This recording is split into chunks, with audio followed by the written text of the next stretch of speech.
There we are.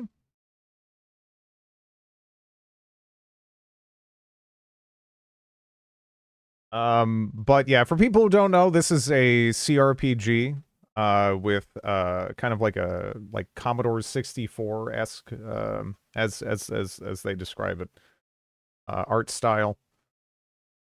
I actually played the demo for this one a while back.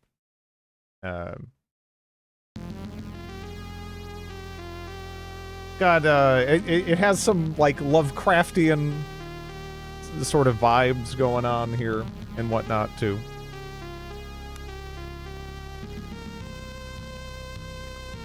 Default is recommended. Not even sure. What do we get?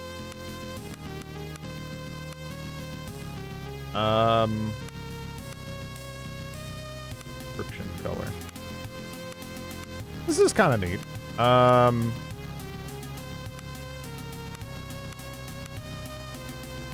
Default is... I might go with the Jitterbug font here. Yeah. I might just do that for just being easier to read. The CRT filter is kind of neat, but yeah, I've like personally, like, I don't know. It's just hard to capture that, you know. That is kind of neat though. But yeah, I think we'll stick with this. Let's see. Welcome to character creation. Start by picking a difficulty for your playthrough. Difficulty can be changed during play. I think we'll just go normal. There's only very limited artificial smoothing of certain dice rolls.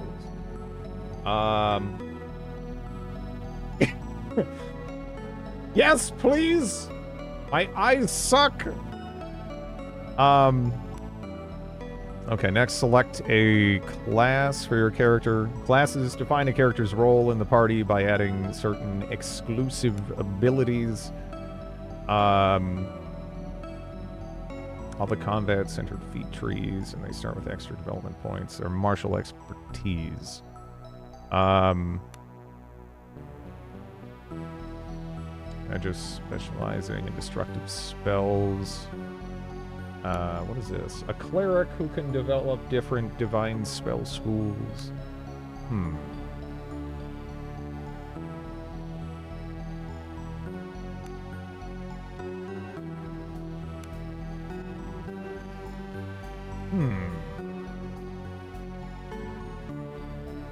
Limited divine spellcasting abilities. We'll go just Arms Master here. Select a background for your character. Backgrounds add points and skills, influence starting conditions, and narrative content. Is this a blobber? It's a CRPG. You claim a connection with the divine. Let's see, what does criminal get me? Athletics, crafting, sellsword, vitality. I might go with that, honestly. Because I figure we'll go with Jardoon here, right?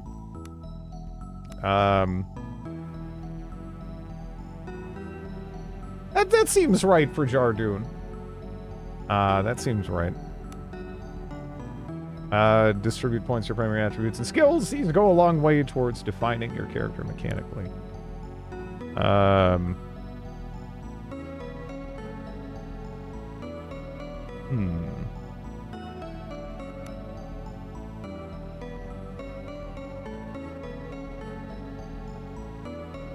Counts encumbrance from armor.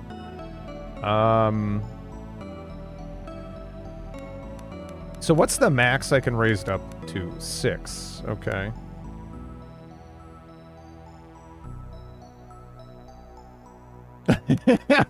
make Jardoon,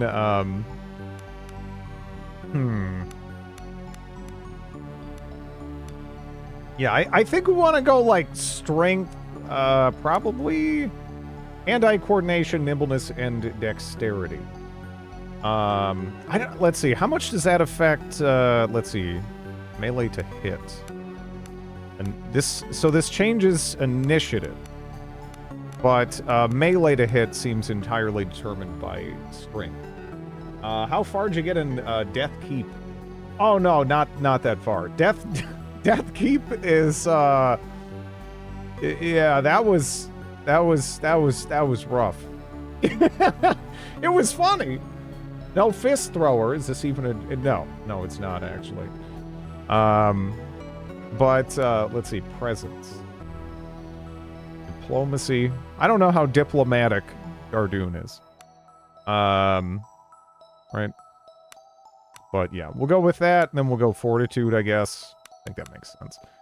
That raises survival. Is used to forage for food, navigate difficult overland terrain, and also determines a character's general knowledge of nature. Yeah, shit. We'll do that. Athletics. I don't know. Maybe awareness makes sense. I could go diplomacy, I suppose. That's not really like Jardoon's strong suit. But yeah. I miss the screaming from Dungeon Keeper. More games should have them. Let me let me see. I'm curious. I don't know if 3 is like high enough to be like a break point, right?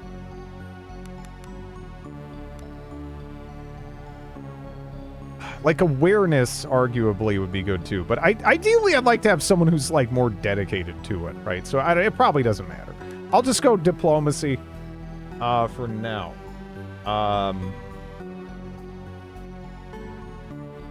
You can't have the screams without the... Yeah, no, the chickens. The chickens. Okay. These are the feats derived from your class. Distribute your development points in them to gain benefits and new abilities.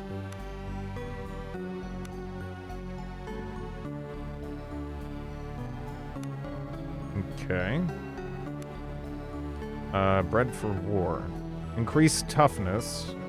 6 ranks, second wind. That sounds neat. Archery, axe. I kind of want to go axe, right? Axe accuracy, wild swing. Although, you know, maybe club. Stunning. I love crowd control stuff, right? I love crowd control stuff. So I think we'll go for it. Yeah. Two-handed sword, shield. Yeah, we only have 4 more right now, so I could go for that. Tough as nails. So if I can still pick up like that. Increased athletics. Calloused hands, smashing charge, increased athletics. Oh shit.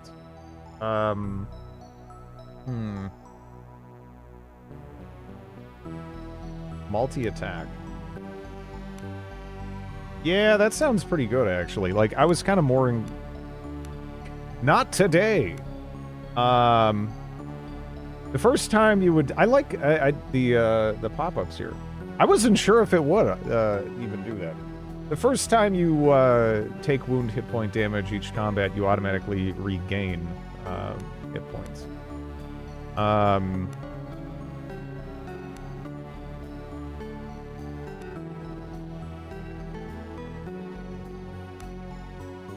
Gain 1 extra. Yeah, it's exactly what it says on the tin here. Yeah, I don't know if running to the stunning blow is man, maybe I should dial that back, right? Because I feel like the multi-attack, that's kind of sick, right? Oh, I need to be character level 5. Okay. Okay. Well, maybe, you know what, maybe the stunning blow. Maybe the stunning blow is the way to go.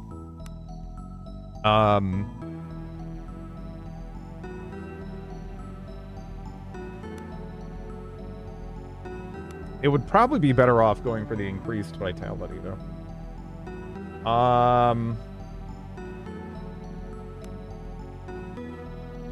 Let's see. Yeah. Seems nice.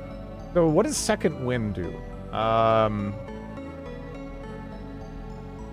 Okay.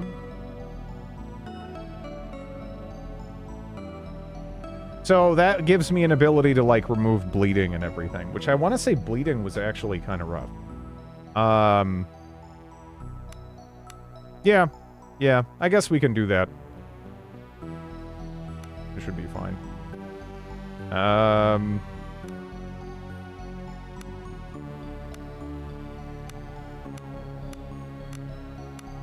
What is the most Jardoon?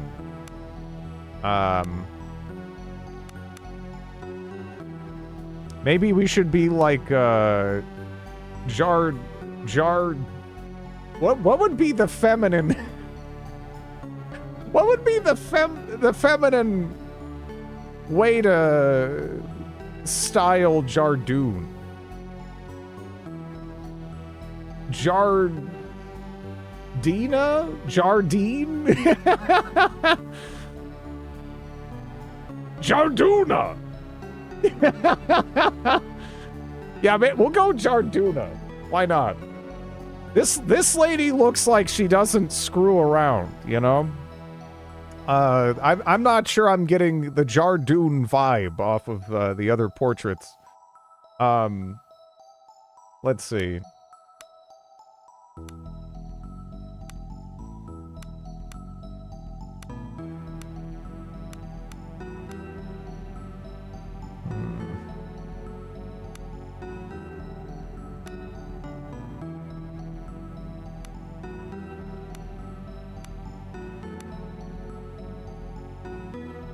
I'd say Jardoon. Jardoon is both the masculine and feminine form.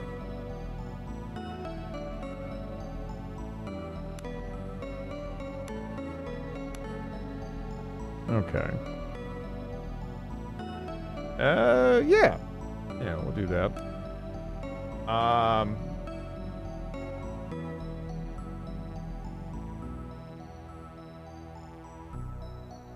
Jarduna.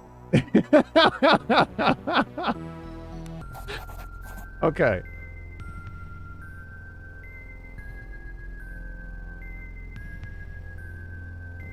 On the wine-dark raging seas of the Outer Isles, alone, Caravel struggles against the winds and waves towards the accursed island of Idra. The moan of creaking timbers, the tang of preserved fish. Your eyes slowly adjust to the darkness of the ship's dimly lit hold. Suddenly, something strikes the hull and the ship rocks violently. Your heart begins to pound and a feeling of unease grows in your stomach. Get up, mouth dry. Rouse yourself from deep. Now, we're ready to go. We're rise well rested and ready to go. Yeah, we're ready. You get to your feet and become aware of agitated voices shouting up on deck something is not right. You should make your way up top and get a bearing on the situation. Okay. Yeah, it's handy.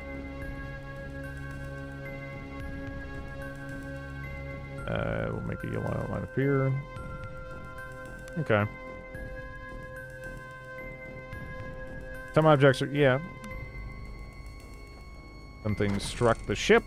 Okay, so we have a light club.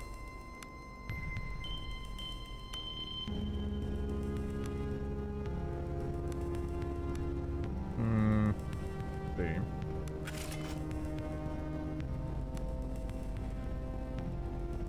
If you're not into the whole print.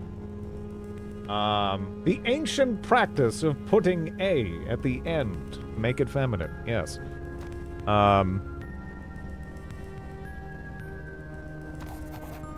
To your surprise, you realize that this door has been locked from the outside. It doesn't budge. Perhaps you could slip the lock with a thin blade, or use something to smash it. Use club! Using the club, you smash the lock. In a fell swoop, the door begins to creak open. As the door swings open, you can now clearly make out cries from the deck above. You should make haste.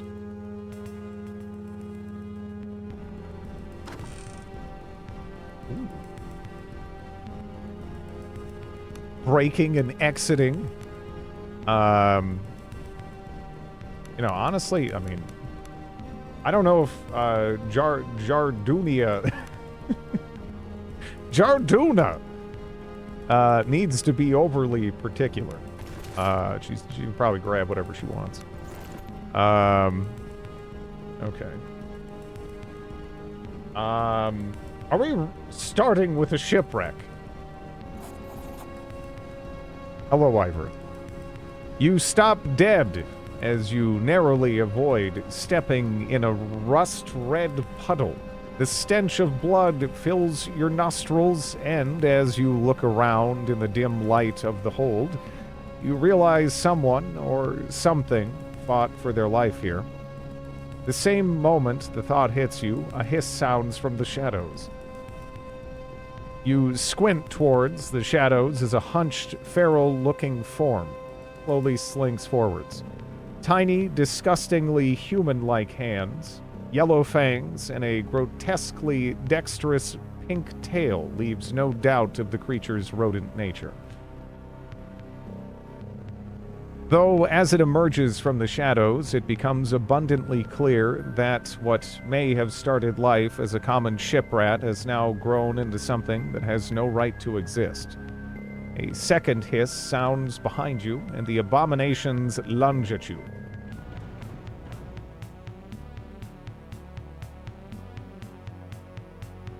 Okay. Mousing over the widget makes sense. Nice.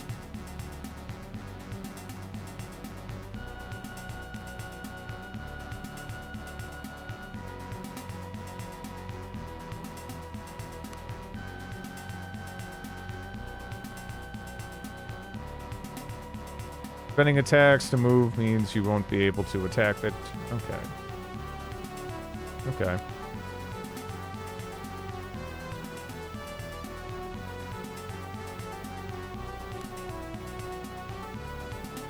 Pressing shift in combat brings up the tactical overlay and makes it easier to see the exact positioning of characters and the underlying grid. I might actually do that.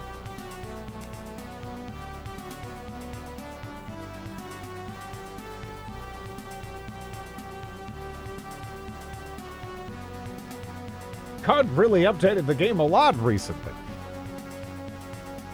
CUD's got its own aesthetic. You know, I remember when I first got into CUD a little bit, and I was, you know, kind of not too sure, right? About, maybe I should be, like, I don't know. I guess this is the pre-combat positioning, right? I don't know. Okay. Hopefully we don't get the crap kicked out of us.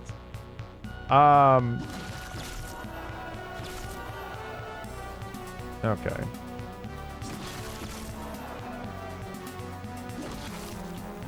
Okay. Hello, Extra Chris. How are you? Alright, we got a little dingus, or we're doing a pirate impression. But, yeah.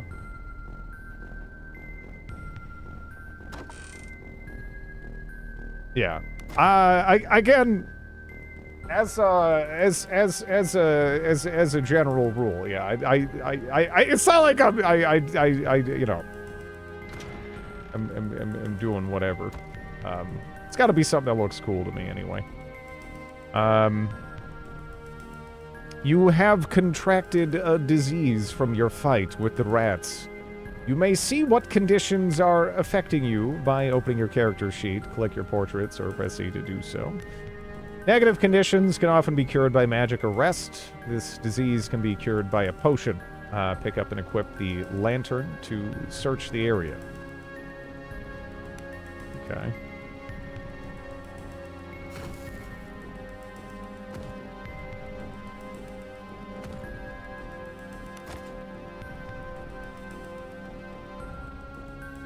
So, weakly diseased, just -1 agility. That doesn't seem like a, you know,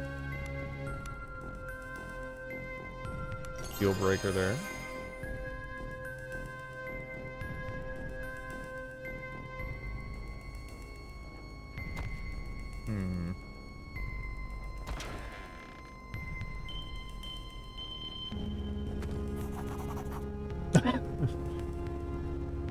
You emerge. You emerge onto the ship's lower deck. As your eyes adjust to the darkness, you become aware of a hulking figure standing in the shadows. Jarduna! Here at last! Growls a rough voice. Lunge at the figure, attack. Nah, I don't think we want to go to, you know, chaotic evil routes right out the gate. Freeze and listen carefully. Feeling jumpy? The brute growls with a smile. Roland, why are you sulking in the shadows? You tend to have that effect on people. Where are we? Shadows suit a face like this just fine. No matter. There is trouble and you're needed on deck. Now. What for? What's all that noise? The island is in sight, but the damn Guilders refuse to land. They want to turn back. If we turn back, we lose our shot at the girl. And no one gets paid. Listen here, I know our boys better than most. We've hired them to go to Idra and kill. If we don't pay them, things will go bad quickly. But the sailors are bloody terrified. They claim something is hunting us. Yeah, let's go. For all the good it'll do. Wait. There's a few sailors up ahead, rattled as a pair of rabbits. Is there a way past them? There are 2 doors ahead. Take the left and we should be able to sneak past them without any trouble. Anything else I should know? Let's just get off this bloody boat. Motioning for you to take the lead, Roland falls in behind you. From above, agitated shouts can be heard.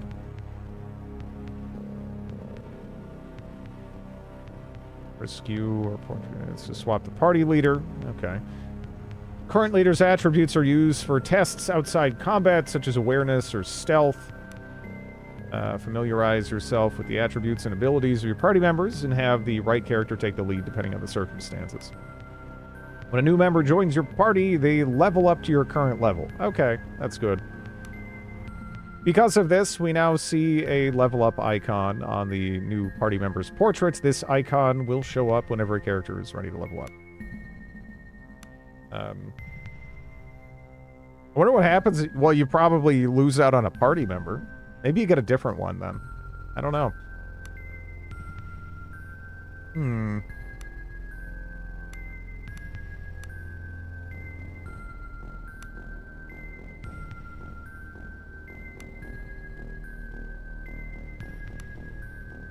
So he's pretty athletics heavy. He's got a little bit of thievery as well.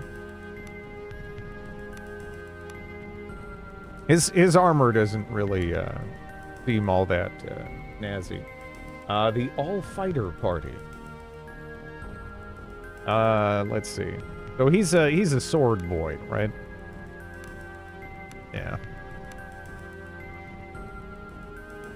Heavy weapon accuracy and damage.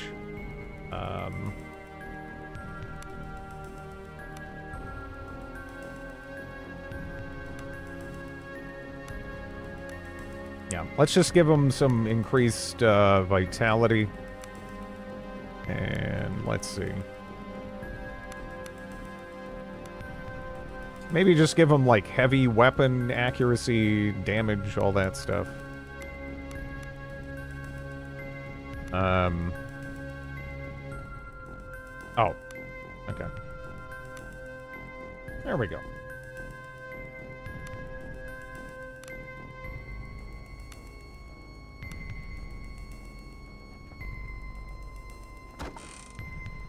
Thieves' tools. Okay.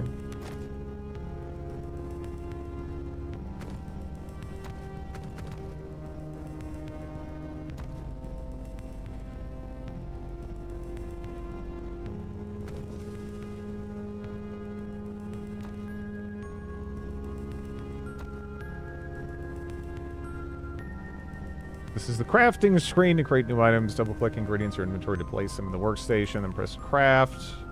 Okay.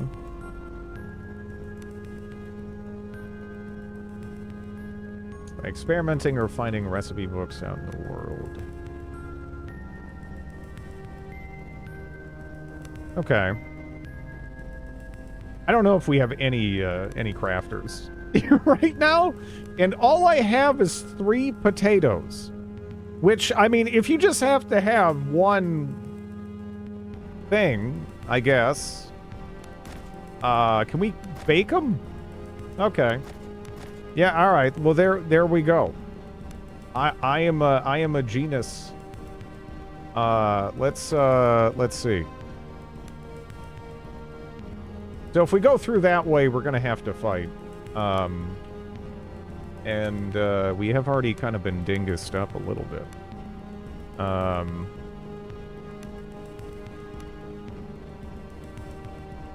Triple aptitude. Yeah, let's just have that to be safe. World premiere. Someone say dingus. Press the hide button. Okay. While in stealth mode, the stealth indicator becomes visible. A yellow indicator means you're in danger of being spotted. While your indicator is yellow, it will count down to 0. When it reaches 0, you'll be spotted and become visible. Moving in lit areas and being close to other characters will make your character go down very fast. Stick to the shadows and avoid other characters. I don't know how well this is going to go, just me in stealth, you know. Your ability to stay hidden is dictated by your stealth skill. Increase this skill to stay hidden for longer. Wearing armor makes it harder to stay hidden. That makes sense. If the indicator turns green, it means you're no longer in danger of being spotted. Spending time in green areas will refill your stealth meter.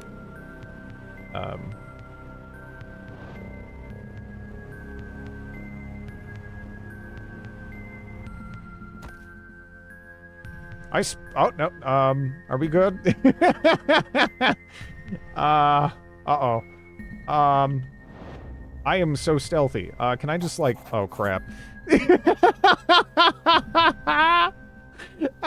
No. The sailors stare at you, wide-eyed and terrified. Dead emperors! It's coming for us! It whispers to me! One of them draws a weapon with shaking hands.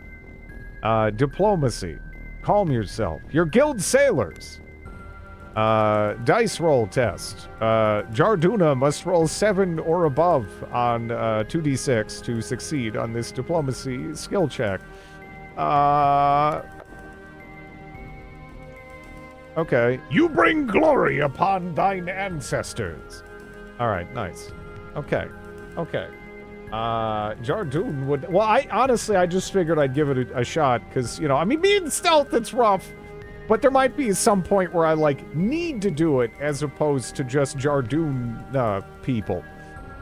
To death, right? So, yeah. Little bit of diplomacy paid off there, I guess. The men stopped dead in their tracks, seemingly shocked back from their momentary lapse of sanity by your words. The pair blinks towards you in a moment of indecision, and then stumbles up to the main deck and the tumult that seems to be taking place there.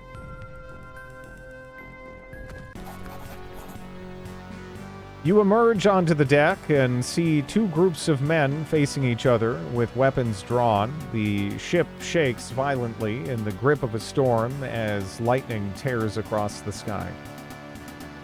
Amidst the din of the storm and their frantic arguments, you bellow for the attention of the assembled crewmen and mercenaries. Both the ship's captain and the leader of the mercenaries you hired, a coarse thug of a man called Estavo, turn their attention to you. They look ready to use the unsheathed weapons in their hands at the slightest provocation. Address the ship's captain. You direct your attention to the ship's captain. You know him to be a reasonable but suggestible man. At present, his usually placid eyes are wild with panic or anger. I paid you for passage to the shore, did I not? The captain lowers his weapon and speaks earnestly. The coast of Idra is cursed. We heard tales and assumed them grog-drenched rumors only. But there is something between us and the shore that will drag us all to a watery grave. What are you talking about? What have you seen? Not but glimpses. My men have seen the shadow of something deep in the water stalking us. Nothing natural moves like that. Gustavo glares murderously at the captain. Gustavo, do as you wish! You renege on our deal based on a glimpse? There is desperation in the captain's voice. We're seasoned sailors. We do not balk at shadows. You need to be alive to rescue this girl you speak of. You speak sense. Perhaps it's better to turn around. We're out of time. Sail us in or argue the point with Estavo. Estavo turns his steely gaze from you to the captain. Let me spell this out for you, Sea Dog. We contracted to rescue the girl, but if you don't get us to the shore, we'll gut you for free. The mercenaries you hired all shift their weight in anticipation of making good on that promise. Captain, he's right. Do what you were hired to do. Something changes in the captain's expression. He stands tall. I will not order my ship and my men to certain doom. We shall not get any closer to the coast while I have command. I believe you, but my contract with these men does not mention your survival. That is the diplomatic option. Okay. Well, maybe we'll get lucky again. Okay. You bring glory upon thine ancestors. Okay. We're quite the diplomat, I guess. A few of the ship's crew lower their weapons. The captain's eyes flit between you and Estavo's murderous grin. He sheathes his blade and speaks softly, his voice barely audible over the snapping sails. So be it. May the deep have mercy. Suddenly, huge, monstrous tentacles burst from the water around the ship for a split second before the terror sets in. You wonder what Estavo must be thinking as the monstrosities loom over him. After reaching their full height, the tentacles curve inwards and smash into the ship. Some pierce straight through the deck, others snap the masts like they were matchsticks. You stand frozen in place. Through a haze of splintered wood and panicked screams, you notice Roland. He throws himself out of the way of a tentacle, but begins to fall overboard as the ship lurches once more. Go to Roland's aid. Yeah, I mean, he's my only other party member, so let's give it the old college try. You dash towards the ship's fractured rail, dodging holes in the deck and wounded men beseeching you for help. Roland hangs by one arm from the side of the ship. Try to grab him. You lunge for Roland's arm, but he loses his grip and your fingers close only around thin air. You missed him by an inch. He falls wordlessly downwards. You watch as he is swallowed by the raging sea. The ship is listing fatally, and you see the great tentacles high above you poised for the coup de grace. Abandoned ship! As you jump, you hear the terrible rending of wood giving in to flesh. The impact of the water winds you. The waves pummel you down. The currents beseech you to go deeper, ever deeper. Peaceful blackness. Sink.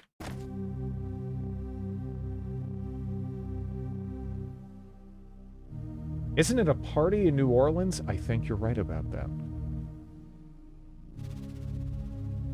Look, it's always tentacles. Look, it's Lovecraftian. You can't have Lovecraft without tentacles somewhere, right? It's gonna happen. It's gonna happen in some capacity. It's the way it goes.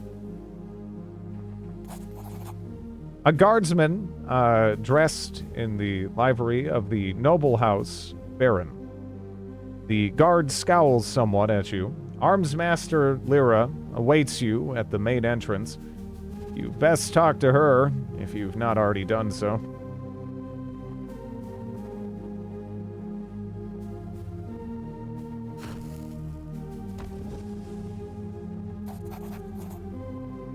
An aging armored man in the livery of House Baron stands and scowls at you. Eyes like coal peer out from a craggy face, fringed top and bottom with wild white hair.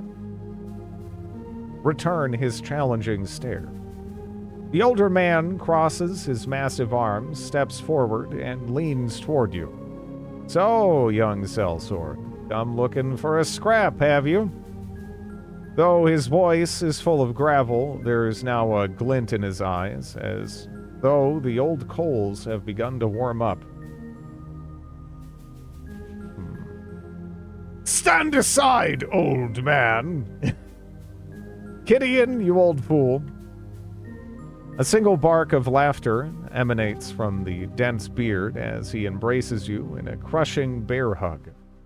Gideon may be older and grayer, but from the force of his hug, you don't reckon you'd have any more chance of beating him now than you did as a 12-year-old. Good to see some things haven't changed. Gideon steps back and allows you to breathe again before grabbing you by the shoulders. We heard of your father's passing. Truly, he sits with the golden dead now. Tell me, how did he die? Drunk and reeking of his own piss.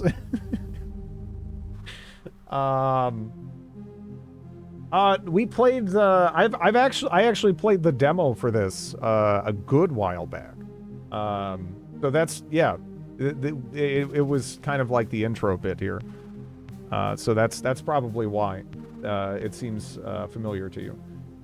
I don't know what this is, but. Two. Okay. The man's eyelids droop, near fully closed. It was a cruel fate that befell your father, and yours crueler still, for what it's worth. I'll bear memory of him as the good, honest man he was before. Gideon is quiet for a moment, then offers a sad smile. We'll raise a cup to his name. Together, you and I, soon as you're done with the master. Gideon, why am I here? Master Cato will chew your ear plenty when you see him, Jarduna. Lyra, the new master-at-arms, waits you by the main entrance. She'll escort you, and don't ask her not to. If you think I had a temper. The joke fails to hide the note of anxiety in the grizzled houseguard's voice. What are you hiding from me, old bear? I need to roll a 12. Probably not gonna happen.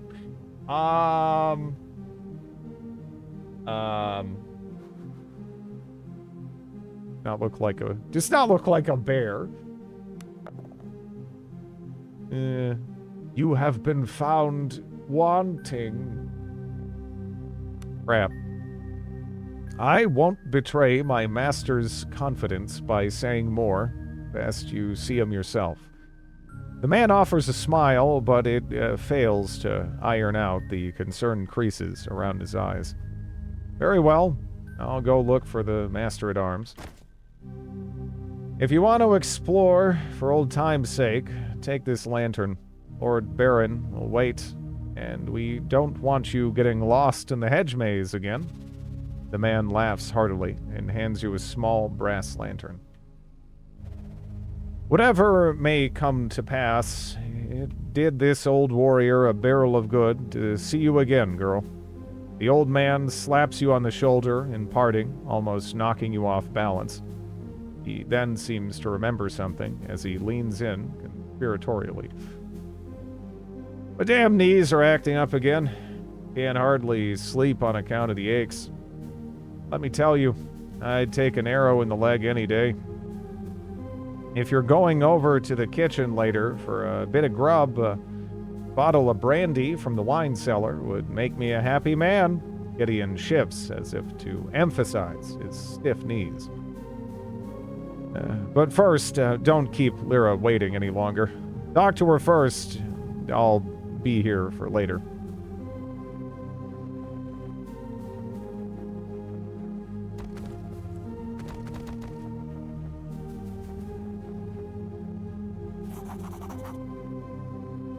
Arms Master Lyra awaits you at the main entrance. You must talk to her if you've not already done so.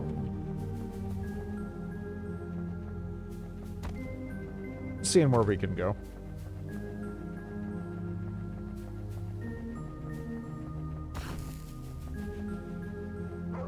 You pet the dog.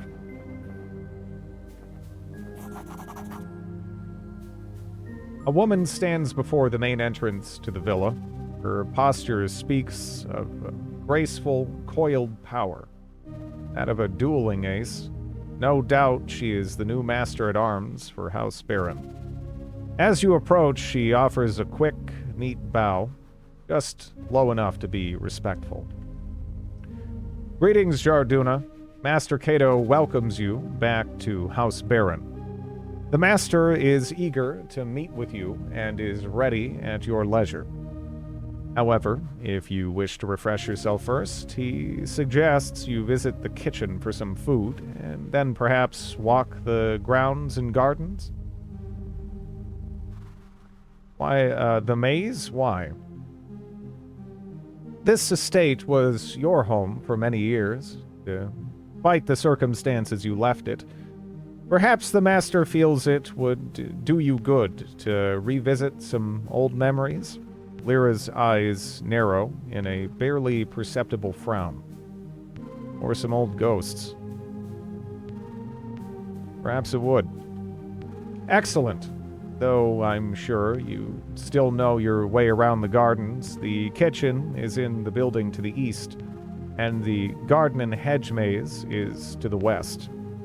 Come back and check in with me once you've stretched your legs.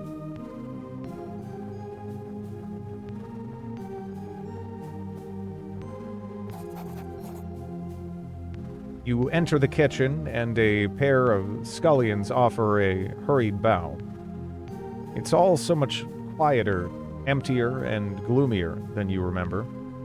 Of course, old Magda is no longer where she used to be, sitting by the oven, kind, red-faced, and tending a shank of lamb. Reminisce.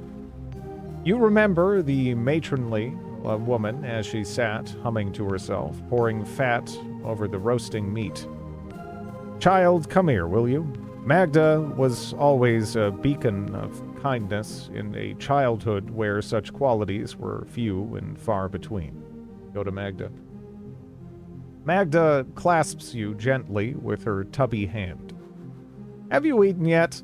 Before you can answer, she produces a small bundle of treats from her apron and hands it to you. As daughter to the Master-at-Arms for the Great House Baron, you did not go wanting, materially, at least. Thank you.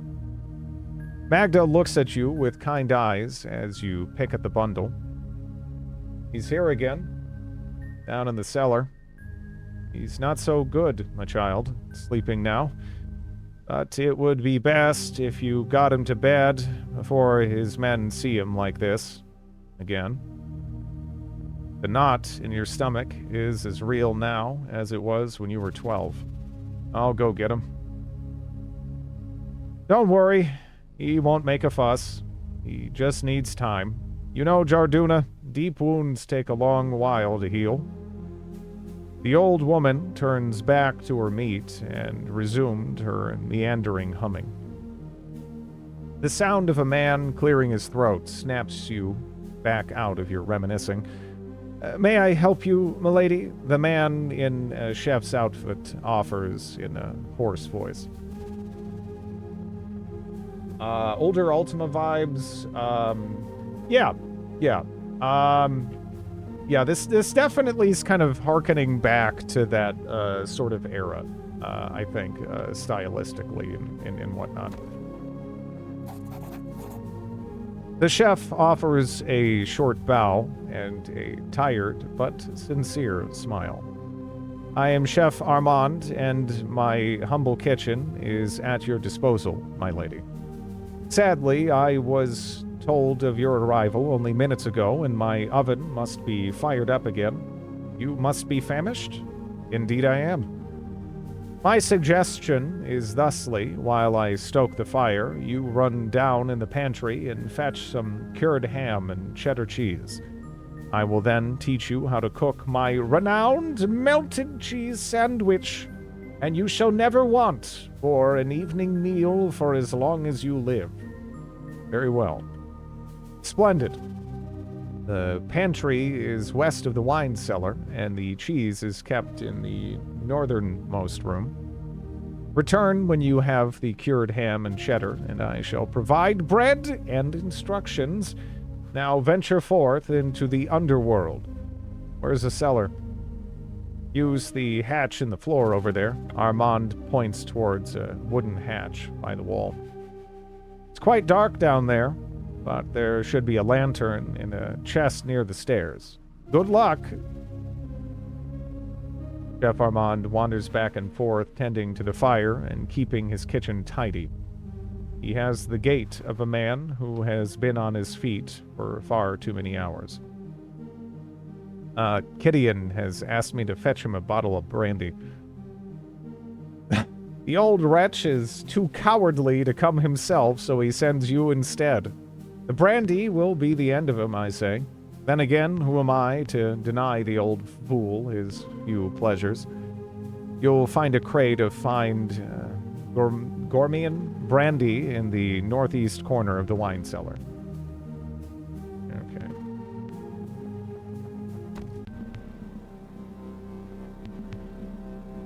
Yeah, I like the writing in this. Empty bottles litter the floor of this room. You chuckle to yourself as you imagine the kitchen staff in their wine tasting sessions. No doubt much revelry has taken place here. Then a cool gust of air from the passage to the north. The wine cellar lies that way, and you can almost hear faint sobbing. Ghosts, no doubt.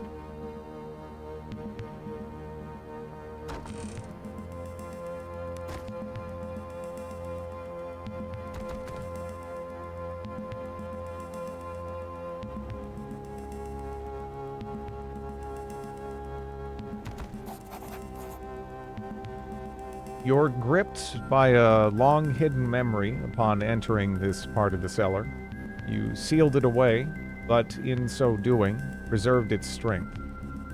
And now it demands freedom. You can still recall smelling him before you could make out his writhing shape in the dim light of the cellar.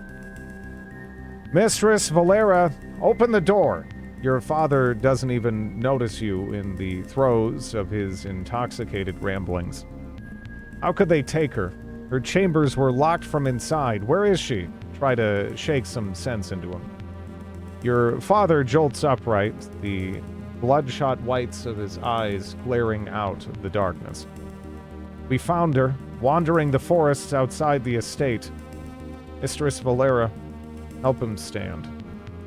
Haltingly, and leaning heavily on you, your father manages to stand.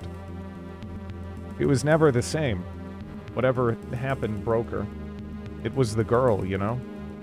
The seed was planted in Valeria that night. But how could you know? You were but a babe yourself. You helped lead the now sobbing man out of the cellar. Stop it, Father.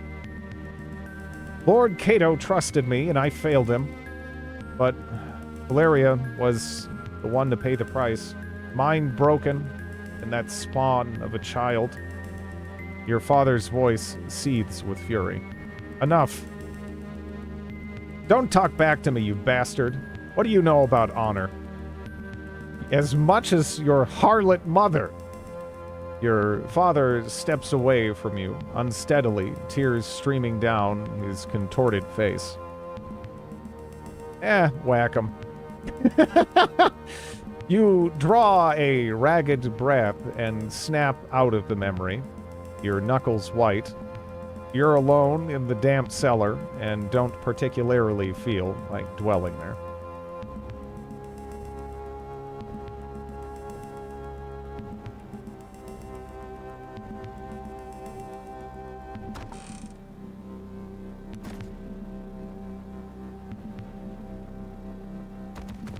I'd fight a rat for a good hot ham and cheese right now. And there's the ham.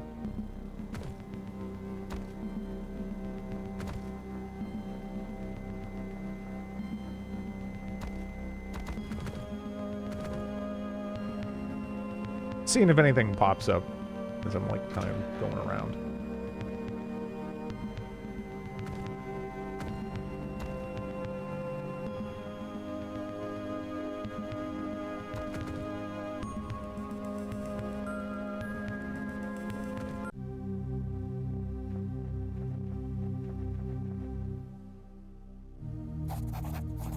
Chef Armand wanders back and forth. Okay.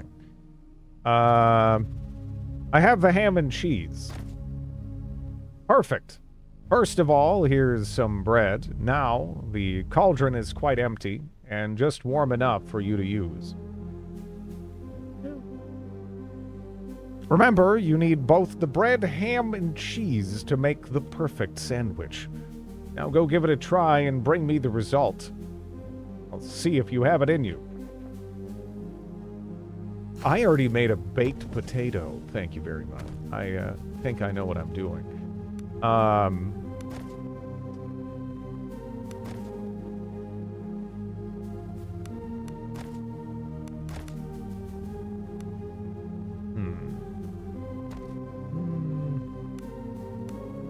Yeah.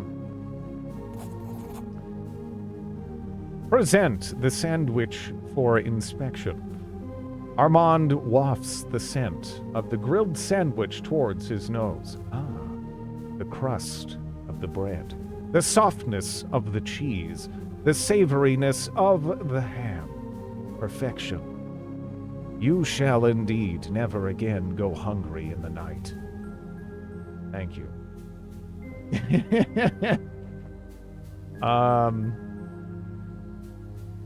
Can't talk to that guy. Yeah, all right.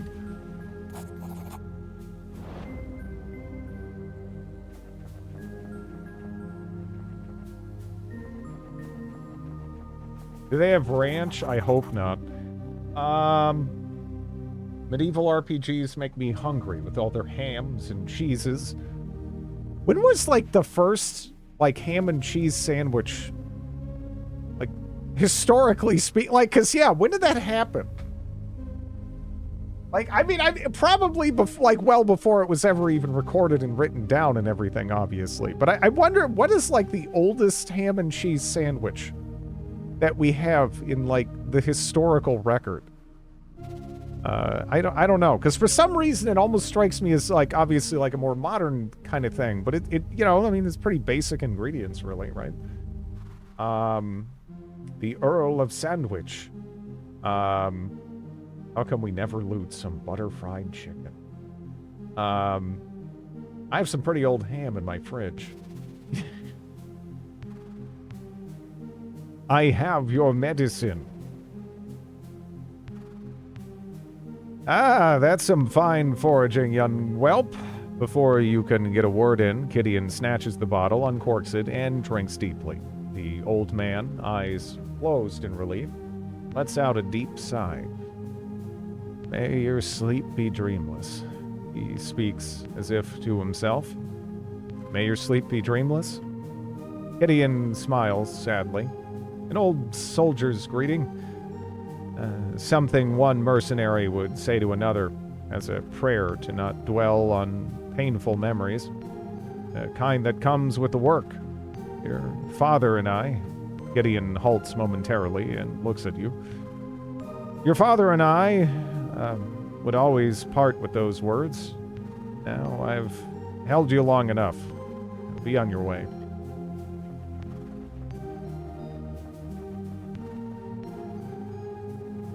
Your Master Cato isn't up to seeing anyone. Charmed, I'm sure. Should you be here? There you go. You guys can freeze.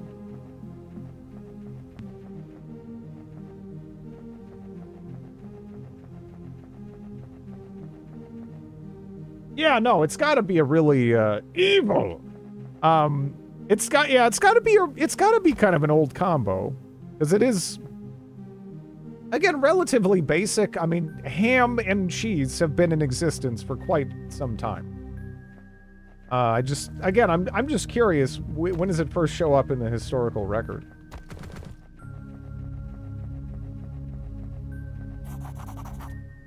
You'll find the kitchen in the eastern end of the courtyard, the garden and hedge maze to the west, and I needn't remind you that it's a poor idea to enter the maze without a lantern. Have a good evening, lady. You stand before the gate to the hedge maze. It stirs old feelings of both dread and elation. The sounds and smells of the estate grounds, as they were long ago, call to you from distant memory. You feel you could easily plunge into their depths. You let yourself go and remember. Which daydream is it this time? Are you valiantly defending me from rebels again? Embla throws a pine cone at you, snapping you from your reverie. She's 10 years old, and you're a year her senior. Let's play hide and go seek in the maze. I'll hide. You faintly hear someone yell her name from the distance. You better run, Star Child. Only my mother ever calls me that, Embla says, frowning. Where did you hear it from? Before you can reply, she flings another pine cone at you, and darts off into the maze. Give chase.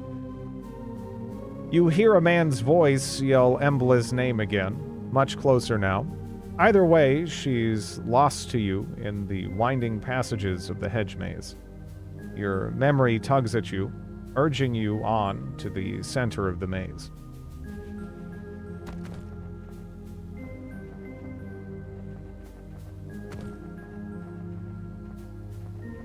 I say, I'm quite lost. Okay.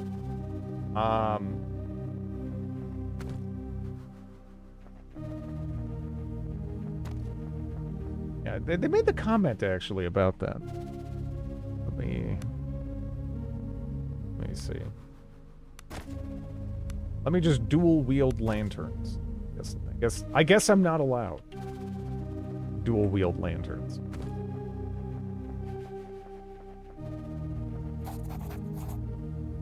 You stand at the center of the maze. It feels much less impressive than you remember. The ornamental pond was once an ocean. The rock at its heart, a wind-swept island. You found me, Daydreamer. You remember the tone of her voice, and you can almost see the impish 10-year-old girl wading through the pond. Why do you always come here? I like the water. It's so calm. Embla shoots you a mischievous look. You notice the faintest tang of ozone. He makes a slow motion hop through the water. her fingers trailing the pond's surface. Where water and skin meet, strange colors bleed and spread across the surface. Embla, you'll get in trouble. Stop it. Embla moves her fingers across the water surface like a painter's brush. Colors spill across the pond, and for a sleeping moment, you fancy that you can see cloud-topped mountains. Or was it the ramparts of an impossibly large city reaching towards the heavens? The silence is shattered by a shout, along with the beguiling images. Mistress Embla, the master requests you in the house immediately. That's my father. Something's wrong. It's mother. She's ill again. I think I cause it, with what I can do. It poisons her mind. How long until mother isn't mother? Or until father isn't lord, or your father isn't master at arms? How long will any of it last? I don't know. No one does. You ever feel like everything is a lie? Like there's a veil that covers everything. But in some parts, it's thin enough to see through? Embla starts as your father steps breathily into the enclosed garden. He's red-faced from exertion and anger. Young lady, you can't run off like this. The whole estate is looking for you. Your mother is ill and needs you now. Say nothing. Your father shoots you a stern glance. I'll deal with you later. Embla says nothing as your father grabs her by the arm and hauls her past you back to the house. He doesn't meet your eyes as you pass. Finding yourself back in the present, a chill has crept into your bones. You best move on.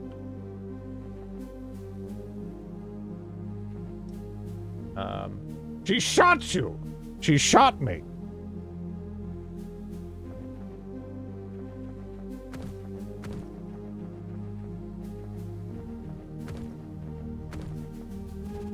Just curious if there's anything over here.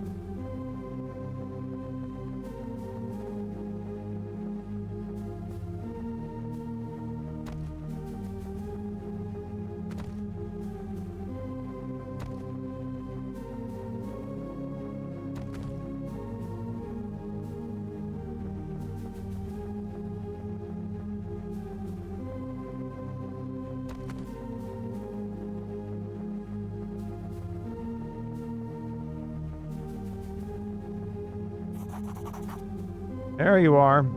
If your nostalgia is appeased, the master will see you now. Yes, let's go see Cato. Very well. If it pleases you, the master is in his office just ahead. And note, once you meet with the master, things may move quickly and you may not have another chance to walk the grounds. Yes, I remember the way. I suppose you do, but I'll escort you nonetheless. A flicker of a smile plays across her face, and she beckons for you to lead the way.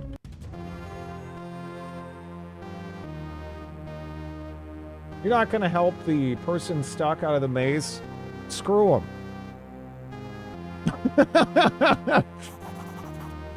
The opulence is faded. The shadows longer. Clearly, much has changed since the last time you were here. Try to remember how long it's been. It's been years, perhaps decades, since you were here. Not since your father was the house arms master. Not since... You must have your wits about you, and perhaps now is not the time to dwell on painful memories. Not since. Not since your father's exile. You were no more than 12 when you were driven from the household. Hard were the years that followed. The mercenary life is bloody and unforgiving. Those years stole your childhood, and eventually they took your father too.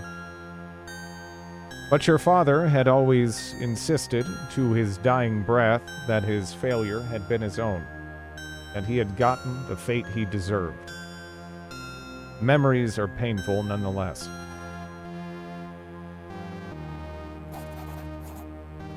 Flanking the doorway are two marble statues. The craftsmanship is stunning, but the sight of the two women depicted fills you with sadness. Examine them. One you recognize immediately. Valeria Barron, the mistress of the house.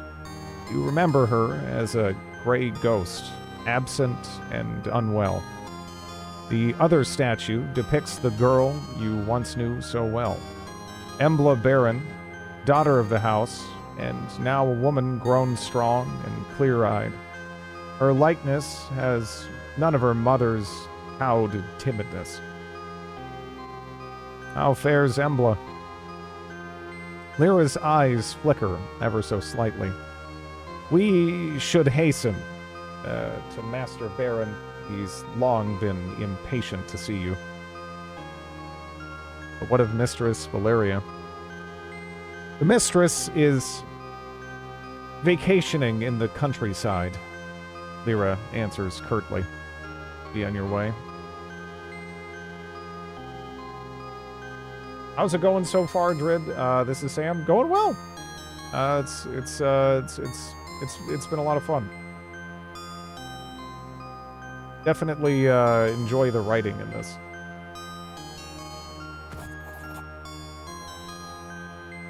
Cato Baron sits tall in a tasteful but modest reception room. He looks less imposing than you remember, and with a few more crow's feet. Nonetheless, he's lost none of his composure or air of casual authority. You take a seat across a formidable desk from him. This study, like the rest of the villa, is half-lit, giving a morose cast to its opulence. The older man's face creases into a tired but genuine smile, which momentarily lifts some of the room's oppressive mood. Yeah.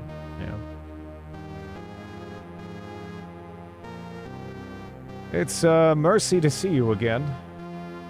Your own woman, and in your prime, Cato says, before a frown consumes his smile. It's just a shame our reunion is overshadowed by the fates of those we love. But perhaps, together, we can yet improve our collective circumstances? Why have you summoned me? Embla is missing. Cato's voice quivers momentarily, betraying his stoic features. Now I beg of you, Jarduna, help me find my daughter. Help her return home where she belongs. What's happened to her? She left without notice a week ago. From the scant clues we had, we believe she's boarded a ship bound for one of the outer isles, Idra. She went of her own free will. At the time, I thought little of it. Cato begins to glower. Since then, however, there have been reports. Grave ones. Reports?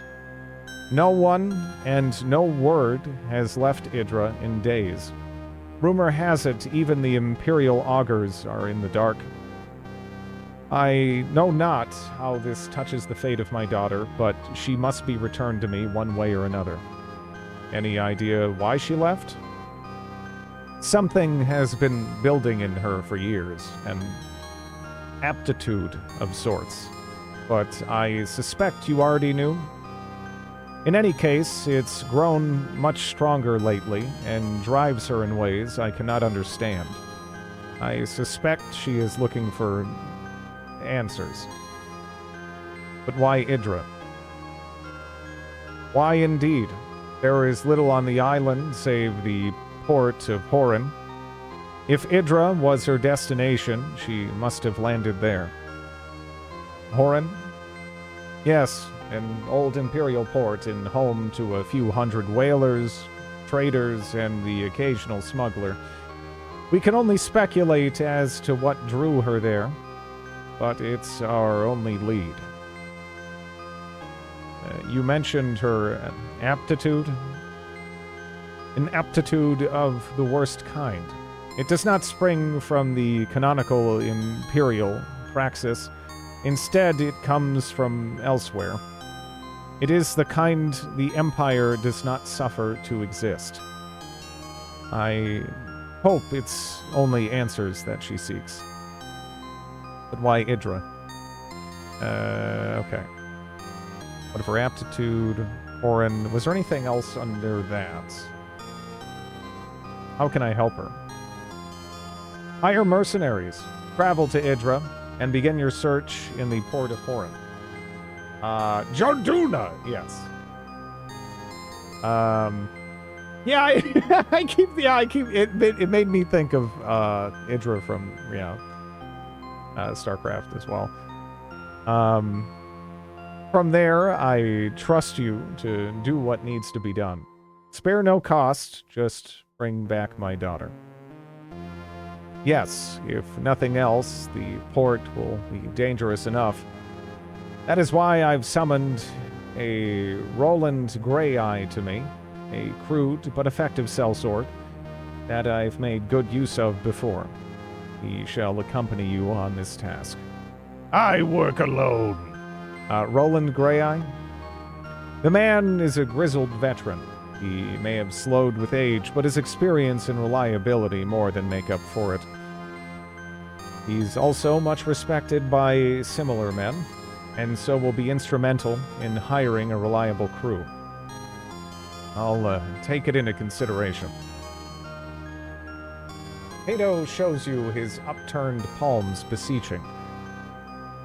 I know this thing I ask of you is fraught with danger, but this is your chance at improving your fortune, materially and in honor. What say you? I'll do it for the gold! Seems like the character was close with Embla, so we'll do it for Embla's sake. Cato smiles softly, visibly relieved, and for a moment, he looks like the man you remember. Have you any final questions or matters to discuss? Time is, as I'm sure you appreciate, of the essence. Let's just get on with it. Cato stands with poorly concealed effort, and Jarduna, you stand and meet his gaze. Return her to me. There is no other outcome of this affair. Nothing wrong with a bit of gold. What is the canonical imperial praxis? I'm assuming that's like the kosher magic of the setting, right? That's my contextual interpretation. Yeah. You have my word, Cato.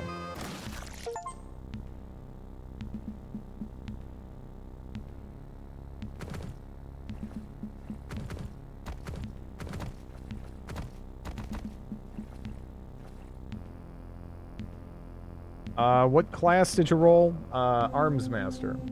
Because it felt right for Jarduna here. Anyway.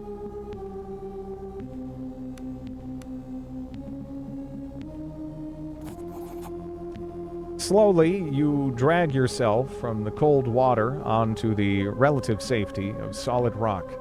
You try and fail to stagger forwards as exhaustion washes over you in a great black wave. Oblivion takes you before you hit the rocky ground. You're awoken by the cacophonous cries of gulls circling you.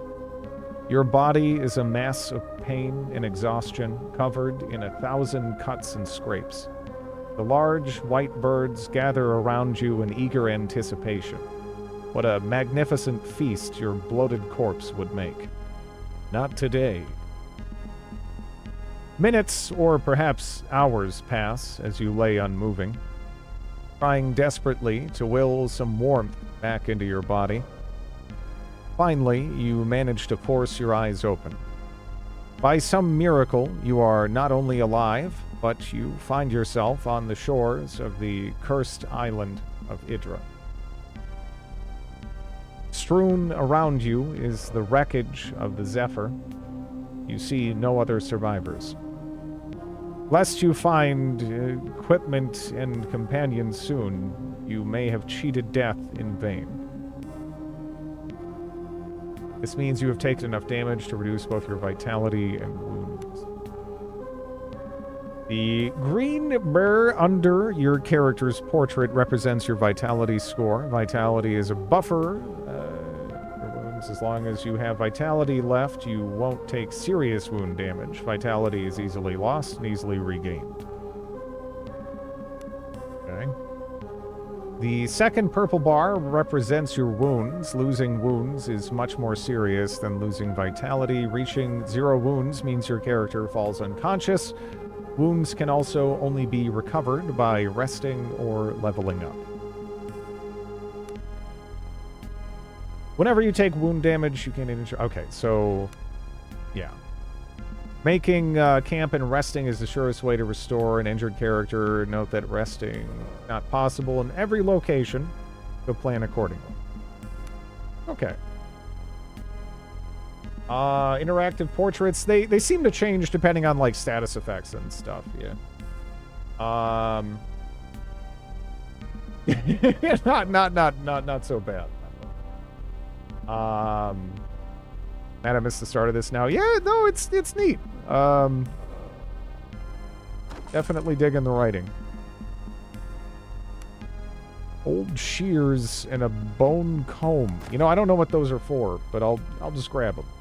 If I can, I should. Right? I don't know. Might as well. So, right now we're level 2. I got 3 points to throw around. I think we only need the 1 point here to eventually get to multi-attacks. But I need to be level 5 before I can get to that point. So, but I still, yeah, I think we'll just hang on to our points until we're, like, level 5, maybe, and just dump it in there, right?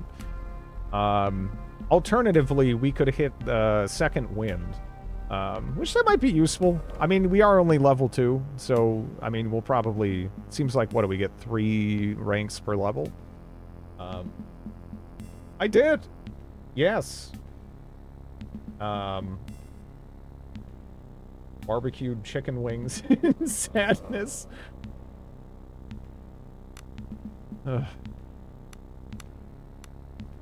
Yeah, in all seriousness, that sucks. Not the chicken wings, but yeah. Hope you know, bouncing back in goes real smooth for you.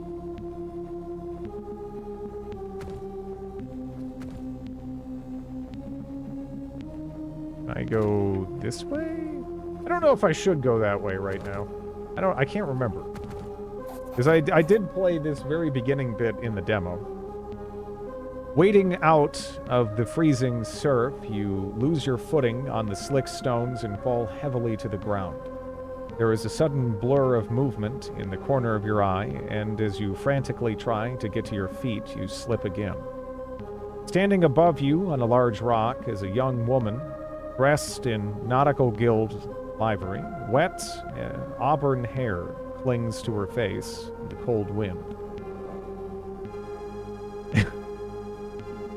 Legi's balls! I was sure I was the only one to make it ashore. The woman leaps from the rocks and helps you back on your feet. Looking you up and down, she fetches a wineskin from her belt and offers it to you. The skin is nearly empty, save for a last mouthful of brandy.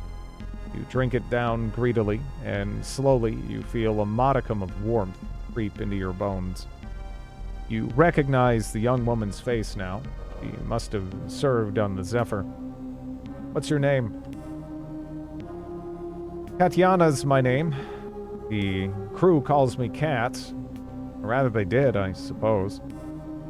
He looks up and down the beach with a furrowed brow. Listen, you have to get up. We need to get off this beach before you freeze, or worse. Worse? There's something wrong about this place. Can't you feel it? Like a taste in your mouth. And there are beasts, huge sea creatures I ain't never seen before. I saw them dragging the dead crewmen into a cave west of here. At least I hope they were dead. Cat shudders. What do you suggest? We need supplies and shelter first. There might be salvage to be had among the wreckage on the beach. I also think I spotted the chimney of a house just north of the cliffs. A warm fire and some food would go a long way. Cat offers you her hand, drags you to your feet. He looks pensively towards the west. Also, as I said, there's a cave west of here.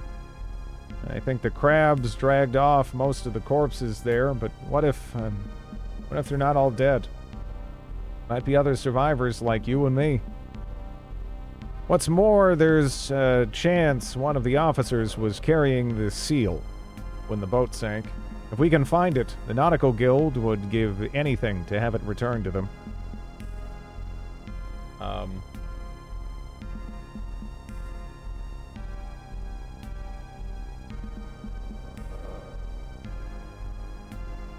offer here. All of them?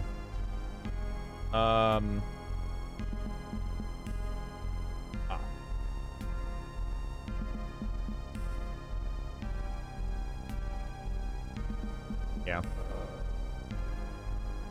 Yeah, I wish you the best, man. Seal? Captain Seal. It's a medallion of sorts that is carried on every guild vessel. Not just for show either. They say the seals are forged by the Magi and that they have secret powers, but I don't know nothing about that. All I know is the guild pays well to have one returned if a ship is ever lost. It's always worn by one of the officers, but I don't think the captain had it on him when the fight broke out. Might have been the first mate was carrying it, and I think he was still alive when the ship sank.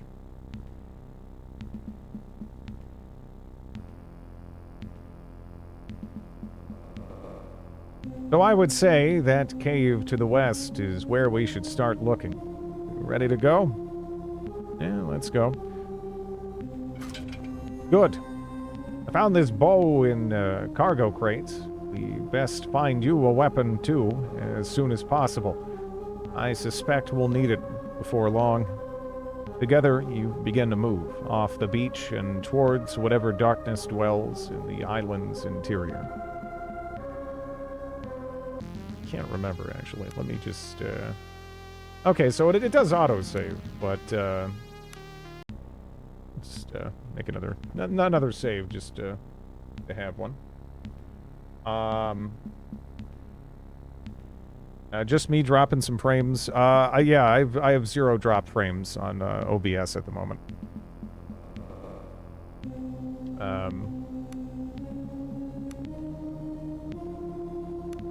+3 vitality.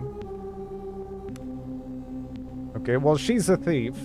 Light weapons.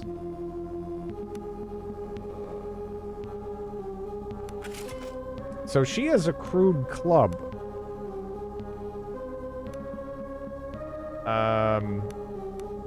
I feel like, yeah, let's just take that and throw that on Jarduna, and, you know, there we go. I don't know how many arrows we necessarily have to be spamming out, but yeah, that kind of makes sense to me. That's just me then? Yeah. That would be very frustrating if my internet started dropping frames on me. Let me see. Backstabber. That's kind of interesting. Survivor. Hide in combat. That sounds really good. Maybe it's just because my brain is going to, like, you know, Baldur's Gate backstab spam type stuff. That does sound nice. Yeah, man, there is a lot of increased backstab damage. How much does it increase by? Is it just, like, the same amount?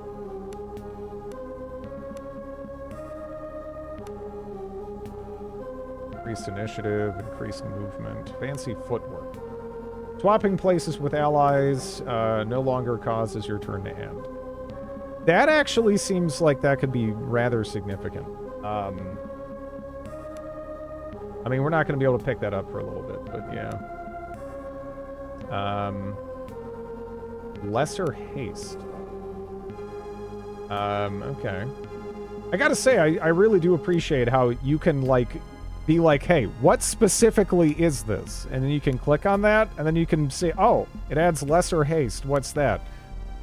I mean, how deep can this go? So you go all the way to movement? Yeah. That's kind of handy. Light weapon accuracy, pierce armor, blade accuracy. I was kind of leaning more towards specializing her in bows, but maybe not?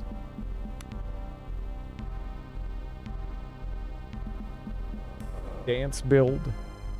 Increased backstab, yeah. Yeah, let's yeah, shit. I don't have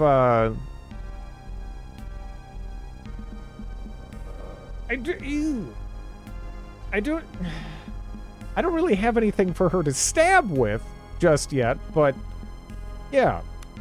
I think that makes sense. Precise strike.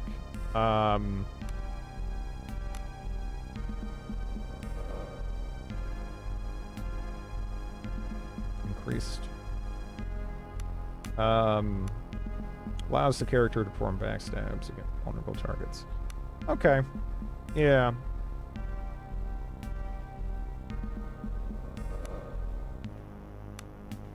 I don't know what I want to do with that last point, so I might save it.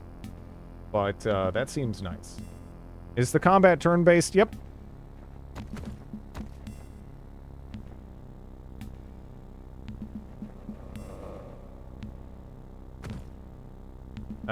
Hand axe. Okay. Ornate hand mirror. Buttons.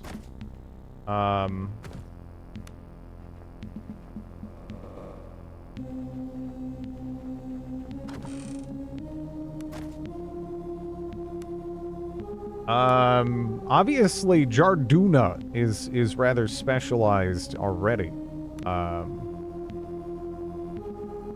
Right? Or wait, did I, yeah, no, we're already pretty specialized in clubs. Can she use this?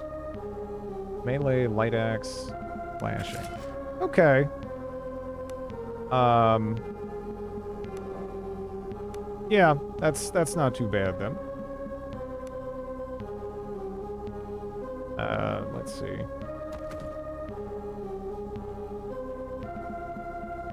So it looks like we can climb up there.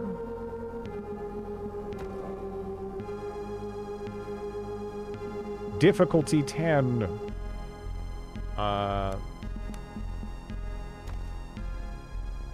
Must roll a 3 or above. We probably got that, right? I mean, 3? You scale the wall. Okay. So we could go higher up there. Ooh. The stench of rotting flesh. I'm already looking at this like, man, I'm about to have crawfish boil.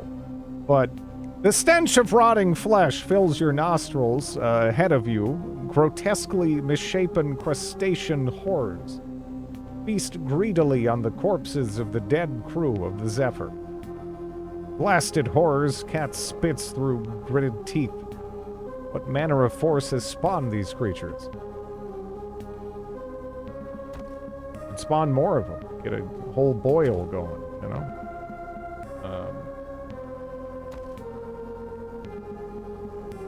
Yeah.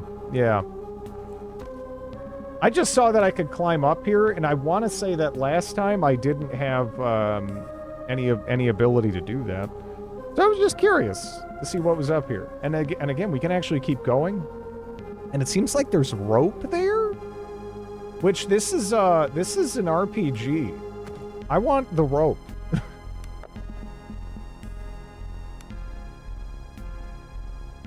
I don't know if I can get it though. It doesn't say it's selectable. Yes. I got eggs.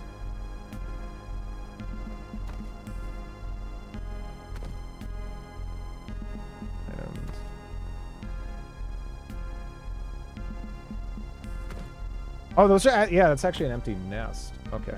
I was thinking that was like a pile of rope. But I actually see the nest now with the eggs in it and whatnot. A finely wrought telescope used for astronomical observations. Its lenses are no doubt the product of some of the Empire's finest Ilomancers, and allows stars to be observed even in full daylight. Examine the sky in general. You point the telescope skywards, and after a few moments of searching, you find a gap where the stormy skies have parted just enough to allow you to examine the stars in their firmament. Examine it more closely.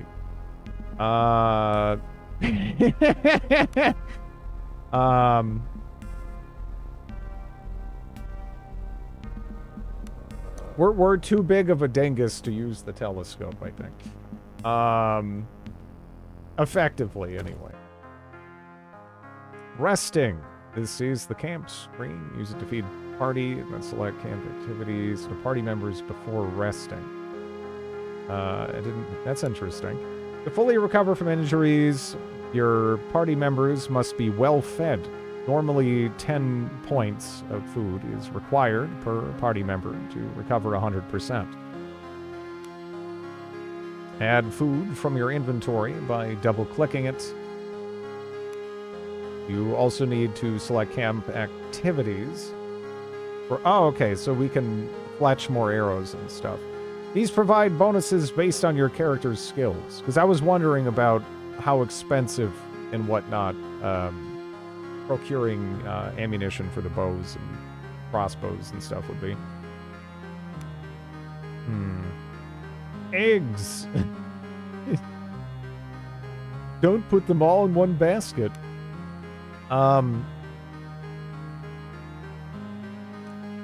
Crane.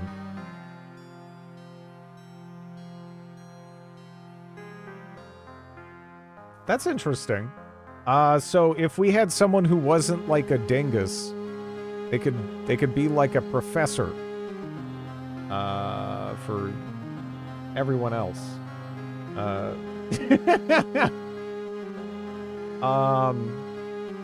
Let's see. Forage. Some chance to find some extra food depending on their survival skill.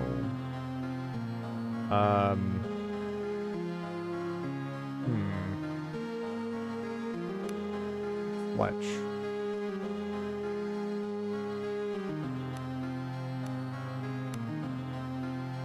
Entertain. I have a feeling that you and I are about to become very close.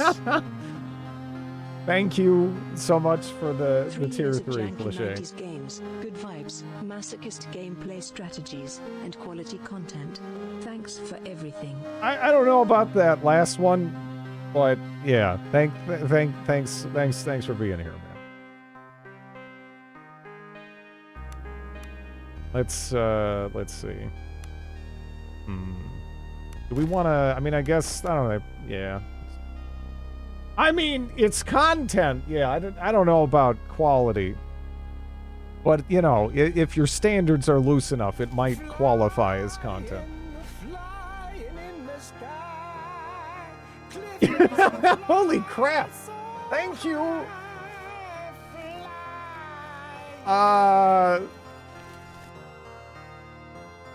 Thank you so much! Thank you so much for all the gift subs, Cliche. I don't know about a hot tub stream, but thank you. Thank you. Yeah, that's nuts, man. Thanks a lot. I really, really appreciate it.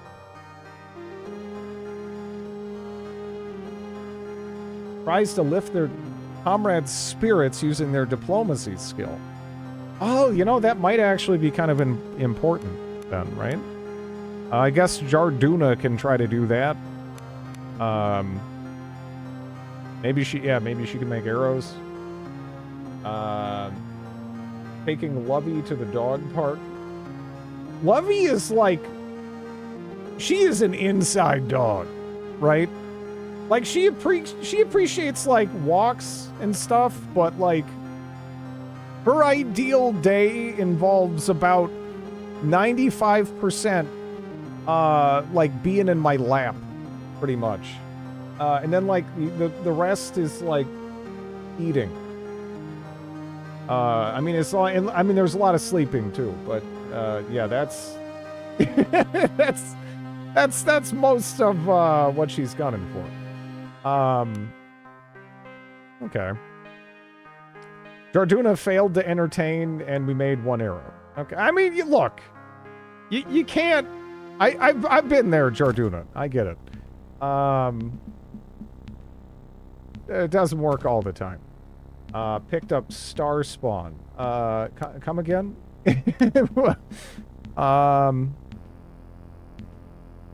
Reagent. Named due to an old wives' tale in which flowers began to grow at the site of a fallen star. This white plant is often given between lovers as a sign of affection. I didn't even realize they were putting lore in here. Sunmouth, often found growing in areas of direct sunlight, these bright flowers are often used as decoration during the summer solstice. Oh yeah, that's right, we got armor too. Wait, does this even do anything? I mean, I guess it, you know, it's clothing. 24 other hyped up doggos. Well, another thing is too, you know, she's a rescue, right? Apparently, she was running that place.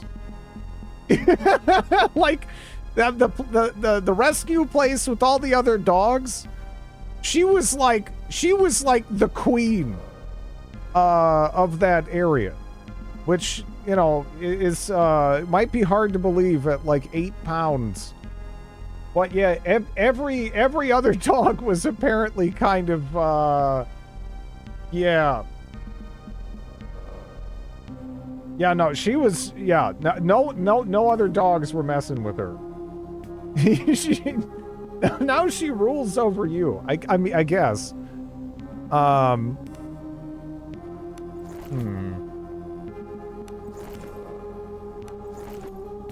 Okay.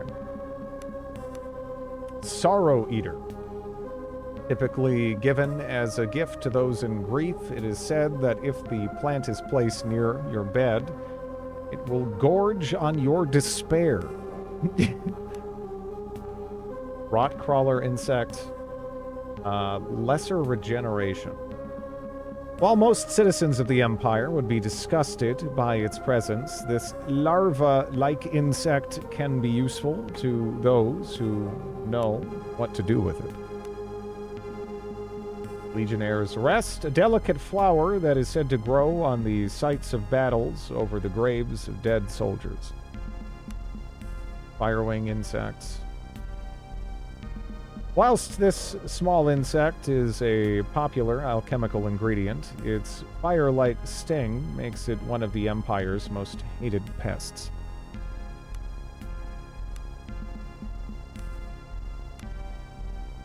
Bone comb. Finely carved from whalebone, these combs provide a small modicum of luxury to the women and long-haired men of the Outer Isles. A small collection of mismatched buttons. Thank you for the follow.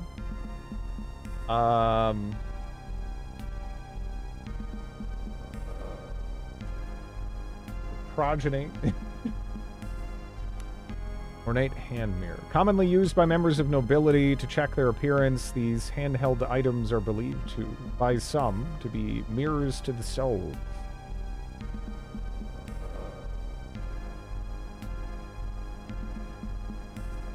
Let's talk to that guy.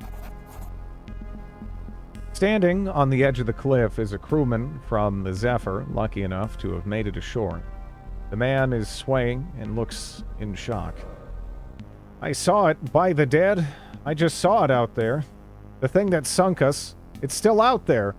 The man begins jabbering incoherently. Can I violence him and take his stuff? I probably shouldn't.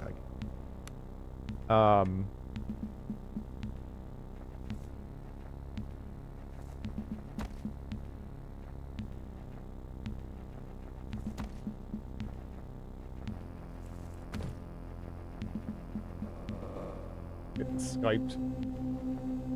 How much? Yeah. Yeah, no, I picked up on that. That kind of immediately motivated me to go just read through all of them. Oh, that was Rope. Okay. Astronomer's Journal.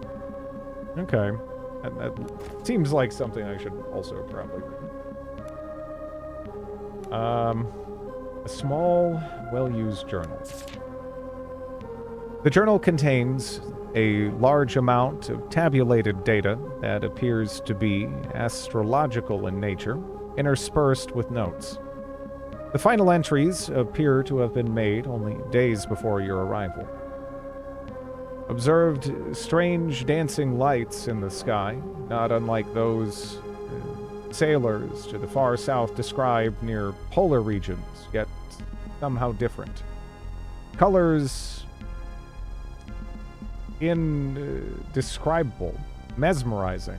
For a fleeting moment, I even thought I heard a sound somewhere between a deep wail and singing.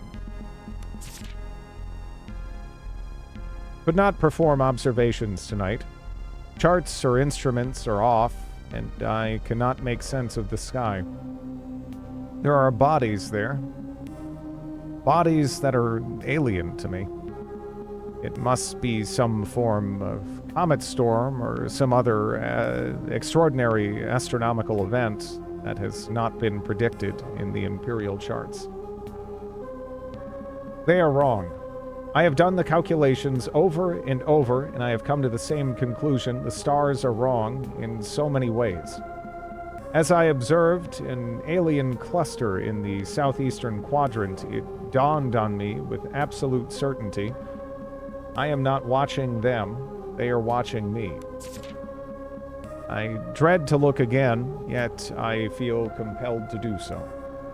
They beckon me. I am certain that if I look again into that dreadful cluster in the southeastern quadrant, I shall be undone. Yet there are answers there, deeper and more profound than any mortal mind can comprehend. I believe I shall look again. I must.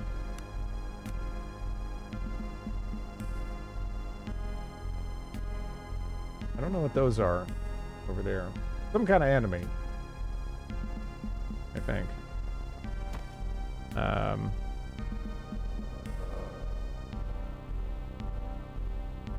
Will automatically succeed. Okay, well.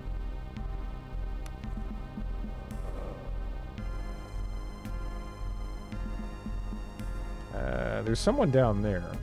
I guess we'll start with that.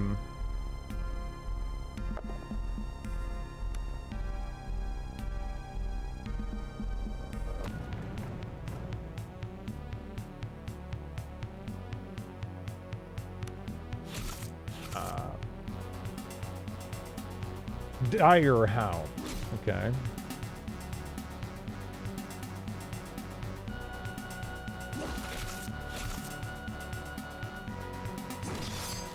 Okay.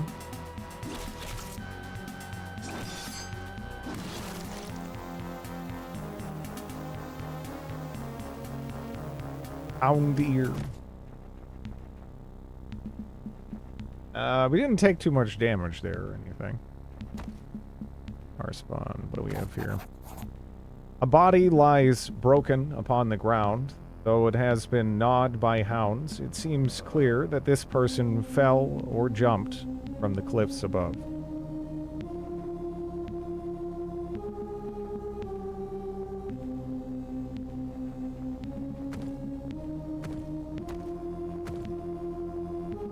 A bunch of onions.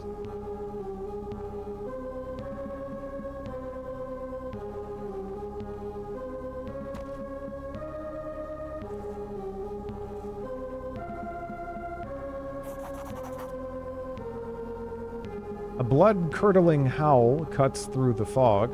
Whatever its source, it's not far away, and it sounds dangerous. I might have already bludgeoned the source to death in this instance. So we might be good. we might be okay. Oh my god, Daddy! Thank you. Shame. Thank you again, Cliché. XX69 Cliché 420XX gifted a tier 1 sub to Matt Comart. They have given 1,101 gift subs in the channel. Thank you again. The small farm is overgrown and derelict, and it appears to be abandoned. At one point, you muse, this must have been a quaint place. A good spot to raise a family, perhaps? Suddenly, as if summoned by your very thoughts, the faint but unmistakable sound of children's laughter is carried on the wind. The sound is oddly distorted with a strange echoing quality, and for some reason it chills you to your bones. The sound is interrupted by a woman's cry of pain, or perhaps sorrow.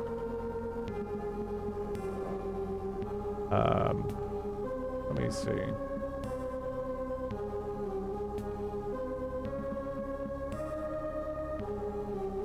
I think this game looks great on it, like, but I'm a huge fan of this kind of pixel art in general. Talk to that guy. A lanky man with skin like sun-dried leather stares slack-jawed at you. He's dressed in rags and with a wide-brimmed hat and a large bundle of scraps slung over his shoulder. Do Basilo's eyes deceive him? More ghosts? Or did the sea spit you back out alive? Not many are that lucky. Your eyes fall on the crude spiked club that hangs in his belt. Who are you? Basilo makes his living picking at what the mother of maelstroms does not swallow. And it's been rich pickings as late.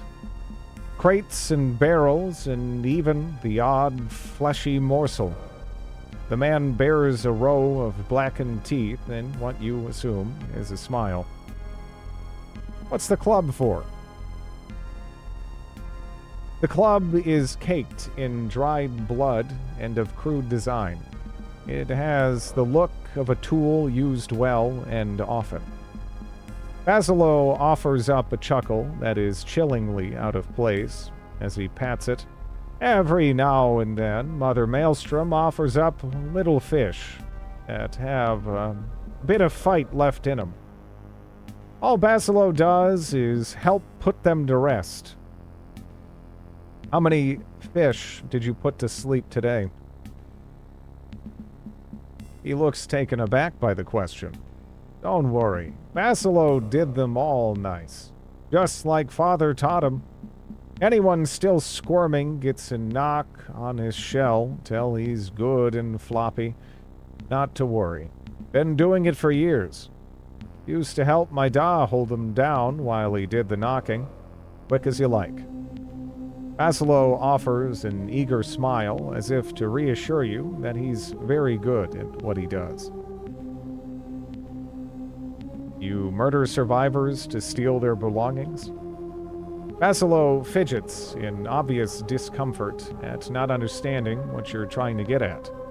The drowned men belong to Mother Maelstrom. Doesn't matter if a few of them manage to wriggle onto shore for a last gulp of air. They're drowned men nonetheless, and all Basilo is doing is sending them back to where they belong. That's the way we used to do on these islands. Now, most folk have forgotten. But not me. Not Basilo. My family has been here for a long time. Say nothing. Listen here. Basilo has a proposal for you. The man smiles in greedy anticipation. Shore's bursting with bounty today. Man can make a fortune if he sets his mind to it. Better yet, no need for Basilo to risk his hide. You seem fit enough, and I've got coin. I'll buy whatever you bring me. I'd even have a piece or two to sell if you're interested. Just beware of them clippers. Clippers? Aye, crabs and critters and such. Growing large and strange this time of year. Get your leg in their clippers, and they'll lob it right off. So you best be careful. But not to worry, Basilo's always given them the laugh, even when he was wee. Must have been just as big back then. No, it doesn't really feel that way.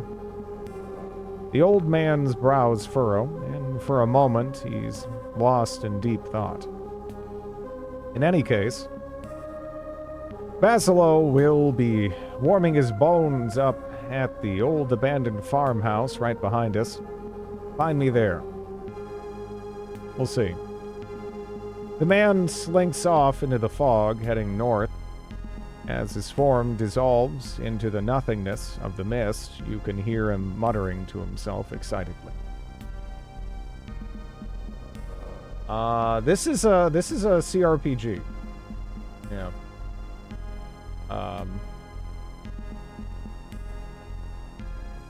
The color palette they were shooting for was kind of like a Commodore 64 sort of color palette, apparently. Keep an eye out for beds or inns to rest in while adventuring. Doing so is superior to sleeping in the wild. While resting at an inn or in a bed, you have the option to manage your party. Means you can choose what characters get to be in part of your main party and who should wait in camp. Okay. Camp followers do not earn experience and never participate in combat. Camp followers will, for the most part, not engage in the narrative.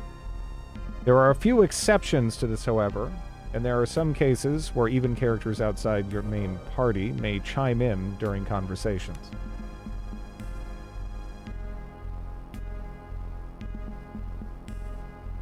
You're going for that boomer the RPG nostalgia. Yeah, and I'm here for it, you know. It's nice. I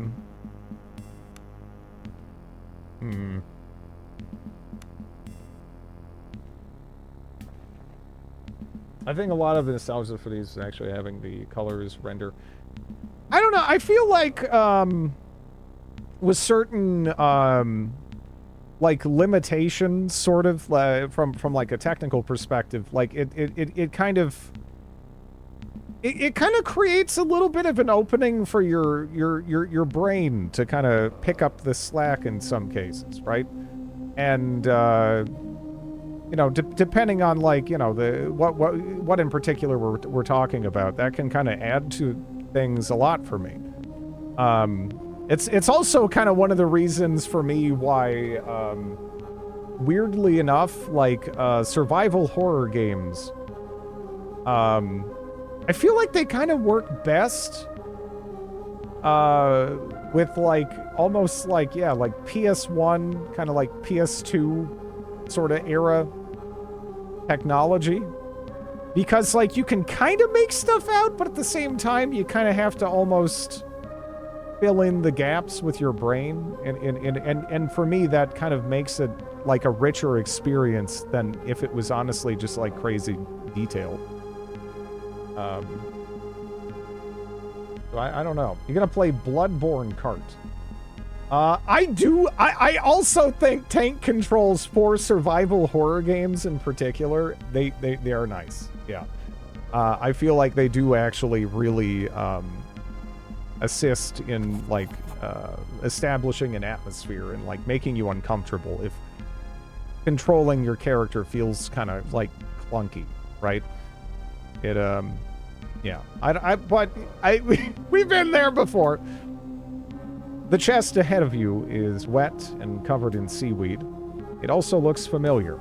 Instantly, you realize this is your luggage from the Zephyr. It had been stowed too well to get to during the mutiny, but by some miracle, it made it to shore where it must have been salvaged.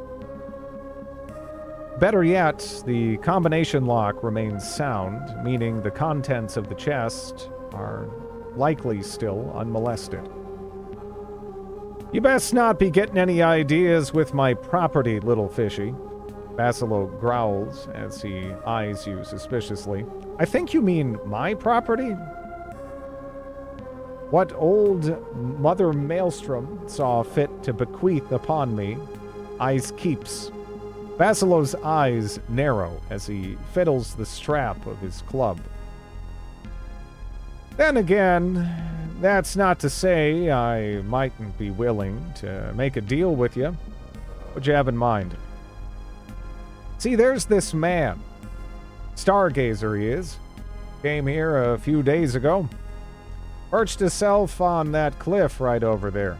Basilo points to the cliff that rises over the beach to the east. Thing is, he was carrying something I can hardly put into words. It's like a tube with glass in it that you use to look at the stars and such. A telescope? Aye, that's what he called it. Old Basilo would love to have it if you can get your way up to where he made camp. There's meaning in the stars, you see, old wisdom and such. And don't fret, Basilo saw big old fat crows circling near the camp. I'll bet Basilo's eye that the Stargazer's dead and rotting, and his telescope is just waiting to be salvaged. I'd rather you just hand my things over. Mother Maelstrom's favorite and all. I choose violence, you old fool!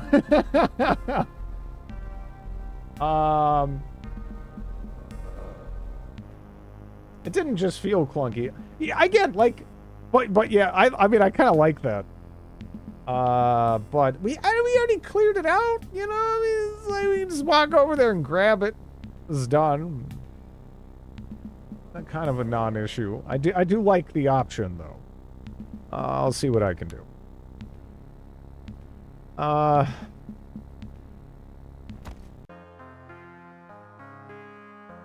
don't have any food. I don't really know what to do about that.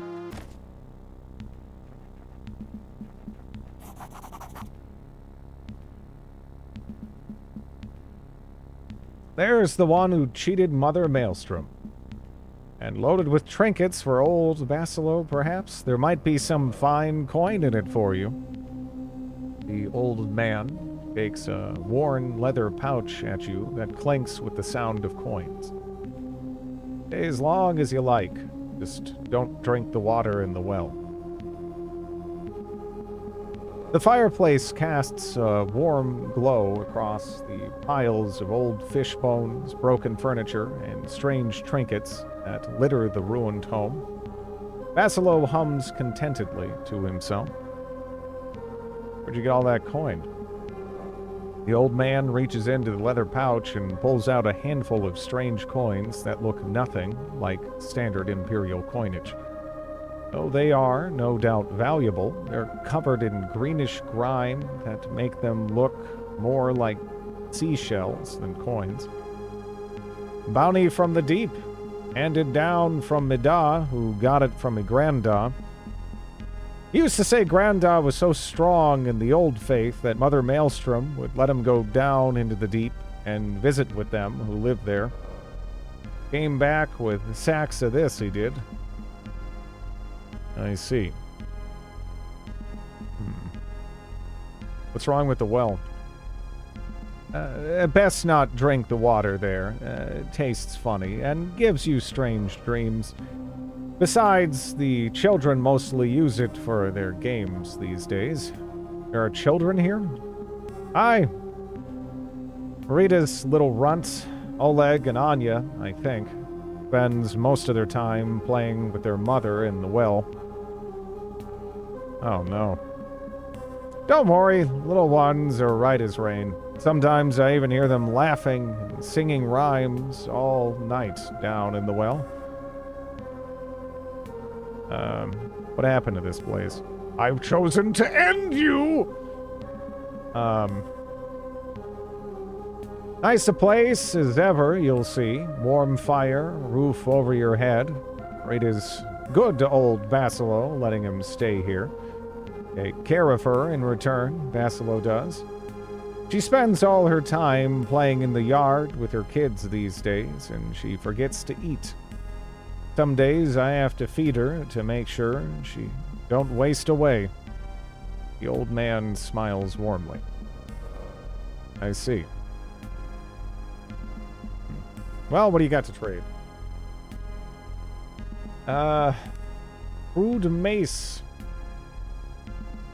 It's probably better than what we're using, right? Yeah, one to three. How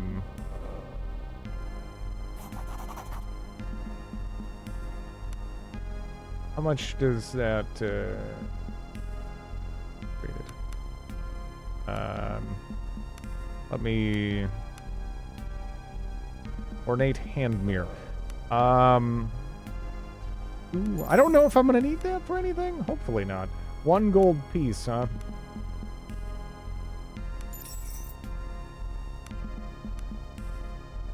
I don't know if I want to sell all those, because it kind of seems like we might be able to, like, craft them into something. Hard to let Jar do. It was, yeah, it was two ways.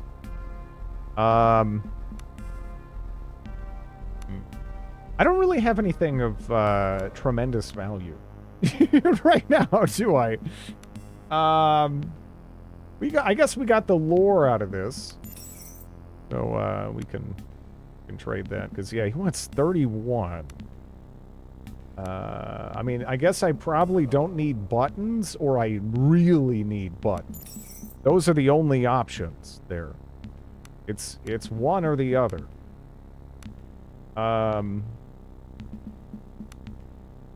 Cannot give up that rope. Sure.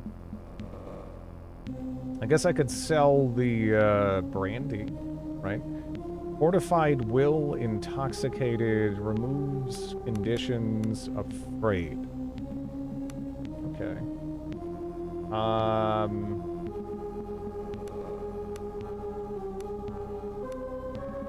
Who's the Black Priory? It's what we're steadfastly against.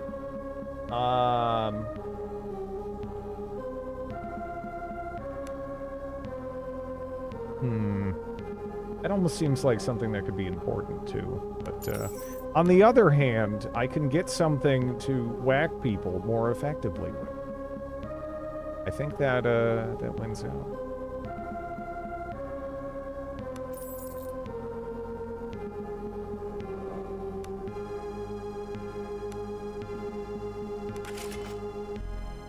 There we go. Kinda wish we had armor, too. But, what are you gonna do?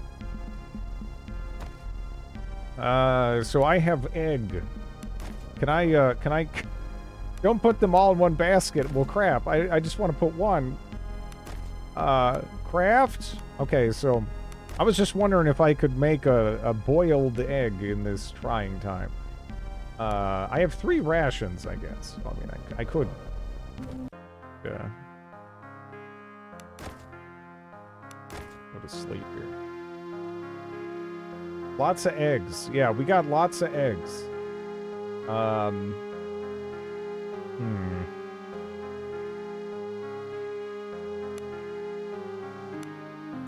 Maybe forage. I'm getting low on food. Failed to entertain. We found one ration. Okay.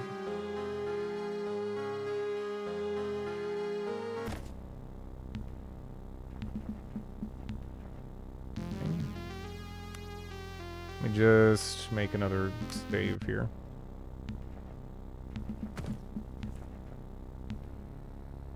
I actually like ration systems. It depends how they're handled.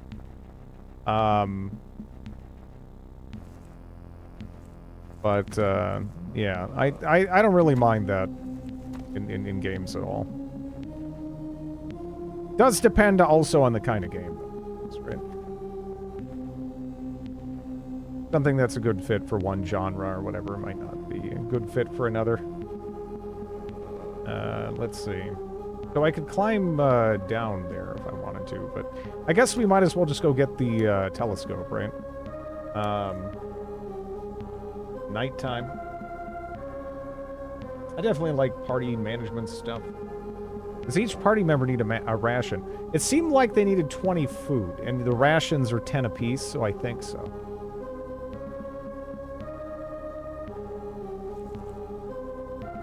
Oh, I can only descend there. Crap.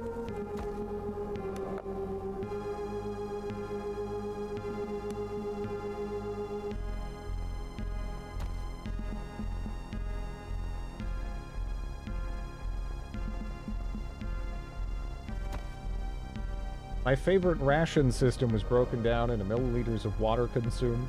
What game was that?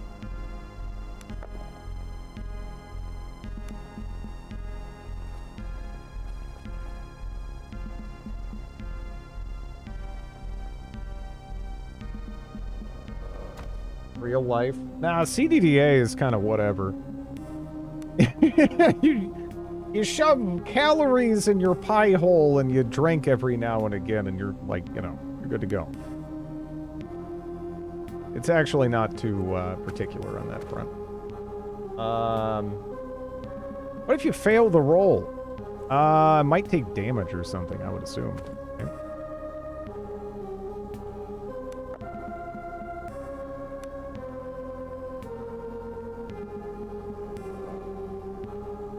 Yeah, we could walk in there, but yeah, let's just go get that telescope here. Just eat huge amounts of butter. Why butter? Because it's calorically dense in Cataclysm.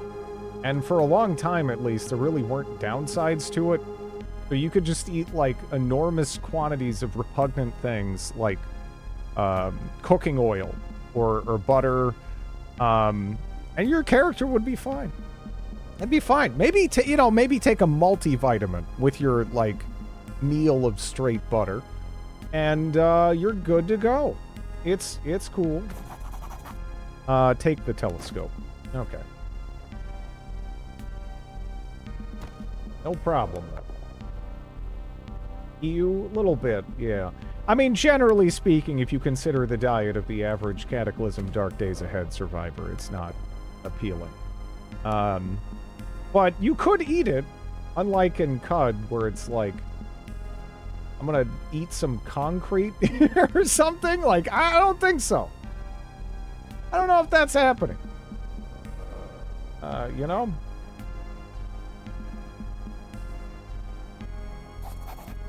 Okay. I have the telescope. As you hand the telescope over to the wreck picker, his eyes light up in a not wholly sane manner. "Chest's yours, little fish," Basilo shouts over his shoulder as he rushes out into the yard with his new prize. Open the chest.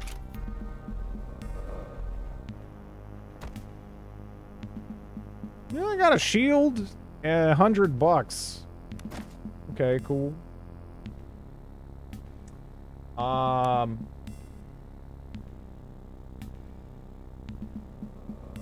Oh, that was from New Vegas. Yeah, because I was playing through like Fallout 3 in New Vegas.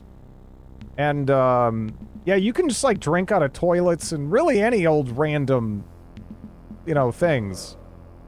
And I was talking to some like Quest NPC, and like immediately behind her we could see her that she had a bathroom, and my character was, you know, we just got done fighting and I didn't have any stim packs or anything. What other game has you drink from toilets? Yeah, that's a Fallout thing. That was also before I realized in those games you can actually hold down the interact button to just keep drinking out of like the toilet or the, you know, the water fountain or whatever too. So I was like spamming it. That was, yeah.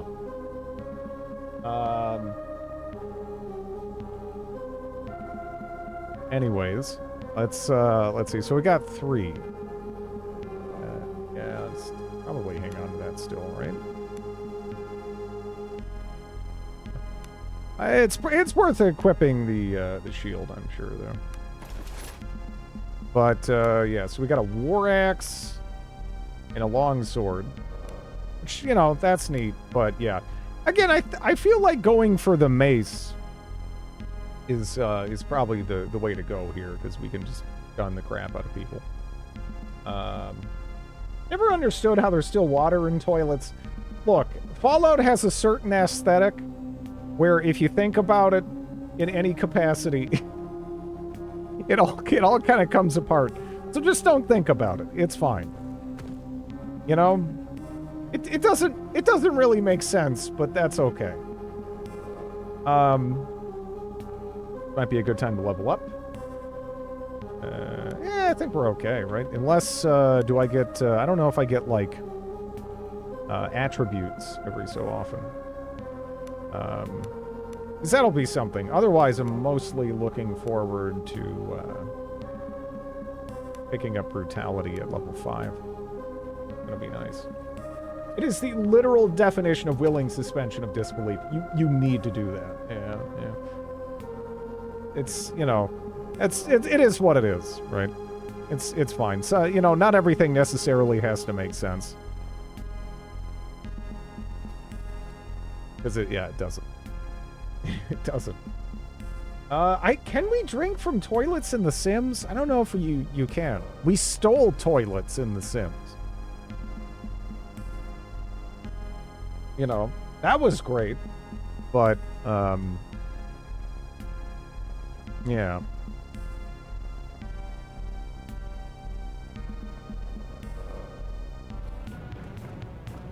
Raw steel. So we got Crab over here. What I'm wondering is, are they gonna like run to me, right? I don't really have like a real choke point here, do I? So they're gonna be able to flank me no matter what. But yeah, if they come to me, then I'll just do that. Maybe I can space them out a little bit. Combat maneuvers, pass turn, and yeah.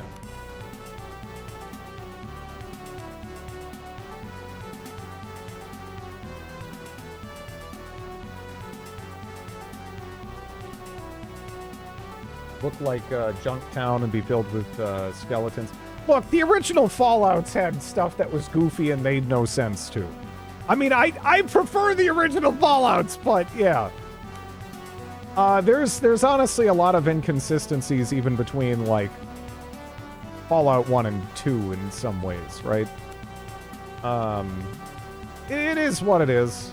You just take them as they are.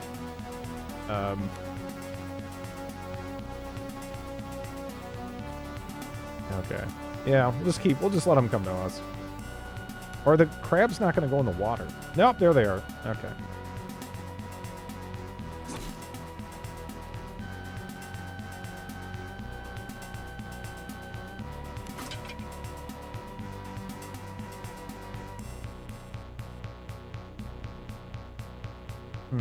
Can we... So right now I have the bow equipped. Do I have arrows? I do. There's spells available, combat menu. Perform it. Okay, no. Yeah, we're good.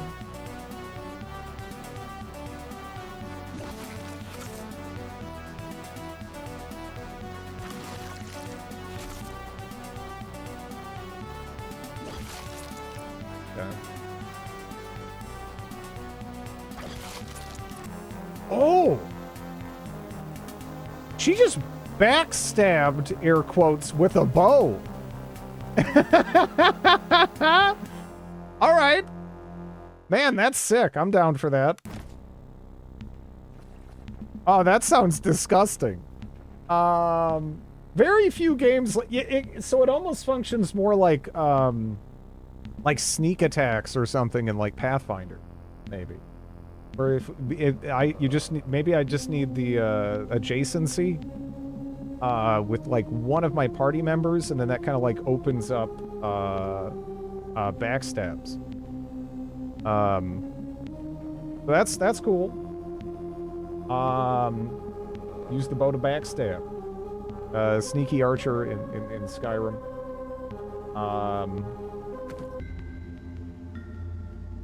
A little worried about her HP right now, but so yeah, I'm just gonna. I am just going to save there. Aeon's worth of the sea's ravage upon the land has given birth to this cave. From its depths, a stench of seaweed and rotting flesh rises. So foul is it that it feels like some evil entity attempting to force its way through the pores of your skin into the core of your being. Toughness and try not to vomit. She's perilous. Well, the thing is, I remember this cave was like a bit of a jump. I don't know if it still is, but I remember this cave was a bit harder. You know? Okay. Stealing your resolve, you manage to calm your breathing. Though the stench persists, you manage to push the image of foul things in the darkness, feasting on the spilling entrails of swollen sea corpses from your mind. You carry on into the darkness.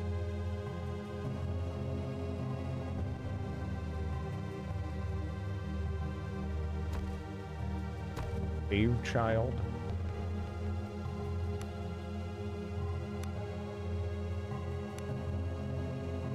A small pinkish mushroom that is sometimes found in caves, though eating it will cause acute vomiting. It is a valuable alchemical agent when used. Lesser tonic of vitality, potion of bless, I guess. Like Monday.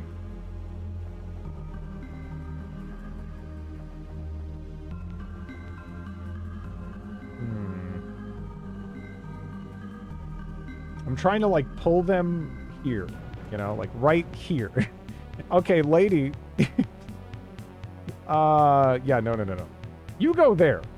This is looking good, though. I'm digging this. But, yeah, I don't know. Again, I remember this is like an escalation. A little bit.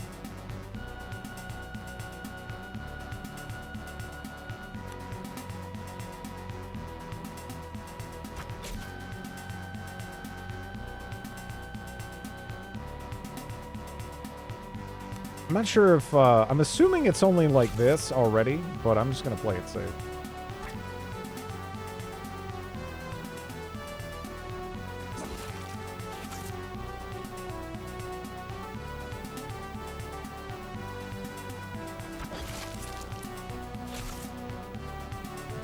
Okay, this lady is a beast. This lady's a beast. All right.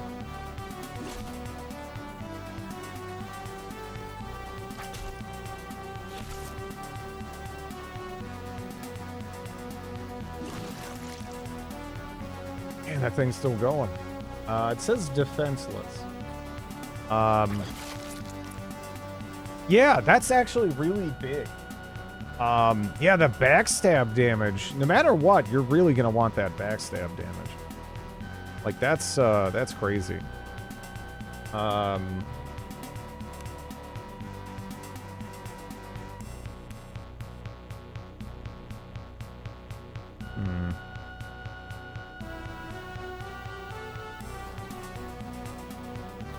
I don't really know how to make, let's see.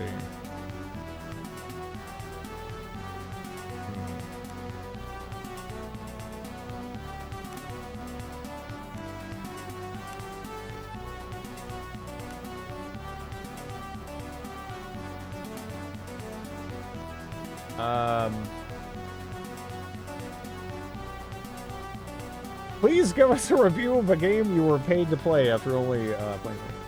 For instance, as by yes or no. Again, I haven't played like a. You've seen what I've played.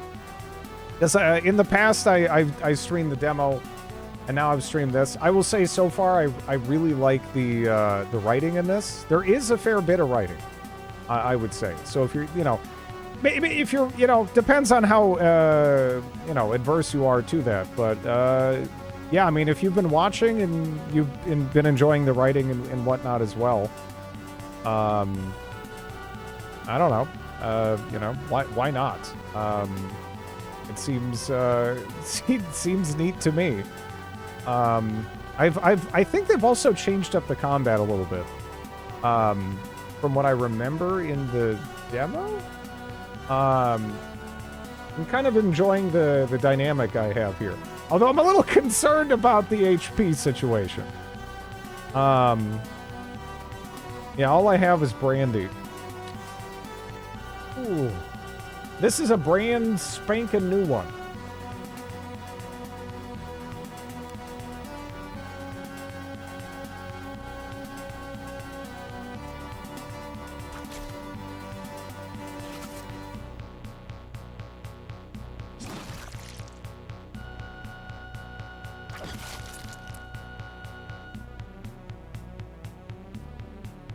Spanking. Spanking.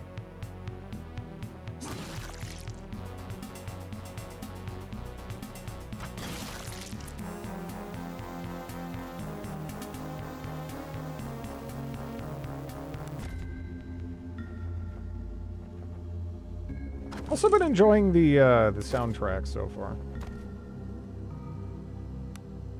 And let's see.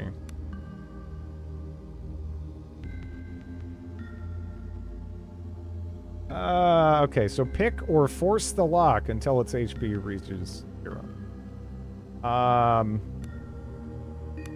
So right now, my best bet by far is to force the lock, right? I don't know, though. It's like, I have to do that a bit, and that does lower my HP. So I feel kind of uncomfortable with it. We'll try picking it, I guess. Failure. Okay.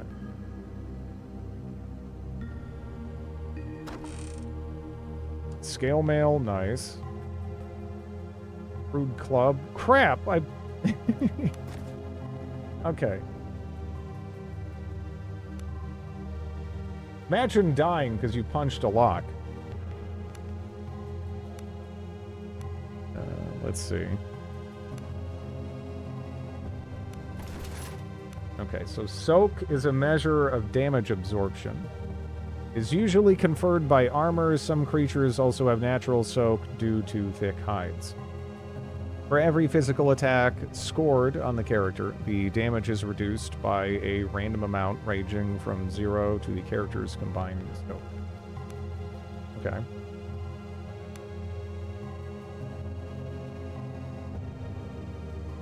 Yeah, the pop-ups are very, very well done. Wear chest plate on head like real Jardoon would.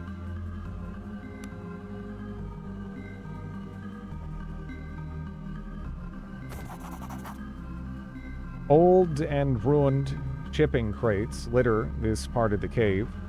Only smugglers would use a place like this to store their goods. Perhaps there are other similar caches to be found on the outer aisles.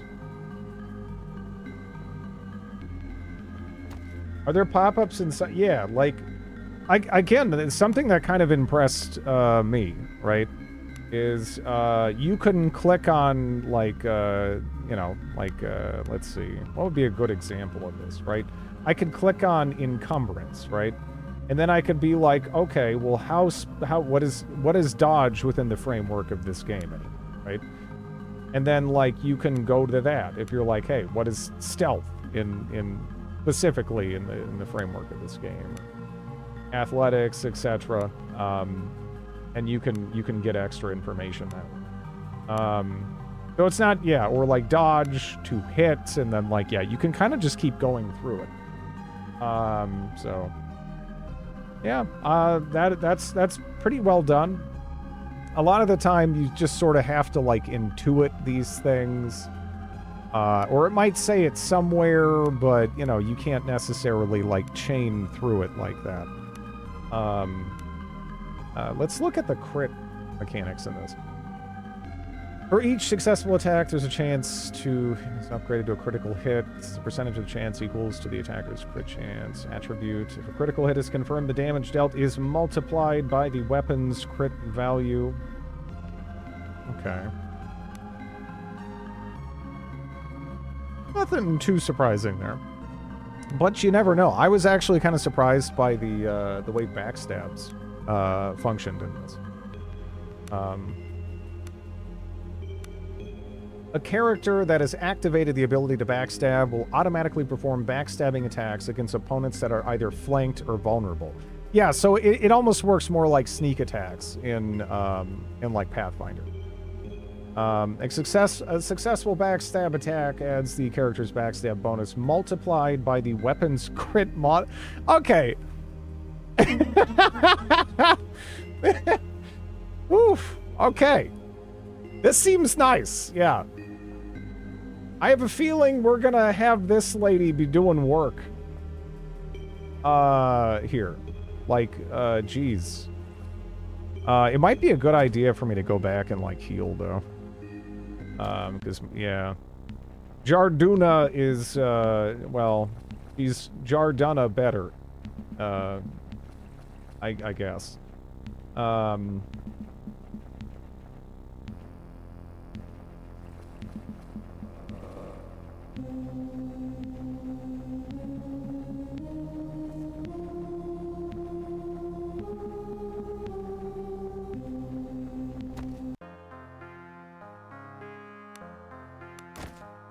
Okay, one egg is one food. How about an onion? Just onion. Just nothing but onions and eggs. Yes. Let's get them both on foraging, actually. Because that'd be nice. Bit of an Ultima vibe. Yeah, yeah.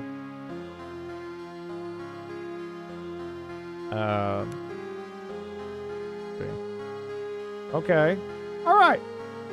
So that was like a free rest. Pretty much. That's cool.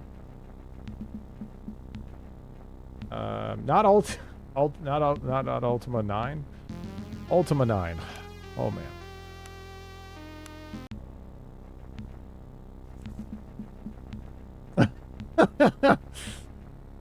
Oh man.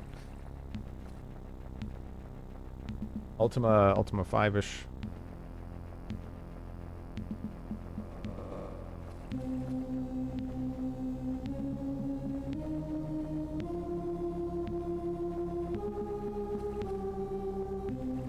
I spotted something.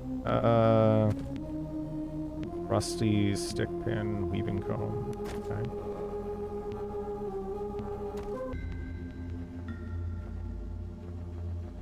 You still need to finish Ultima 9 and Daikatana. You know, Daikatana, if the AI would stop breaking, I probably could finish that. Man, Ultima 9, though. Oof. Like, it starts out actually being kind of impressive in some ways. Again, like, some of those early sandbox elements were legitimately kind of ahead of their time. But then it just kind of becomes, like, bad Zelda. And then it's just sort of sad. But, you know, Daikatana, honestly, I've played worse FPS games. It's got issues. You know, the advertising with Romero and what he might make of you and everything. And, yeah. And it's definitely released, obviously, in a terrible state. And even now with fan patches and whatnot, it's still pretty buggy. There's a lot worse out there. There's a lot worse out there. That said, there's also a lot better out there, and there's not really a compelling reason to spend too much time on that game in particular, unless you just have like a lot of nostalgia, I guess. Maybe you grew up with Daikatana, in which case I'm sorry. But large misshapen crabs emerge from the water all around you. I have a feeling that you and I are about to become very close. That's not true. I mean, I don't have a ton. The secret to delicious Zelda was always bad. Thank you for the 59 months, though, Dr. Bill. Growing up with Daikatana, yeah, it'd be rough. But, I mean, I can't comment on any of the other Zeldas, because the only ones I've played are the Game Boy ones. But, Link's Awakening, I loved it. What is it? Oracle of Seasons and Ages, those were also, I played the crap out of those as a kid. But, yeah. One more month! For 5 years. But yeah, we're being ambushed. Let's see. Ooh.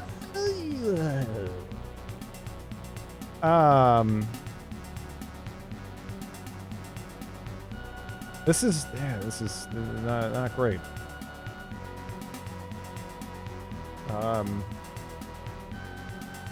Like, I could go here, but I don't think this lady's gonna tank hits very well, right?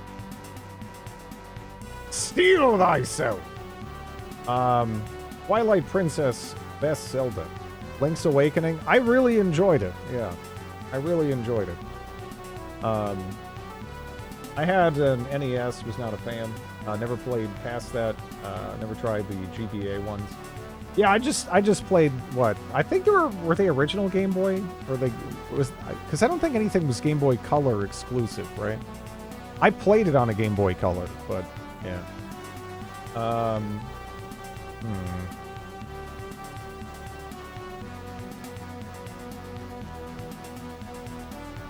These are crabs. These are crabs.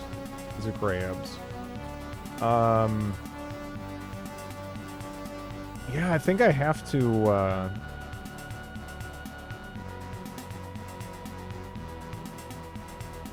think I have to, like, put you there, and then go here. That kind of sucks, though, right?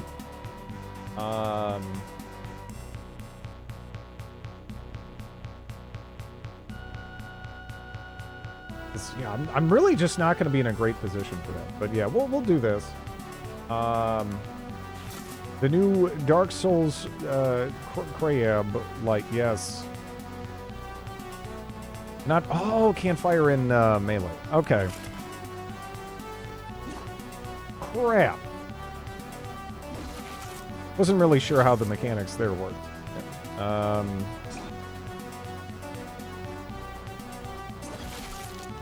Well, Jarduna is doing a bang-up job here with the crab bashing.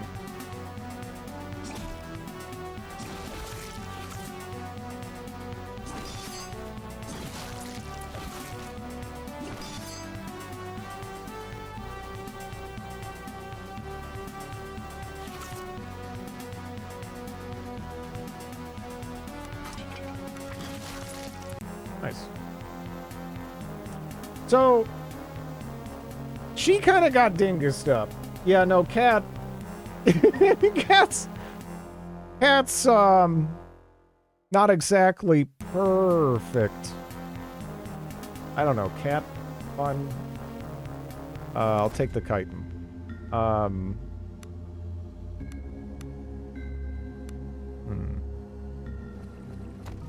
That's interesting you can examine ground like that. Hey, dude. Who goes there? A haggard man, dressed in the livery of the Nautical Guild, huddles apprehensively in the corner of the small chamber you're standing in. His lips are dry and cracked, and he appears to be parched. Dead Emperors, please tell me you found a way out of this pit. I have. What are you doing here?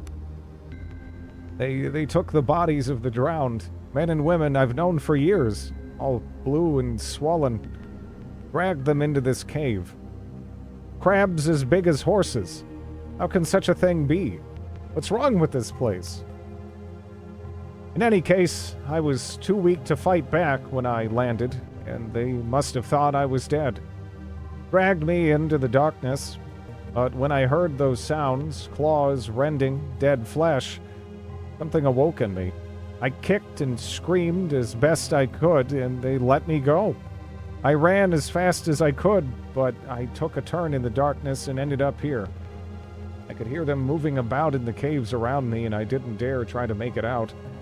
If you hadn't come here, I'd have died from thirst. The way out should be clear for you now. Thank you so much. I'll live to see another day. By the golden dead, I'll be mending my wicked ways if I make it out of here. No more dice and whoring. Good luck. The desperate man wastes no time scrambling past you and towards fresh air and relative safety. That was Ari. Cat seems flustered. Poor bastard.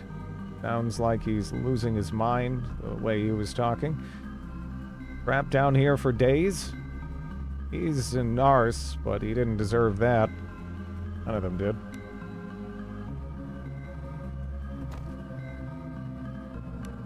Hey, you got this? I don't know if you got this.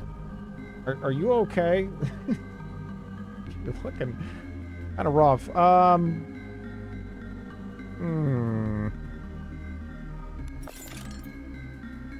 Okay. Tonic of vitality, cure disease. Okay. Nice. What happened to Bow Lady? Okay, so we kind of got ambushed, and, there really wasn't a winning position for Bow Lady within the framework of that. What's the morality of eating a horse-sized crab? Is it as smart as a regular-ass crab?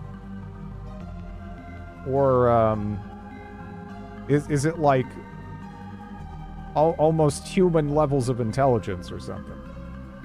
Because if it's just a crab but big, then I imagine the morality of it is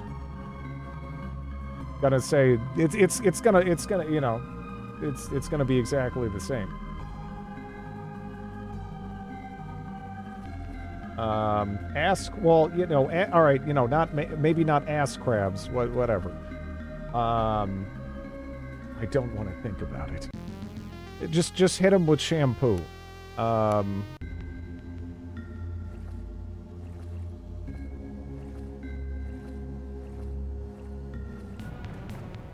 Uh-oh. Yeah, you need to go back there. I was like, there's not gonna be another battle in here, right? There's not gonna be another battle. Yeah, there's another battle.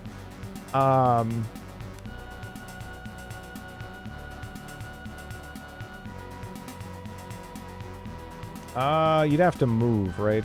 And then if you move, then they can flank me, so. Defend. I don't know how many arrows you have, so we should probably have you defend too and just conserve. I think she just got, like, diseased or something.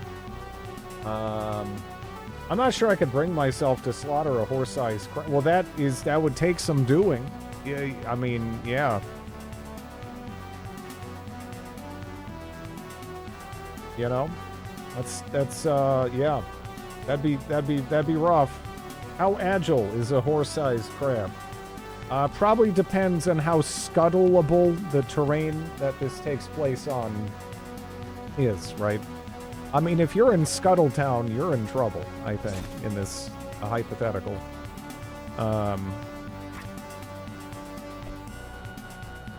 Uh-oh. That one's going around a flank. I do not like that one bit, and you're missing like crazy.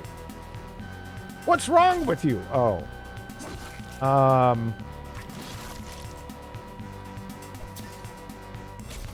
Okay, good. I was hoping that one would double back. And it did. There you go.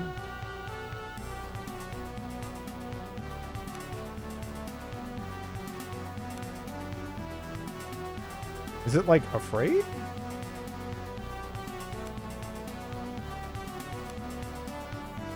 Yeah, I think it is. I think there was something out about that popped up for like a second. Or does it just not know where I am? Maybe did it lose sight of me or something?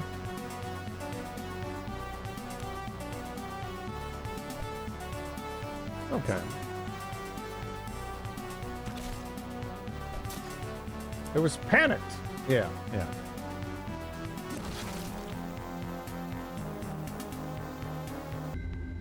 A horse-sized crab would probably be delicious. Probably not, really. Like, I mean, the thing is, I mean, I prefer, you know, just like crab to like lobster and stuff. So I don't know. Maybe if you size it up, you just end up with, you know, it wouldn't necessarily be more like pleasant, right? It would have a lot of meat, yeah. The more you size up an animal, the grosser it becomes. Yeah. I don't know. Not to mention the act of, like, you know, like, cleaning all that up. That sounds like a lot of work, right? If it's a horse-sized crab, damn. I would not want to be the guy responsible for that. The meat would likely be a lot tougher. Yeah.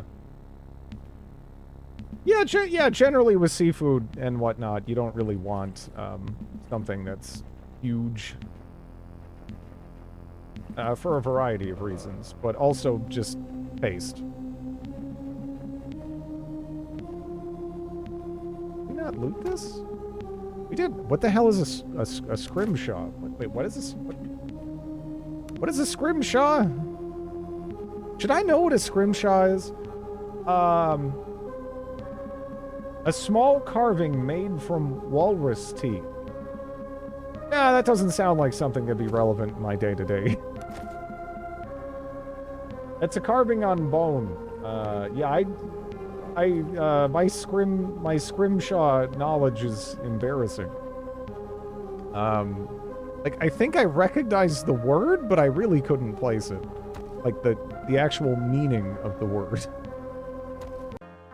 Which is kind of the important part of recognizing something. I don't know.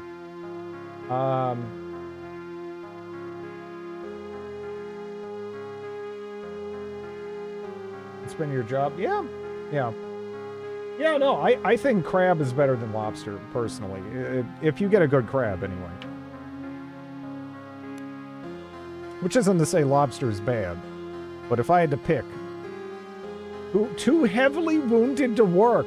La-di-da! Okay. Fine.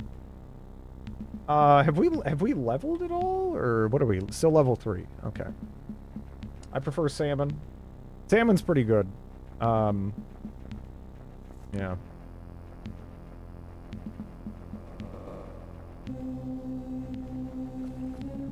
Yeah, I don't know if I've mentioned this before, but I'm kind of a fan of salmon.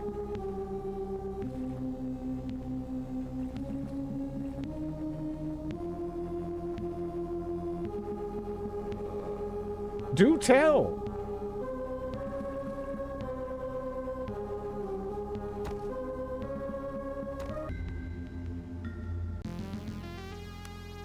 You know, I never even had salmon until I was, taking an aquaculture class in high school. That was the first time I had salmon. I was like, oh my god! I have been wasting my life!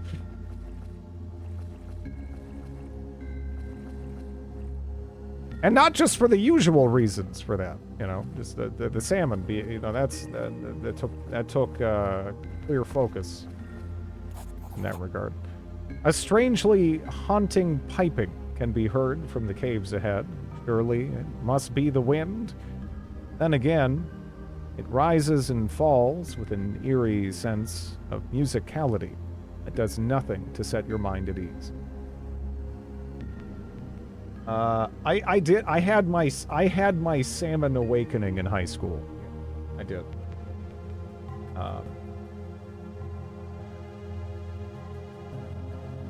They're not that good to eat. Way too fatty. Stay stale. Yeah.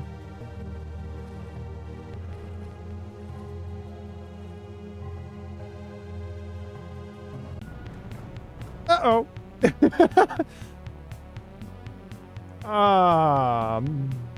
Where's Ozzy Osbourne when you need him?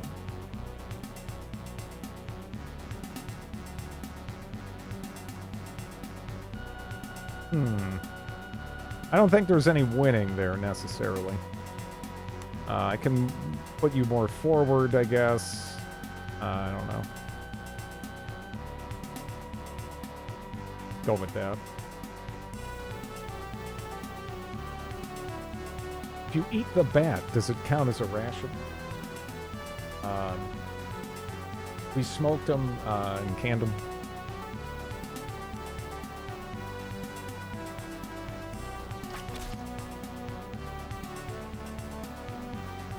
Yeah, I guess bagoosh. Uh-oh. Alerted! Oh, great job. Great job. What are the 4 arrows we have left?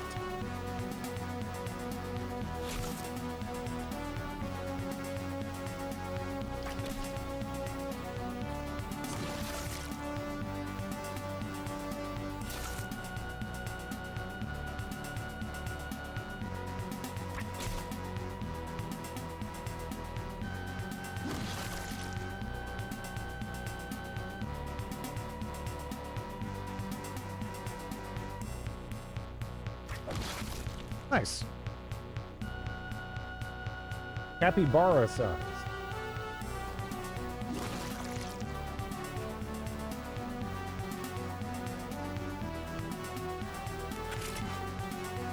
Can you make it?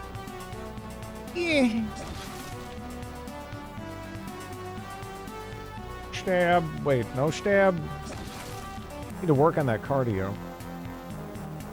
Burb.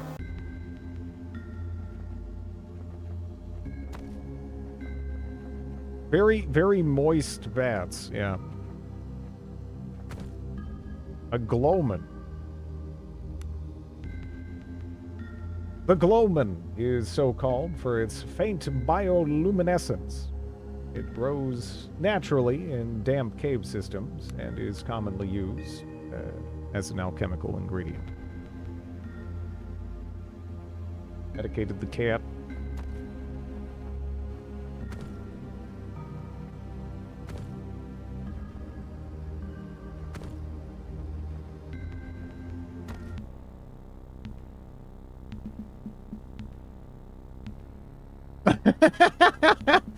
Okay. My dog is barking at me actually. And it is about that time where I need to go like feed her and stuff. So I'll be right back. I'm gonna go take care of that.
think we already looted all that. I'm just trying to think. Go here. You had nearly grown accustomed to the foul stench that lingers in these caves, but now it once more assaults your senses with renewed vigor. Rolling out of the eastern passage like so many black tendrils probing for a way into the very core of your being. Whatever lies ahead must be at the center of the rot that permeates this pit.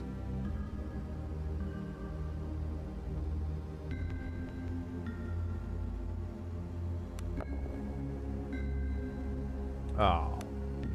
You vomit violently, and the sounds of your retching echo through the chamber around you. With each spasm, your gasping draws in another lungful of the tainted air until you feel permeated by the foulness. Where do you end and the filth begin?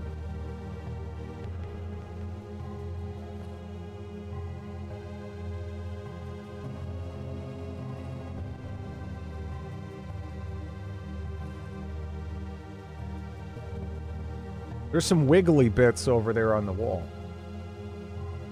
I ask myself that question every day. The Hat of Thievery.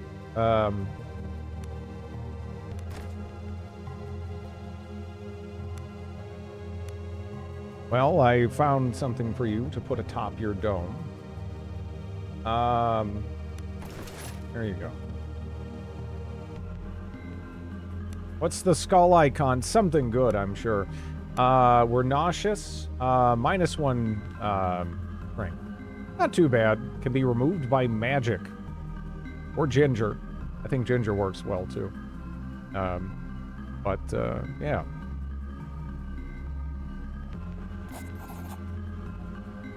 The corpses of the doomed crew of the Zephyr are arranged around the chamber's central column. Pale light shines down from an aperture in the vaulted cave ceiling above, illuminating their bloated features and pale blue skin. Is there a form of artistry to their arrangement? For a brief moment, you almost find it beautiful? The thought comes into your mind unbidden, an interloper. Stepping between the corpses, you spot a man who you immediately recognize as the Zephyr's first mate. Around his neck, a sturdy chain glimmers, and you carefully fish out a strange octagonal amulet, richly filigreed and with the navigational rosette of the Nautical Guild carved on it. This is no doubt the captain's seal, and is apparently an item that the guild will pay handsomely to have returned to them. As you pocket the amulet, you become aware of movement in the waters around you. Strange, stalked eyes regard you as several of the chitinous horrors emerge. No doubt the abominations have come to feed on the flesh of the dead or the living. I don't think we're going to be able to sneak away, so if we can get the initiative, maybe that's something. No, ginger is awesome for if you have any issues with nausea and whatnot.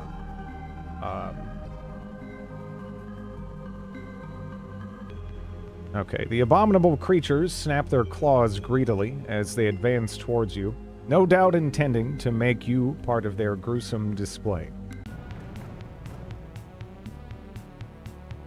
Candles!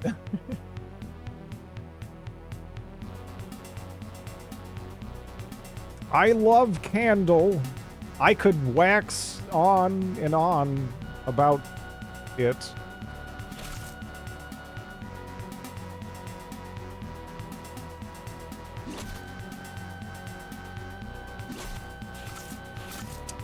Dog.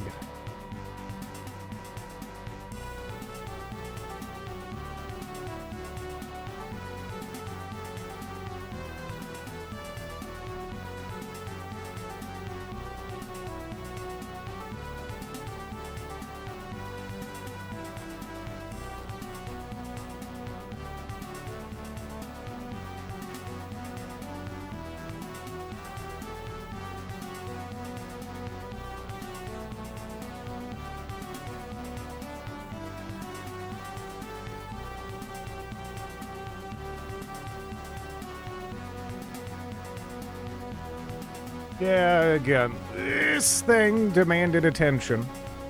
Lost to the dog, yeah.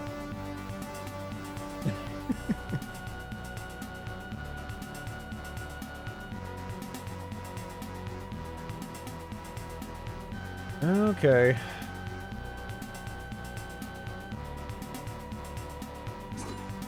Damn it.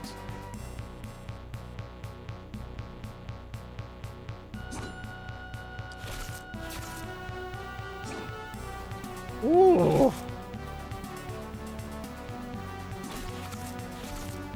If you could die. There we go. You're really getting on my wick with these puns.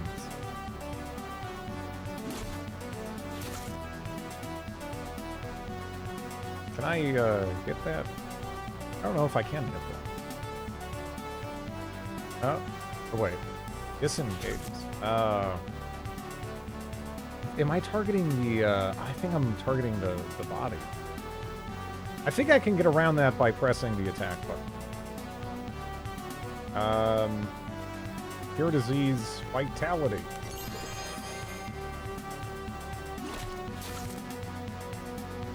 Yeah, there we go.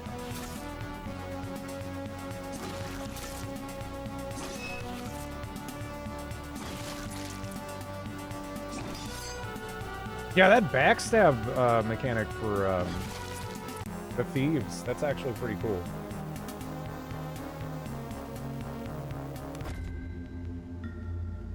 Okay.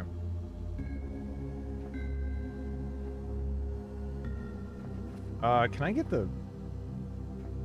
We didn't already get it, right? Can I not pick that up? Oh. Double check. Cat reaches level 3 plus 3 vitality. That's good, because, yeah. But we got a lot of chitin. Okay, yeah, no, we do have the nautical guild seal. Any scalding remarks? Is the tea scalding hot, black and bitter? Can the Drid save by night? Hello, the Joseph.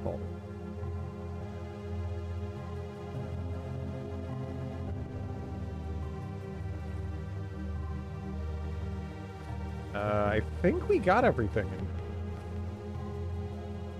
Okay.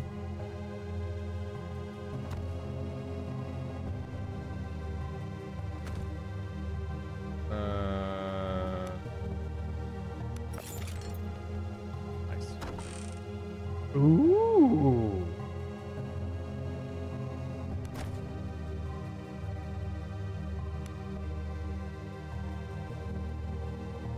A scald is a tale. What a hot take.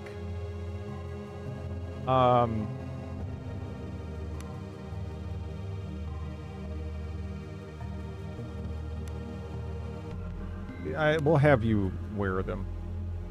Right? I think that makes sense.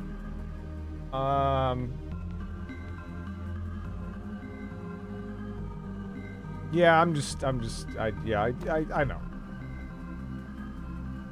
I can go up the ladder here. I have no idea where this is. Stepping into the fresh air, you pull the strange octagonal guild seal from your pocket and examine it more closely. The dark metallic surface is covered in intricately carved lines and symbols. It reminds you of a mix between a compass and an astrolabe. I don't think we can do either of those. we're big dinguses on those two skills. You feel the weight of the strange device in your hands. For a moment, you're back on the deck of the Zephyr. Monstrous tentacles rise above the ship like strange alien towers. Terrified screams fill the air. You shudder. Cat's voice snaps you out of it. If we ever get off this bloody island and back to the mainland, the guild will pay well to have that returned. All I ask is you remember who told you about it. What do you mean? Don't worry, we'll split the coin. You can keep the coin. All I want is to be done with the guild, be free to wander as I like. Maybe wander up to my brother and stick a knife in his fat gut. Your brother? Aye, 'twas my older brother who sold me off to the guild. I was bloody 12. 12 years is what I owe them on account of that bastard. I've already wasted 10 years. Her voice breaks for a moment before steel creeps back into her otherwise soft features. Like I said, gutting the cunt will go a long way towards setting things right. And the amulet will help you somehow? Sure. I'm free enough for now, but the guild doesn't like to let their assets go, and they have a way of catching up with those who jump ship. Even someone as lowly as me. Dangling a recovered captain's seal in front of them is exactly the kind of thing that might sway them. We'll do what we can. I'm liking you more and more. Let's start by getting off this bloody island alive. Yeah, now I just imagine Cat with an Australian accent.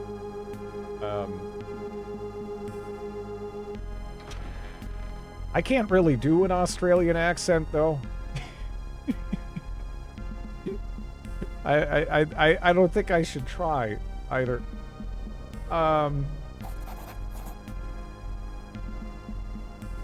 Let's see. Wanna... Go to your bed.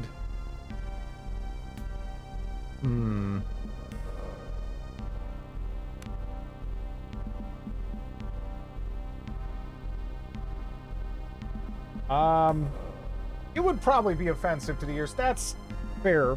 Yeah. I imagine so.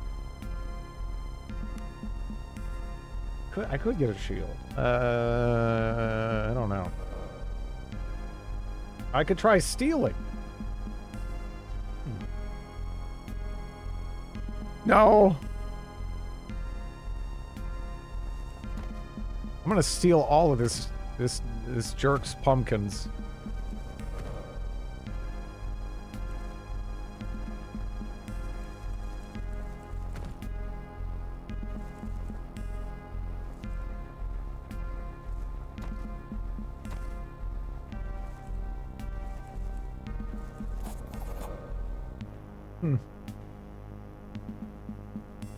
A woman sits in the grass ahead of you, with the well looming over her. She is emaciated, ragged, and covered in grime. How long has she been sitting here? Days? Weeks? She rocks back and forth, almost catatonic. Then, suddenly, you hear it again. The clear sound of playful children's laughter rises from the well. The woman wails. Maybe we should have a nap before we unpack what's going on there. That might be the way to go. We don't have a lot of food, do we? I don't know how big of a deal that is. Because, yeah, last time we didn't get rations. It recovered partially.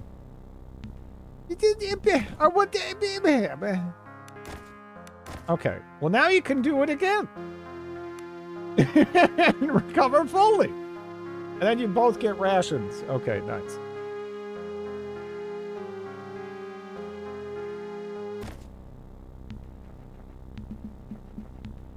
It's bright and early-ish, maybe, perhaps.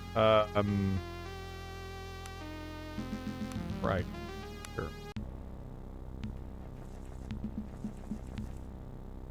Hey, lady. The woman rocks slowly back and forth as she stares blankly at the well in front of her. What has happened? It took them. It called out to them. I heard it. Funny thing is, I heard it calling with my voice. Oleg and Anya live in the well now. They're calling for me to join them. Can I help? It will never stop. It will multiply until it covers all the lands and all the seas. And when we are all dead in bones, the Conqueror mold will dress our corpses in black mourning veils. Her voice is flat and monotone, and the strange words almost seem to come from somewhere else. Then she lets out a deep sigh. But if I had my children's bones to bury, it would give me some respite. A moment of silence, then the sickening sound of children's laughter once again rises from the well. Mold. Join the mold! Hello, wife swap.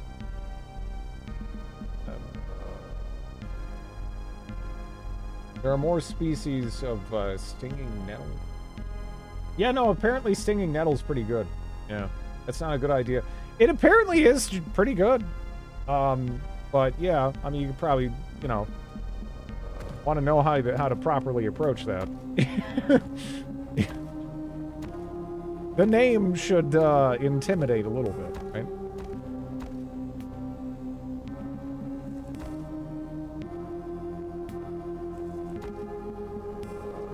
Let's see. How do I, okay. The well seems ordinary enough until you examine it more closely. A thin layer of slimy black mold seems to cling to its walls, and a heavy odor of filth rises from its depths. You could swear you heard something splash around in the shallow waters. A ladder has been placed in the well shaft, and you could easily descend if you wanted to.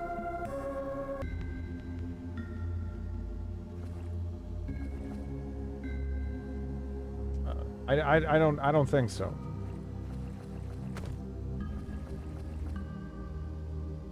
Stinging nettle competition.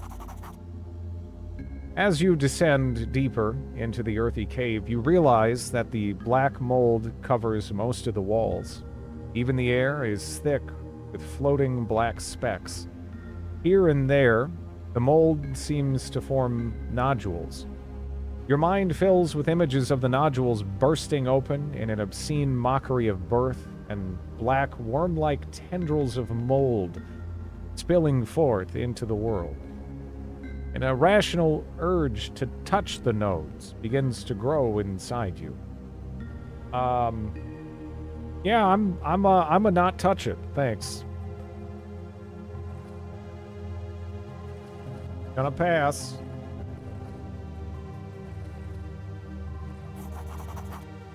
Perhaps it's the thickness of the air or the sickly miasmas that fill this part of the cave, but stars flash before your eyes. Your mind is assaulted with images of alien landscapes. Cities? No. Giant, living structures, almost like the coral that the traders from the Seagate sometimes peddle, but large. So large it almost touches the sky. Then you see it. The structures themselves writhe with obscene life. Innumerable black worm-like tendrils of black mold cover them. They beckon you. Give in to them. Let them take hold. In the sky above you, something massive shifts. I'm gonna carry on. Tempted, very tempted, so tempted, but no. You feel as if you're dragged under and into the crushing blackness to unfathomable depths. Stars flash before your eyes again, and you once more see the impossible landscapes. Cyclopean edifices. You gotta have it! You gotta have Cyclopean edifices of writhing black shapes. An age of worms. You understand now. This is not some alien dreamscape. This is Warda. This is home. Warda, the planet upon which you find yourself, noticeable for the presence of the reticulum. The dominant ruling power is the Gallian Empire.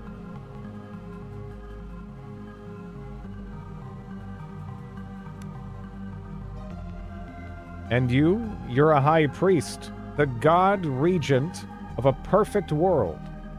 And now it is time.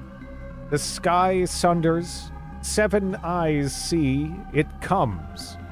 Give yourself to it. Shit. I don't really have willpower. I don't think anyone has willpower. Cyclopean edifice, not Cyclopean whatever. Whatever. But you gotta have Cyclopean. You know, and if you're going Lovecraft, I mean, that guy, he threw in Cyclopean like I throw in, like, red pepper flakes in my food, you know? But, okay. I think we might be in danger. Willpower is the most important stat, it seems.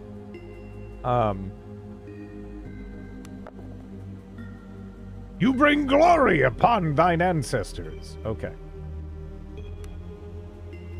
Gathering all your willpower, you wrest back control of your faculties and forge ahead. On the wall ahead, you spot it, a festering ganglion of black ichor with 2 small human skulls leering from it.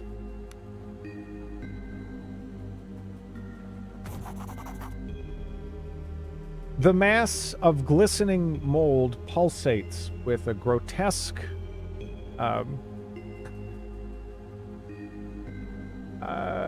peristolic motion as you approach it. Embedded in it is a collection of small animal bones. Nonetheless, you have no problems identifying 2 complete small human skeletons. Pooping motion, easier to say. Okay. Yes.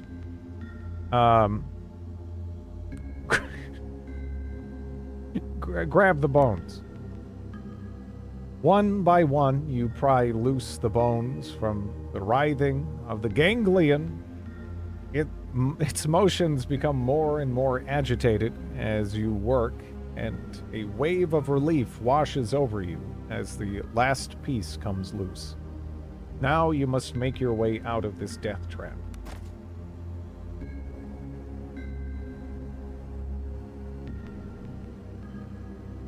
Is that a die you threw? Yeah. Tubular undulation.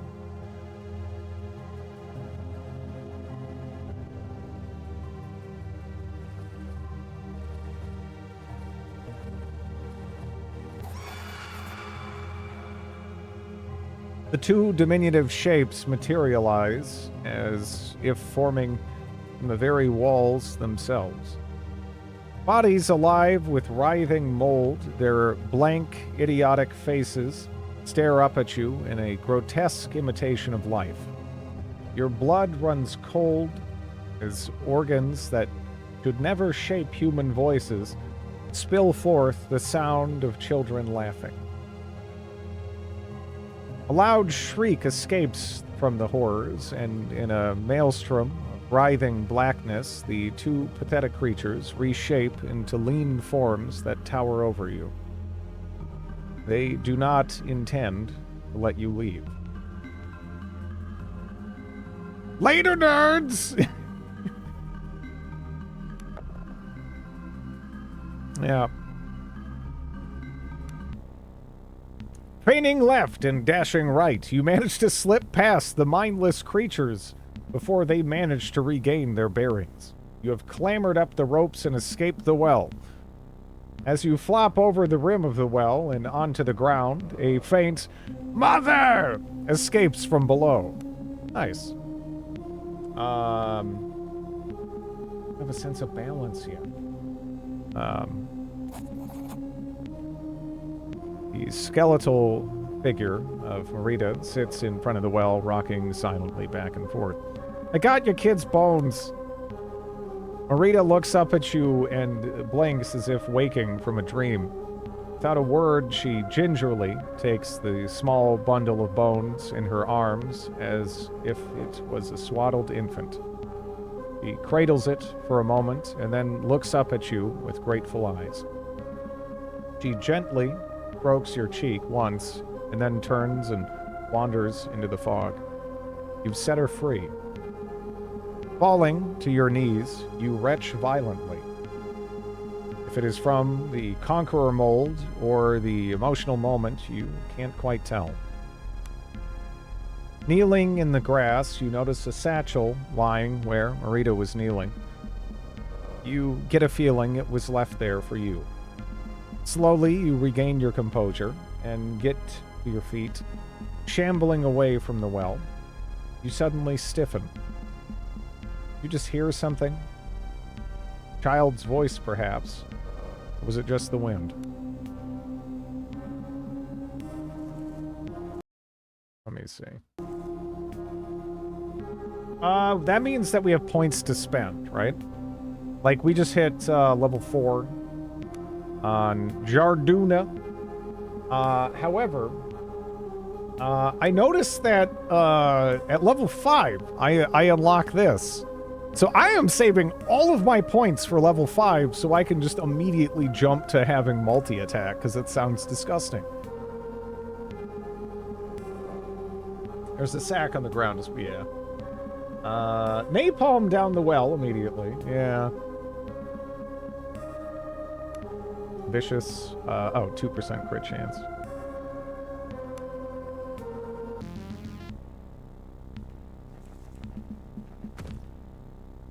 Gold ring, potion of cure disease, Marita's cookbook. Oh, hey! Maybe we can actually make some feud, right? A humble cookbook. Vegetable soup, potatoes, carrots, leeks. All of the above can be found growing in our field. Farmer's omelet, 2 eggs, potatoes, and onions. Seabird eggs will do just fine. Onions grow wild in abundance. Okay. What? Do I have that? Let me see.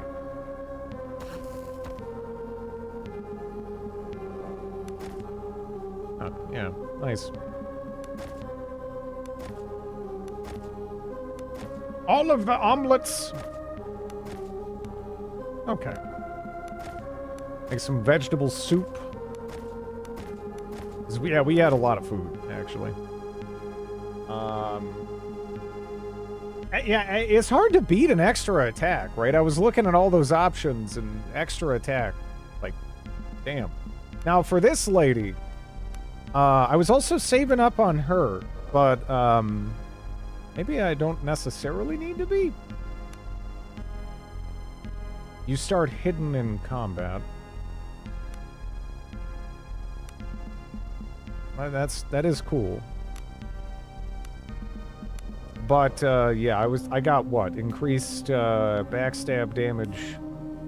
I could go for increased movement, or we can just continue to increase backstab damage, because again, it seems to function like sneak attacks from like Pathfinder or whatever, so it's pretty sick.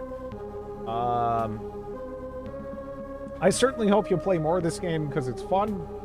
I know we don't do fun and only pain and suffering on this stream, but you never know. Anyway, I have to go to sleep. Have fun. Later, Scorn. Thank you for watching. Yeah, I've been enjoying it. Now, in regards to playing more of it, I'm gonna legitimately have to ask,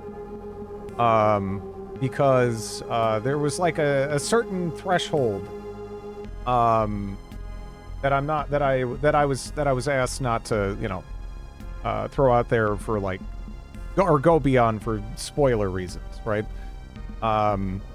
So I'm not sure when that kind of period expires, but I am very much so down to play through this entirely. Yeah.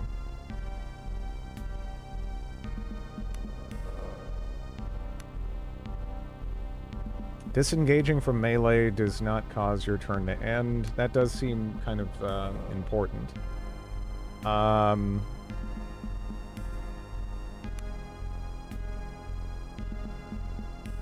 Here's some.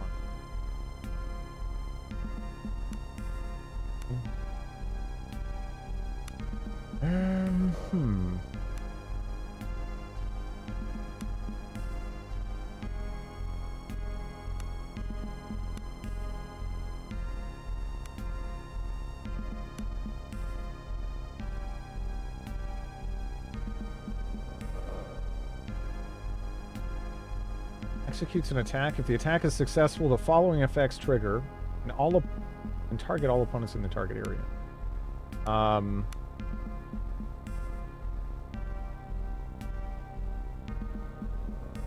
So far, I don't feel like movement has necessarily been, like, crazy huge, right?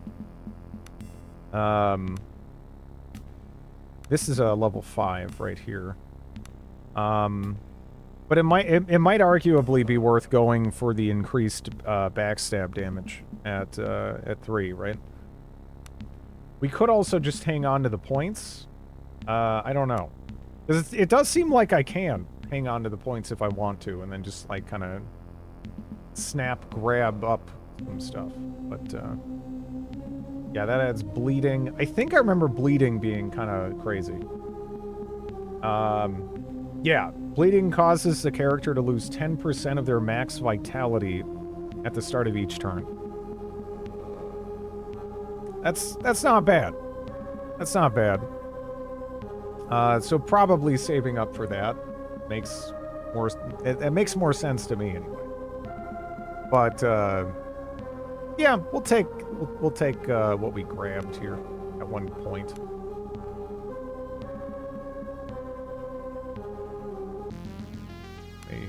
Let me save.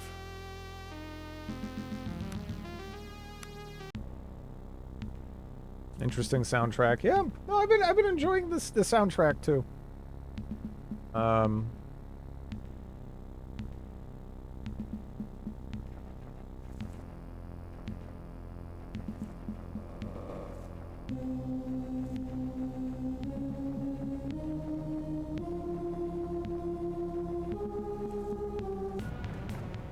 Oh, okay.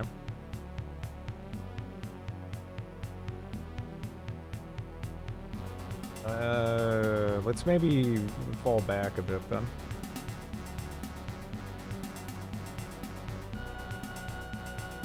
I'm not familiar with this game though. What are we doing? This is a Lovecraftian CRPG. Again, from how they describe it as having sort of like a Commodore 64 sort of color palette kind of art style. Seems neat. It's very it's very writing heavy, but the writing's good. And I don't mind that at all. It's neat. Read it all. Went through all that effort. Yeah, I know. What are we doing? I am offended. Yeah, I know. Boiling over. I'm water puns. I got the water puns. Do you want props? Do I have to hand you several props for each water pun in the sentence? I mean, we're drowning in them. I want to hear them.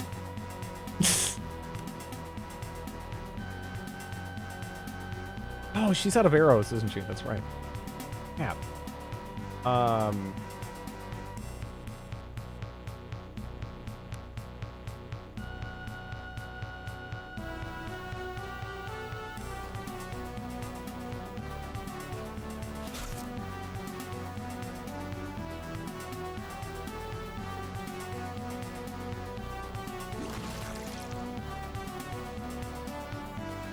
Can't reach target. Oh, yeah, that's right. Can't be diagonal. Practically steaming. I will have to leave to drown my sorrows. Shut up.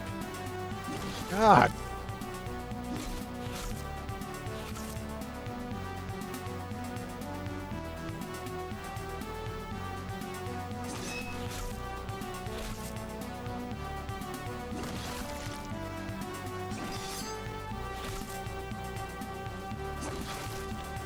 Nice. You're wet behind the ears. I see what you did there. What? Why? What? Why?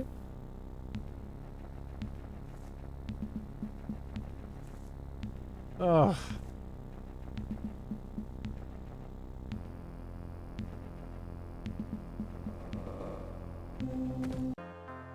I guess, yeah, might as well. I mean, we already got, seems like we're getting pretty consistently, like, one ration, like, every time back. We also have some, like, fallback food as well. Could be okay.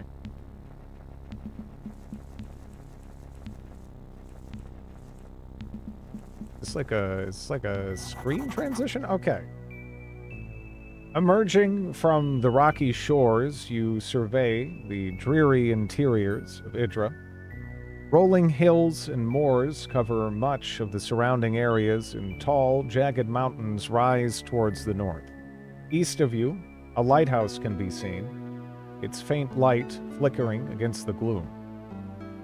Beyond that lies a bay, and from its far shore, the wind carries the foul stench of burning corpses. There's something wrong here on this island. Something really bad. Cat suppresses a shiver. You came here for a reason, right? With mercenaries and all? Had to have been something important. I was hired to find somebody. Cat listens intently as you tell her about your quest to find Embla Baron. Girl's lucky to have a family care for her. Cat mumbles. So, the old man told you she was last seen in Horan, right? Well, I've been to Horan. Landed there on her last run. I could tell something felt off about the place, but nothing like this. Go on. Here's how I see it. Horan isn't far. Just a day's march to the east around the bay. However, I think we need to be all clever-like about this. Make sure we rearm and maybe even try to pick up a few allies. If we rush in and end up dead, we're not doing this Embla any good's what I'm trying to say. So we should explore around a bit, right? Gather a bit of intelligence and whatnot. I'd prefer it if you leave the strategy to me. I agree. We need to take it step by step. Yeah, just like that. See over there? Cat points towards the lighthouse to the east. Lighthouse is still lit, so it's bound to be manned. If we make our way there, we might find out more about what's going on. Might even scrounge up a hot meal. We just ate, lady. We just ate! I don't know what we ate. But something. Lighthouse bandits. Don't forget. I am not gonna, I can't, no. I don't have an Australian accent. I don't. It wouldn't be good. Tepid response. God, shut up. That's gonna move on. Any other suggestions? I'm not sure if that's sarcastic or not, because I don't want to be an asshole. But if she actually has other suggestions, that's fine. Cat looks around, squinting against the wind. She nods her head towards the northern shore. I suppose any other survivors and wreckage from the Zephyr would be washed up on shore northwest of where we landed, right? Might be worth a look-see. Let's head out, though. As you set out across the blasted landscape, you have a growing feeling that whatever horrific fate has befallen this region, it's somehow inexorably tied to your quest. Something dark and vast is slowly spreading throughout the Outer Isles, tentacles grasping greedily as if searching for something. Great adventures may lie ahead, but so does great terror. Of that you are absolutely certain.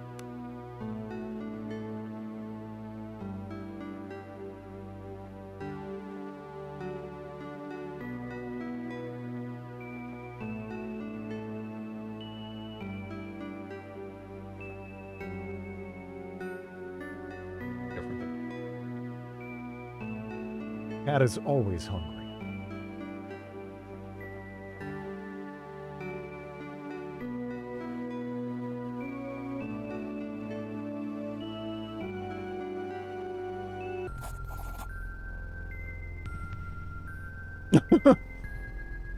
You see a figure thrashing violently at something obscured by the low fog.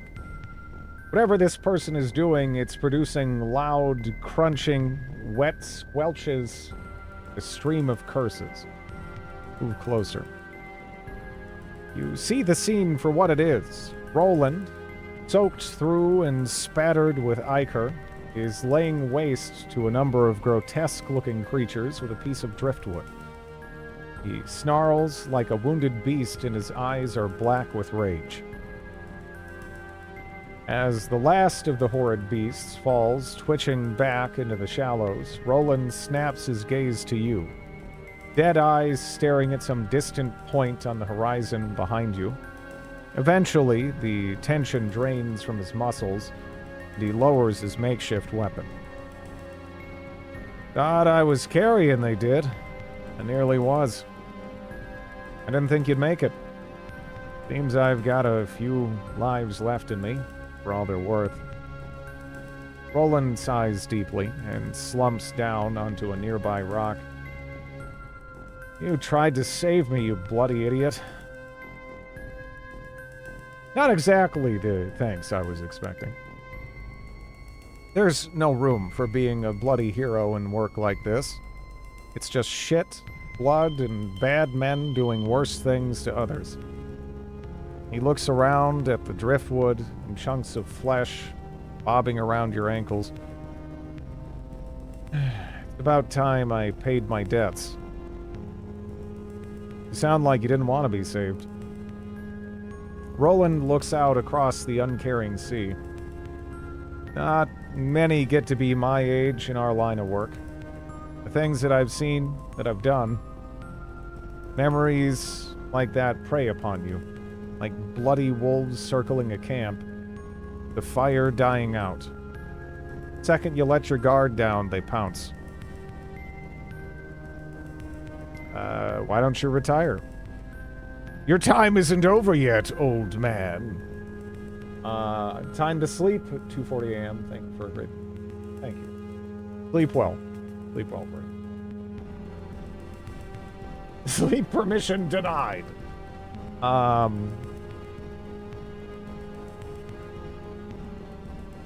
don't you retire? I tried once. The quiet only made the memories louder.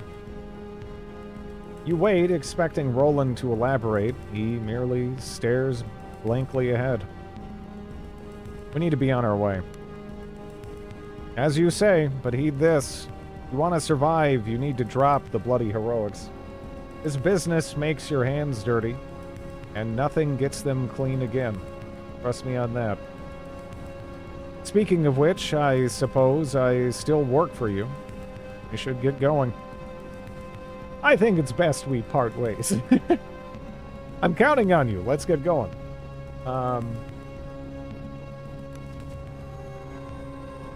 Roland nods solemnly, brushes a sticky glob of ichor off his arm, and trudges over to you. His lips part as if to speak, but he hesitates. Let's just go. Roland does not seem to hear you. Instead, he is staring intently ahead. There are men in the fog. I thought I heard them earlier. I'm certain they're not from the Zephyr, and I'd wager they're less than friendly. I don't care if you're itching for a fight or not, but either way, we should tread carefully.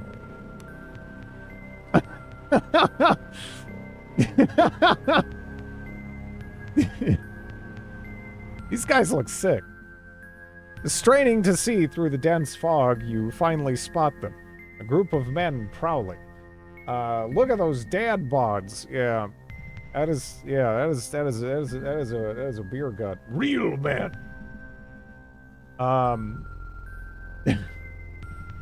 group of men prowling the short line like carrion eaters looking for dead flesh.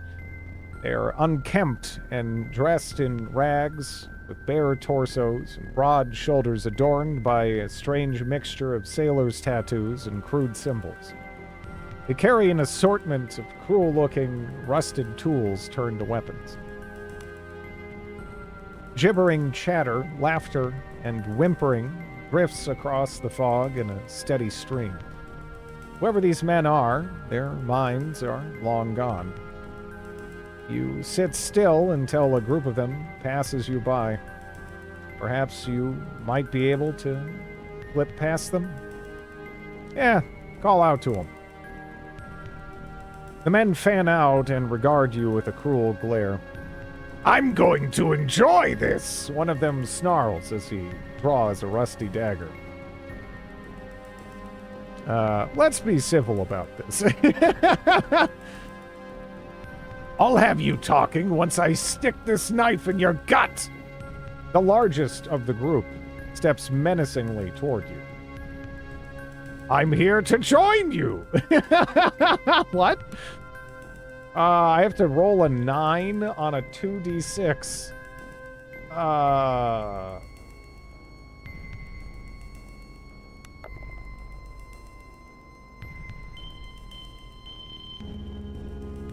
Fuck.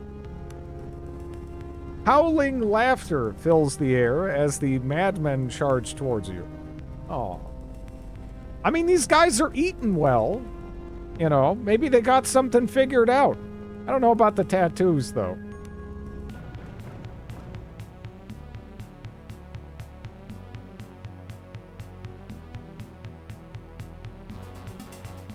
Oi, prick! Look. Some things, it's, you know, you just gotta do it the Jardoon way, right?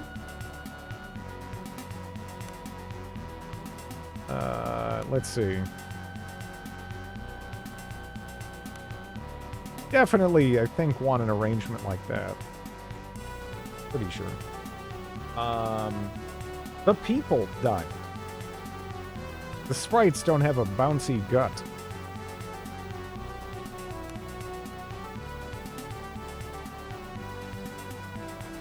Is that an archer? Yeah, I think that might be right there.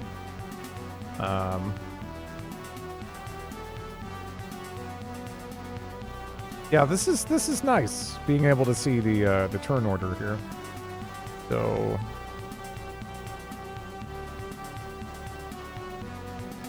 yeah, I guess let's if I go past them though, will that technically engage? Is there like attack of opportunity? Or, I don't know. Out of range defensive. I spotted something. Okay. Yeah, okay.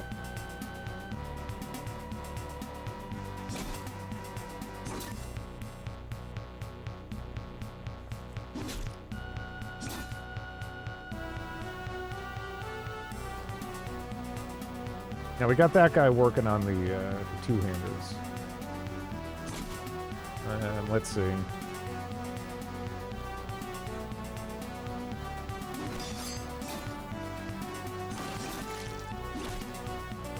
Oof.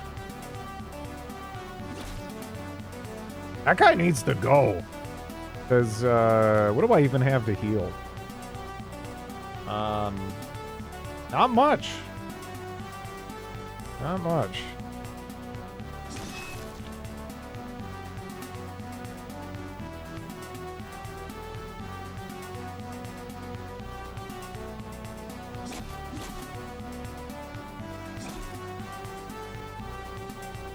Oh, shit.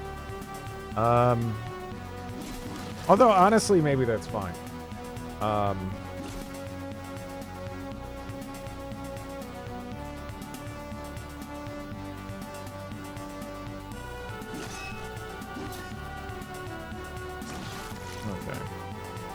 Okay, so now that guy's panicked. Nice.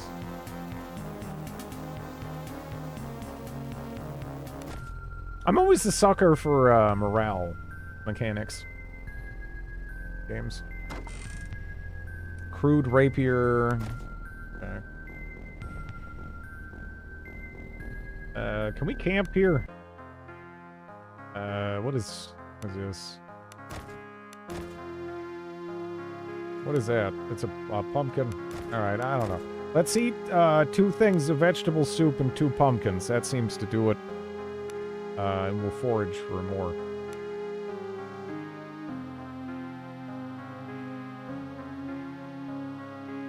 Okay.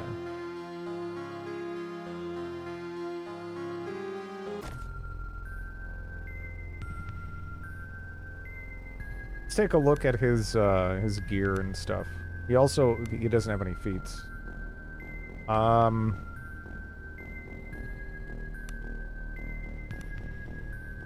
Although he's gonna have like kind of the same multi-attack thing, I guess. Oh yeah, cleave is over there too. Ooh. Killing an opponent using a heavy melee weapon restores 1 attack. Okay. That's... well, damn. So wait, can you have cleave and double attack then? That's insane. That's actually pretty good. Yeah,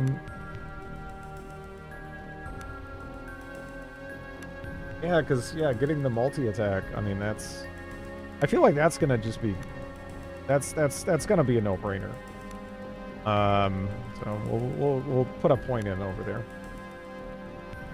We could go for second wind, melee accuracy, ranged accuracy.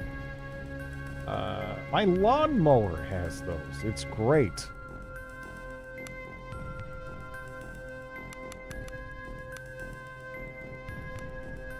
Not today.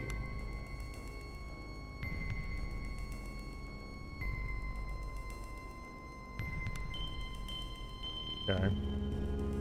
That could be kind of a nice sort of like passive heal, maybe?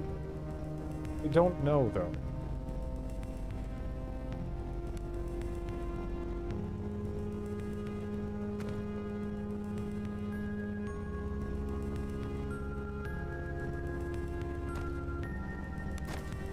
Looking forward to level 5 though.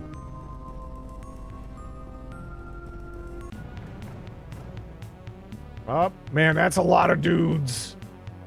Oh, man. That is so many dudes. We're gonna chill back here. Did we pull those guys or what? Because, let's let whoever's gonna come to me first. Alerted. Oh, man. Oh, man. Uh-oh.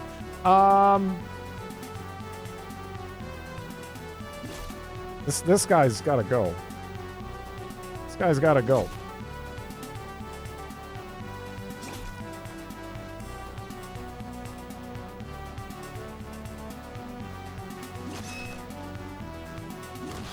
Okay. Well, he's gone.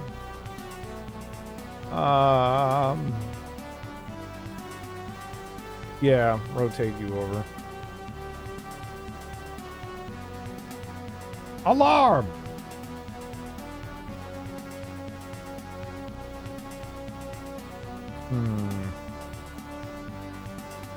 Yeah, I don't know.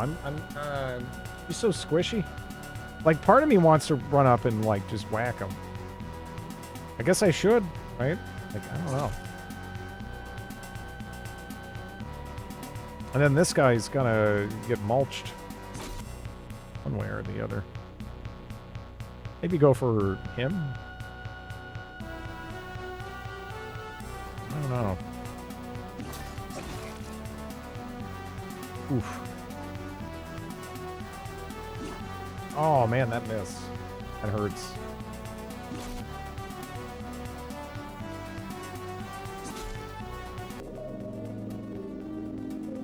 Thank you for the bits, Warren. Oh! Happy birthday, old man. Oh no. Yeah, I kind of figured she might be in trouble here. I mean, we're in trouble more generally, I think. Don't get me wrong, but yeah. Yeah, there's so many. Oh my, yeah, oh man. Oh man. this is rough. Oh no. Okay. You have died, the dragon awakens. Okay.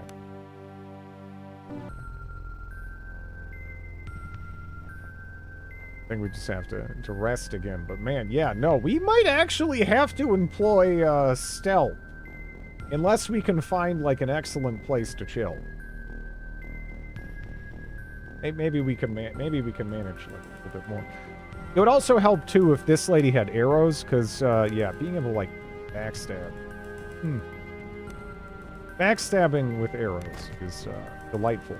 Do I only have the one hunting arrow though? Because I mean, I don't know. Not sure if the I'm not sure if that's really gonna cut it.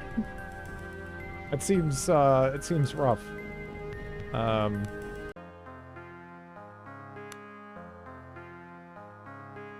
Oh yeah, what skills do you have, right? Athletics, survival, and thievery. Okay.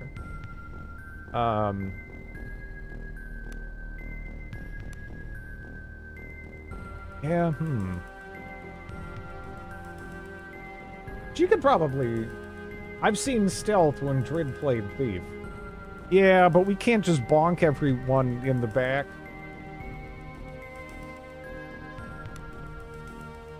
In this game, as far as I'm aware. I do love that, though. The goofy... I still need to play, the second one and the third one.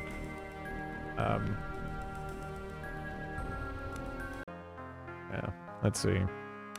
So you should be foraging, and then what? You can do fletching, and then do that. Do pumpkins. That seems nice.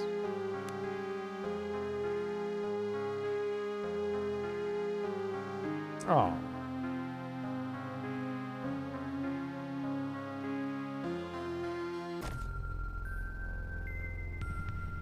All right.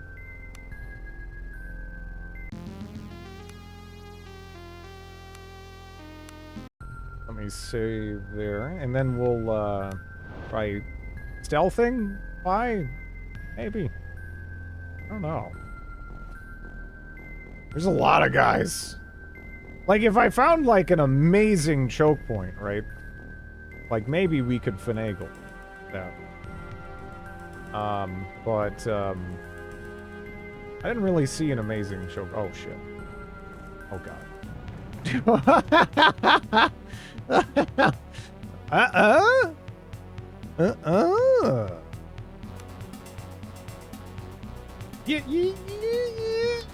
Yeah.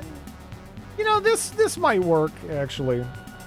I don't know. But we, the issue is, we probably actually, want you a little bit farther down, and then we kind of want something more like that. I still don't, that's still, like, kind of tough, though, honestly.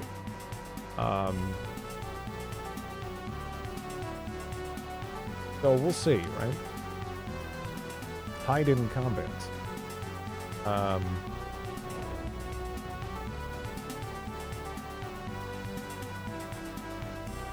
need to be using that way more. I kind of forgot that. I kind of forgot that she had that. Second wind. Stunning blow.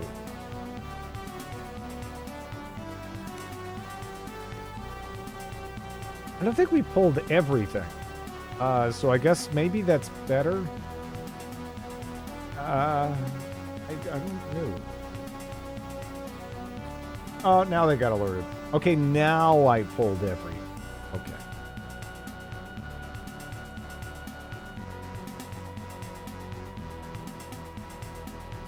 No one was left to notice because they were all dead. Yeah. I mean, it works, right?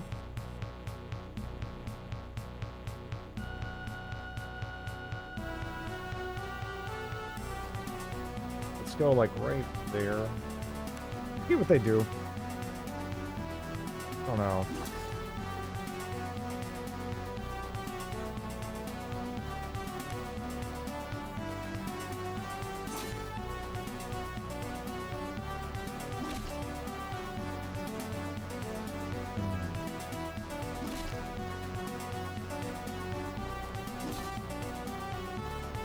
Now, what I'm wondering is, do we get, like, guaranteed backstab? Oh, we missed? Oh!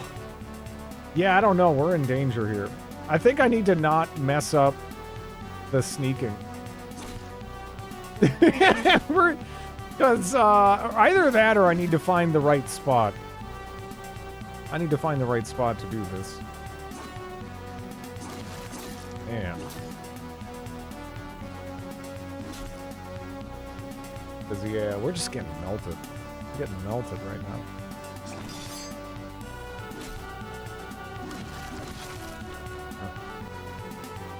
That's too bad.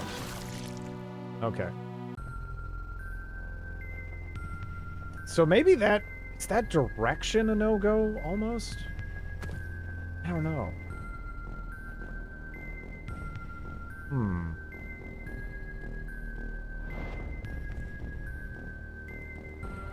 I guess we can try heading this way, perhaps? But that does not look like better, right? Although... I don't know. That might actually be okay. That might be okay. I'm just kind of checking to see, like, where I can theoretically move.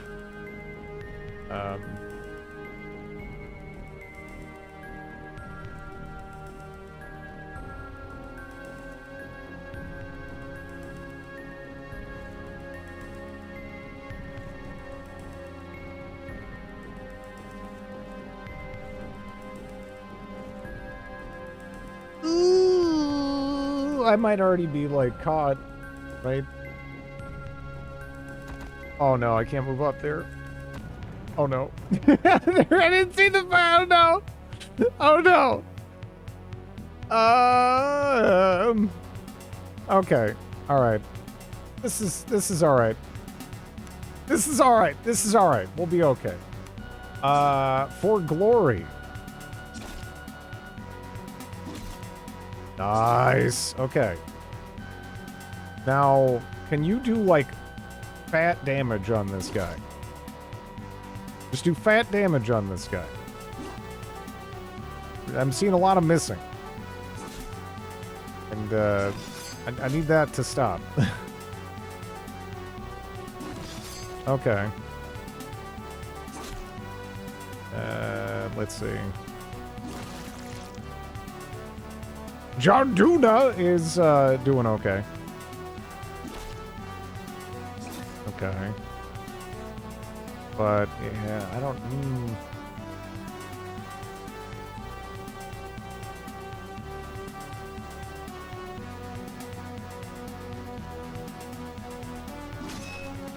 Nice. Getting solid damage in. Even still, though. It's tough. This is probably one of the best engaged spots we've had. Yeah. That is, nasty. Okay, so we killed that guy, but it's like, oof.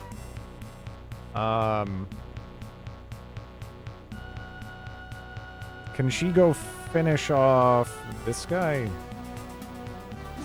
Oh, damn.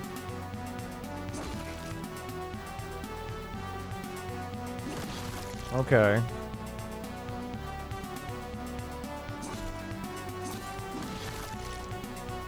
Ooh.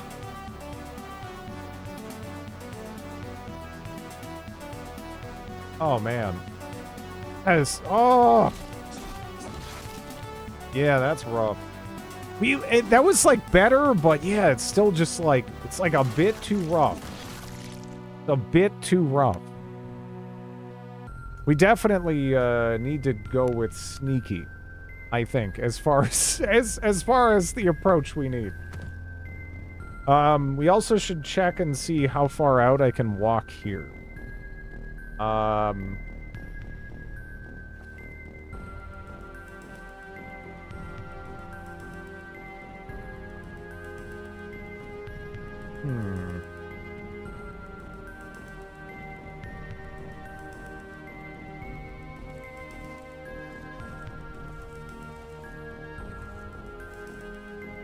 That guy goes down pretty far.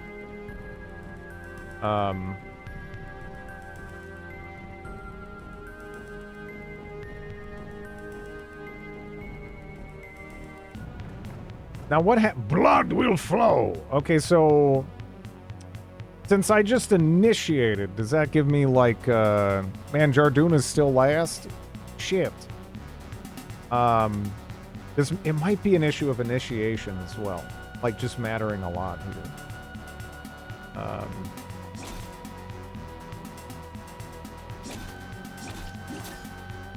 And right now it's just them too, so I guess that's something. I don't know how long it's gonna last for though. We might have just pulled that group apart into more bite-sized chunks. Which, yeah, that'd be good, I think.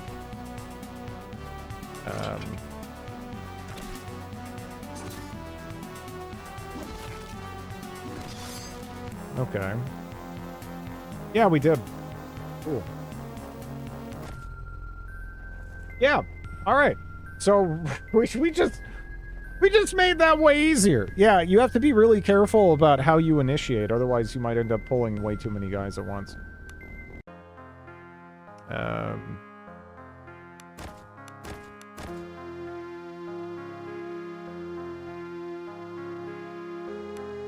We barely need to rest, but I'm a rest.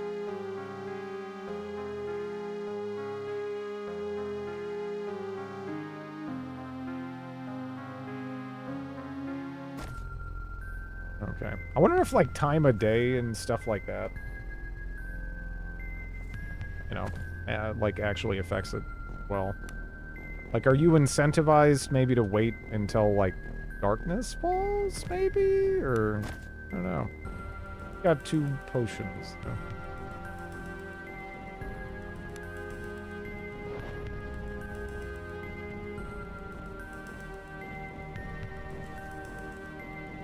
Yeah, I think we kind of opened up that side. Whoa.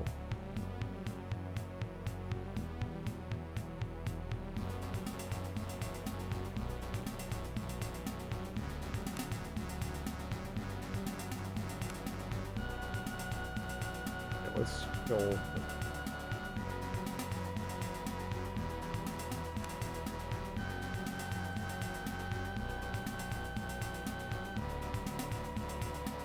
I wonder if we got enough. We got like a bit of progress, but it's still gonna be kind of tough.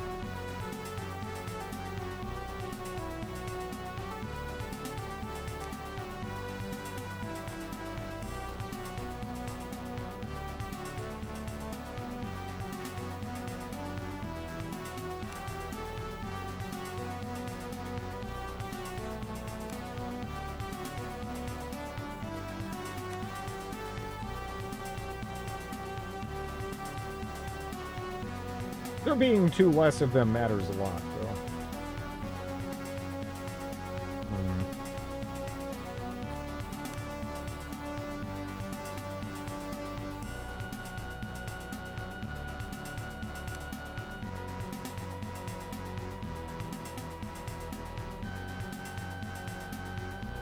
And with her there, it's like, I don't know. Roland would go next, huh?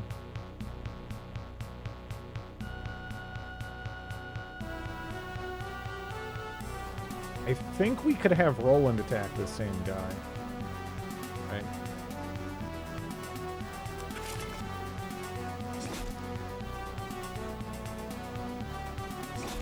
Yep. Okay.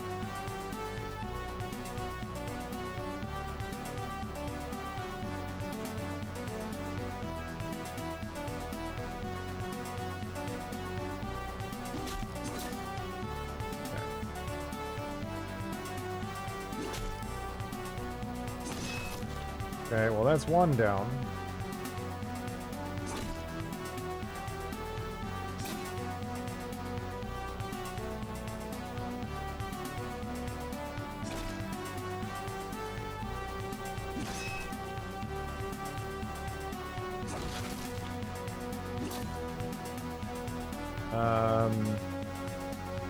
This is still tough.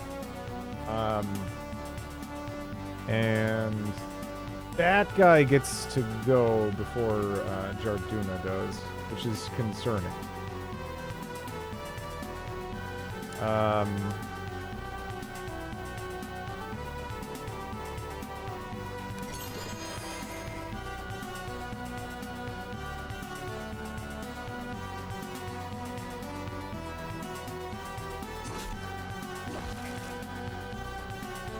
Jarduna is flat-footed.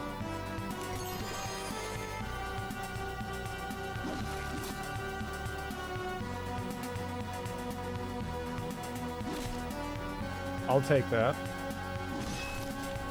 I'll take that. Yeesh. Okay.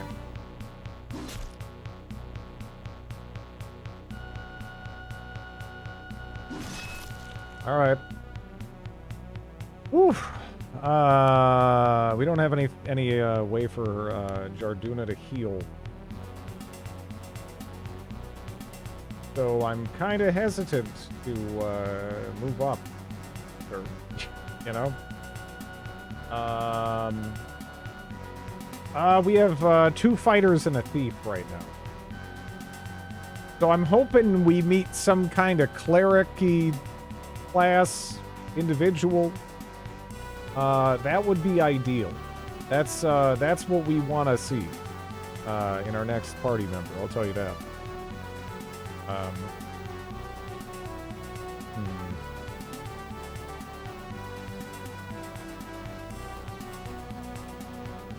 Oh, he's actually frightened, isn't he? Actually, yeah. Wait. Oh, yeah. I need to rush him down. Give him way too aggressive.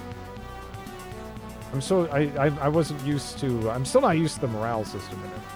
That's really cool, though.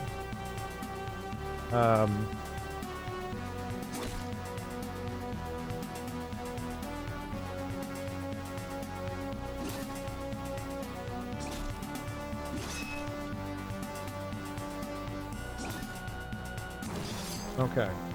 That was tough. That was tough. I actually had to be quite careful. As far as, like, you know, how that was initiated and handled and everything. Let's see. Let's put everyone on foraging duty and then just use up the rations we got.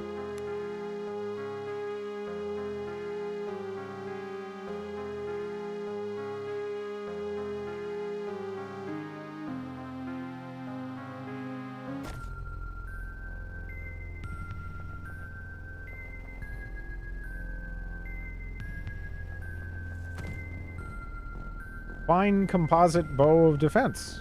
Nice. Well, that's solid. You know, we could probably sell the hand axe, too. We really have a lot of carrying capacity right now. I don't think we've, yeah. Still level 4. Okay. Nothing like a couple of hours to heal broken bones.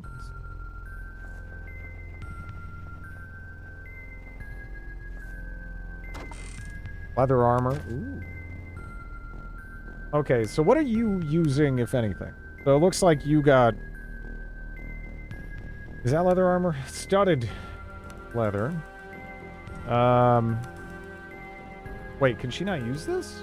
Enchanted, it's red. Increases the dodge of the wielder by 1. Oh, because it's composite, maybe. She can only use light bows? Druid is playing a current game. What madness is this? Yeah,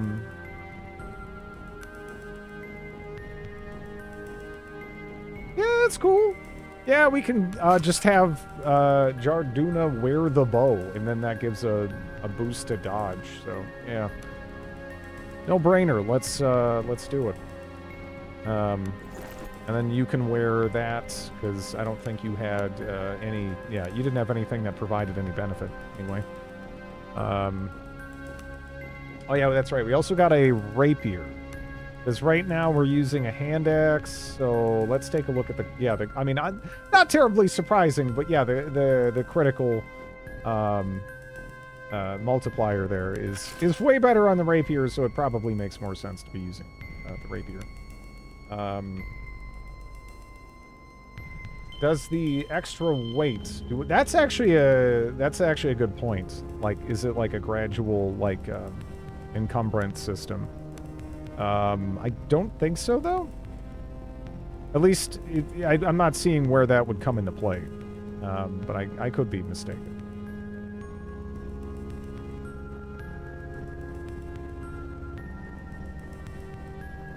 Gotta go at the area.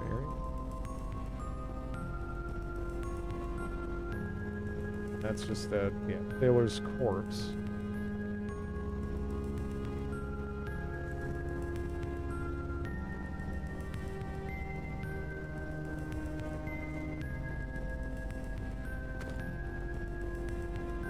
I wonder.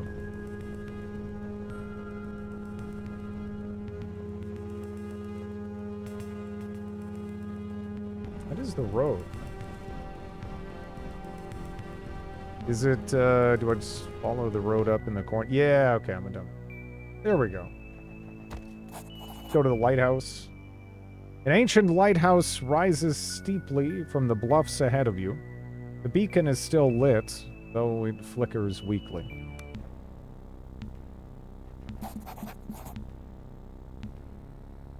A sinewy, armored woman with a shield slung on her back and a broadsword at her side stands by a small campfire. She's grunting and cursing under her breath as she clumsily tries to bind a wound on her arm. Dried blood and mud cakes her face and armor, and she looks haggard. She freezes as she sees you emerge from the fog. A suspicious frown falls over her face. "Let me help you!" "No need," she growls as she finishes the tourniquet using her good arm and teeth. "Bless you for offering, but I can manage. I would kill for some water, though." Offer her a drink from your water skin. "Thank you. Name's Carilla. Used to call myself captain of our little mercenary company. Some rich trader from Adler's paid us well to come here and look for the Fury. Things went to shit quickly. I've been losing my crew one by one. Nillis and Peter got their coins yesterday, torn to pieces by those fucking hounds. Just me now." "What's the Fury?" "What? Never heard of the Santa Fury? She was an Umbarian treasure ship, they say. Disappeared around 40 cycles ago, and it's said she was laden heavy when she went. People been looking for her ever since. Me, I never put any stock in the legend. Sailor's tale. But then this rich fop from Adler's up and offered to pay me and my company to go here and look for it. Well, easy money, we thought. It was not huge, and according to the trader, rumor had it she lay on dry land near the lighthouse. And there's only one lighthouse on Idrissy, so sounded easy enough. No reason to expect any bloodshed either. Idra used to be nice peaceful. Our steel was mostly in case we did find it and needed to guard any treasure. Needless to say, that's not how it went. Didn't find anything? Not a scrap. We searched every inch of this island, and let me tell you, Santa's Fury is not here. Bloody can't be. A fucking ship on dry land and near the lighthouse nonetheless does not exist. Mind if I give it a go? I would hate to see you spill your guts on this bloody island looking for some ghost ship. Then again, you might have better luck than me and my... Carilla stops briefly, and her eyes water up. just be careful. Idra's not peaceful anymore, and I suspect there are things out in the mist far worse than the hounds. What happened here? Honestly, I don't know where to start. There were lights in the sky, flashes and orbs. Some over Horan, and others over the island's interior. Minor quakes, even. And then things went real bad. People lost their minds, and animals started changing. What terrifies me is I can't even tell you how long ago that was. Days? Weeks? Her voice rises in an anxious tone. I just need to get away from here, off this fucking rock. What will you do now? I'll try to make my way east, around the bay. Maybe there are larger groups of survivors there, and perhaps someone with a way of getting away from here. Good luck, and if you ever find that bloody treasure, buy me a drink next time we run into each other. Gorilla packs up her gear and begins to carefully make her way through the mist until she's gone.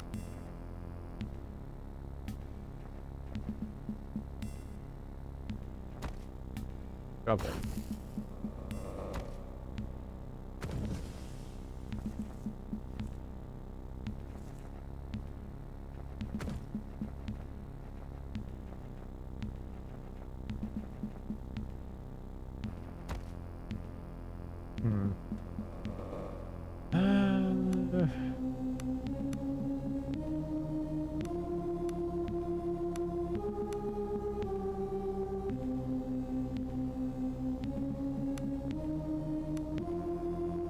We could do that. Still some stuff to nab on this side, though.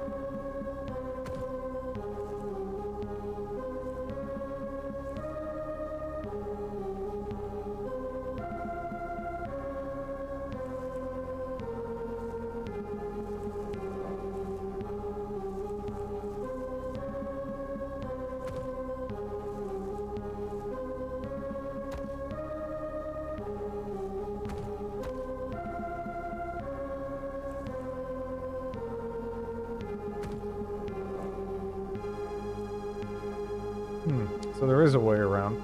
There's an enemy down there, though. Okay. Just Crab. Okay. Crab is fine. Let's let him come to us, though. All the same.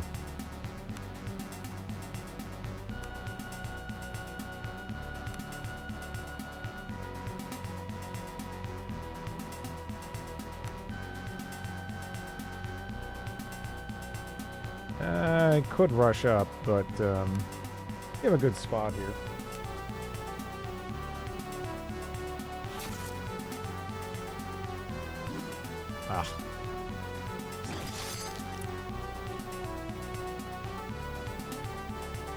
I don't think they can make it, but I'll shift just in case.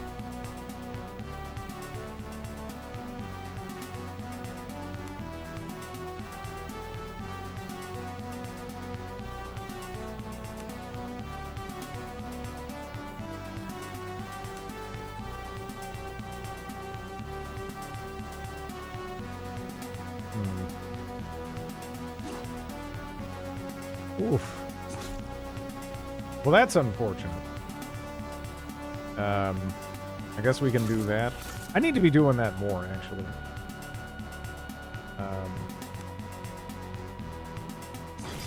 Okay.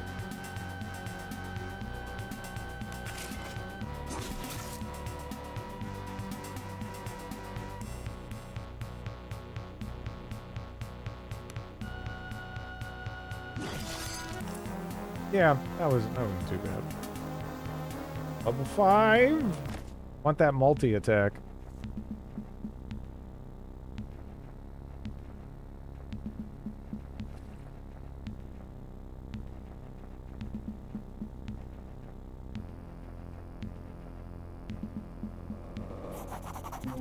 Hiding along the cliffs is a lone surviving member of the Zephyr crew. Dead Emperors, they killed them all.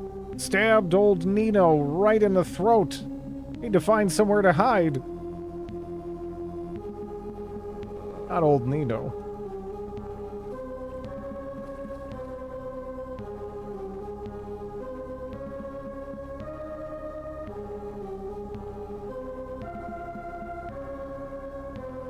Okay, so this is like actually something in the middle. This is like a whole different zone. Okay, under the lighthouse. I'm not even sure which one I should go for necessarily, because we could use our skills to jump across, probably.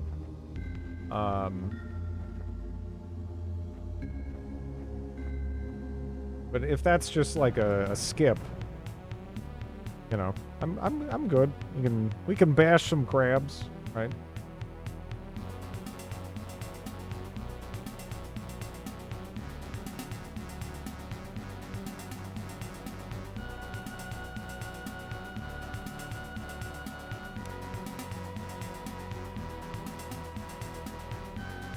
Big crabs.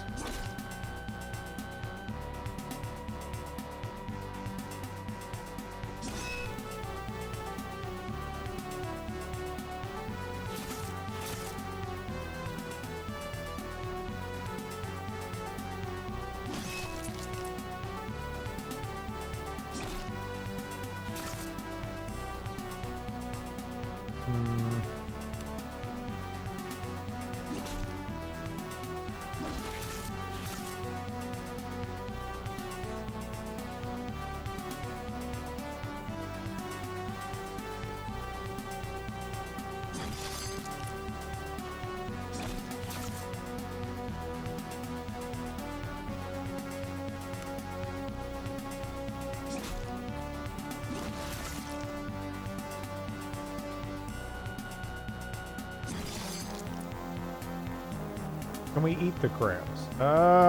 We get chitin. I'm not sure you'd necessarily want to eat chitin. Okay, it doesn't look like we can rest in here, but we can just go outside.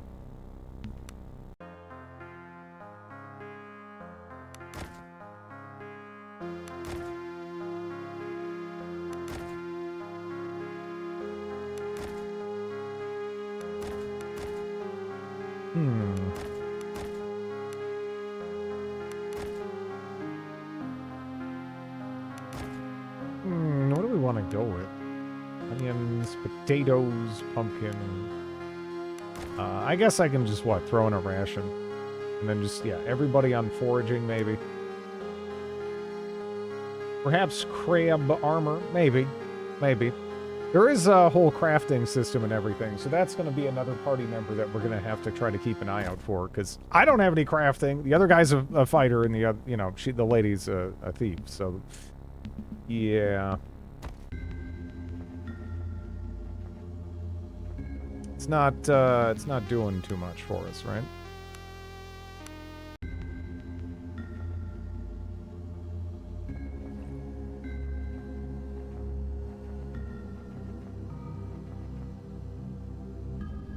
Okay. There's a torso.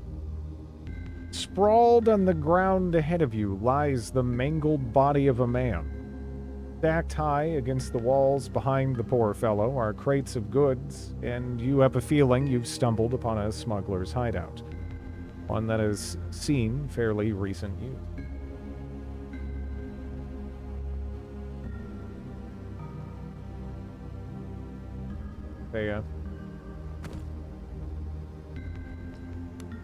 Smuggler's Journal. Smuggler's Log. What is this? What's going on with the smuggler? I hate these jobs. Dropped off and told to guard the cargo until it can be collected. Whilst the bastards up in the northern cave are living the good life, I'm stuck in this hole. I sometimes think the Imperial dungeons would be preferable. We explored the cave today and found what appears to be an underwater tunnel in one of the dead ends. Bryn insisted we try to swim it, but I can think of no worse nightmare than being lost in the dark underwater. I told him as much, and he got agitated. Yelled something about dreaming of an ancient relic. I have no idea what he's on about. Cold and dead. Bryn got attacked by a crab the size of a warhound today. Nearly took his leg off. Neither of us have seen anything like it before, and we can only pray it was alone. Hope the ship won't be delayed much longer. Bryn is gone. I know in my heart he's gone to the underwater tunnel. Madness. Shapes are moving in the dark now. No way out, and no one is coming for me. Light failing. Mother. Good evening. What the fuck is this? This is SKALD against Black Priory, and it is it's an indie CRPG. It's kind of like a retro aesthetic. Again, people have compared it to like older Ultima games, kind of in style and whatnot, and yeah, that seems close, right? Jank games in 2024.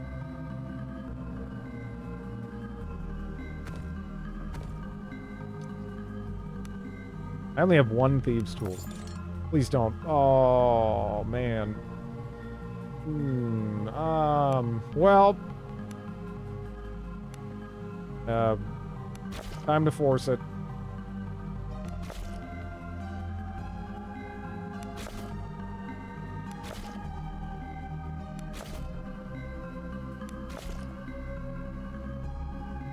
Fuck. That's my my best bet. Come on.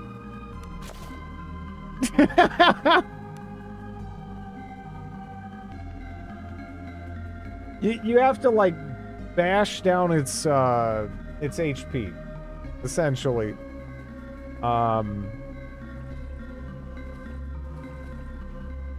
You know what I need to do? I wonder. Can we get back on the overmap? Because man, I need more thieves' tools. That's kind of a big deal.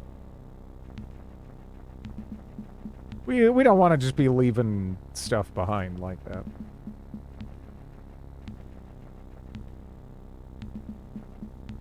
It seemed to like increase in difficulty, did it? Unless I'm mistaken. Can I go back now? I'm not sure. Okay, yeah, I can. I haven't really tried that yet.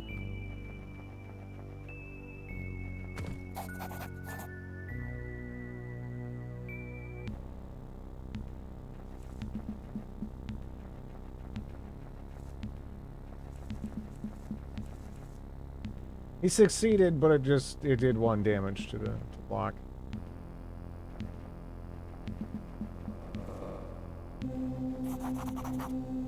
Okay.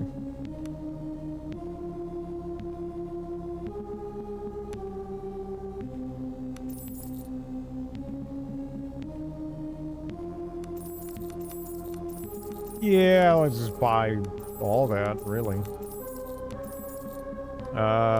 We can go ahead and sell off some of the bits of gear stuff we managed to salvage.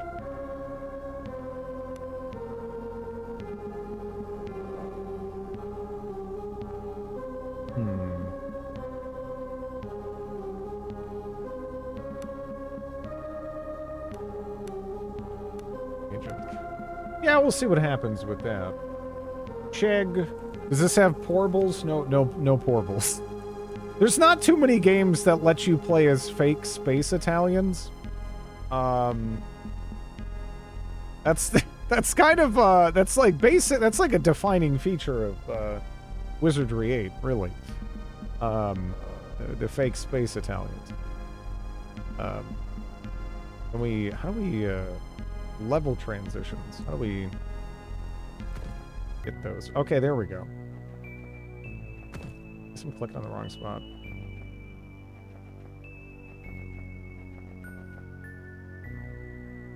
That's something over there, too.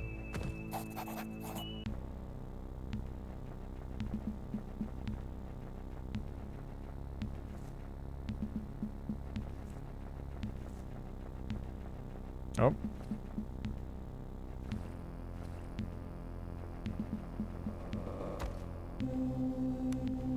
There was 5 thieves' tools over there, by the way. I mean, I'm gonna need it eventually anyway, right? I guess. That's her. We just happened to succeed in a check to see thieves' tools on the beach. Still worth it. Yeah, it's not like I'm not going to use them. I guess. It's just too much of a core component.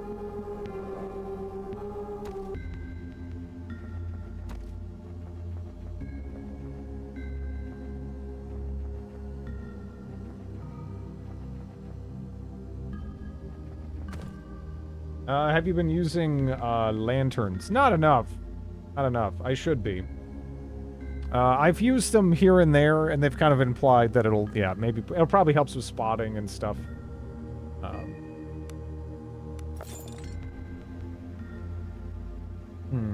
Man, that is tough.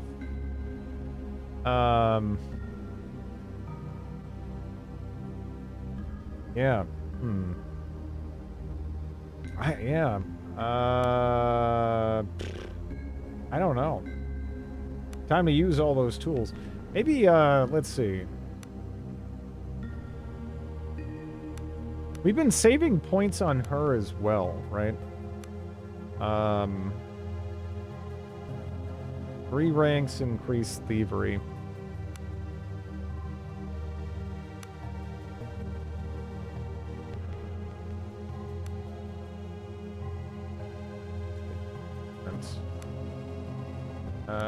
Let's see.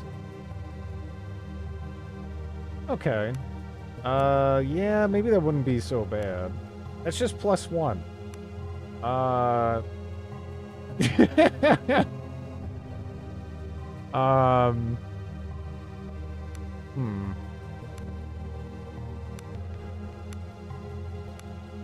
Increase stealth, increase movement. Yeah, I could do it.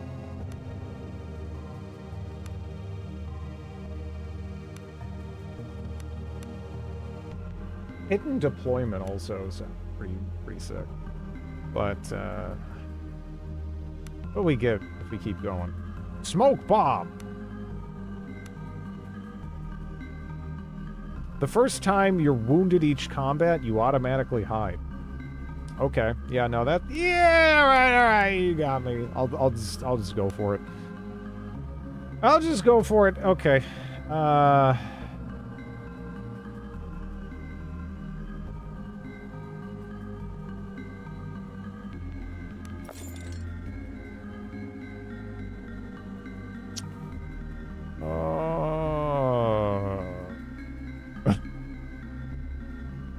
Yeah, that is tough. Okay. Accurate masterwork cutlass.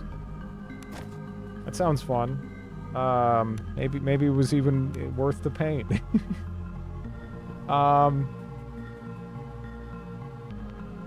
4 to 6. A cutlass is a curved sword favored by Simmons from Gumbaria. This weapon has +2 to hit. She misses a lot, so yeah. I mean, it has like the critical modifier is it's less than the rapier, right? But if she's hitting, I'll take it. Like, if I can rely on her to actually connect with the hits. That's pretty solid, honestly.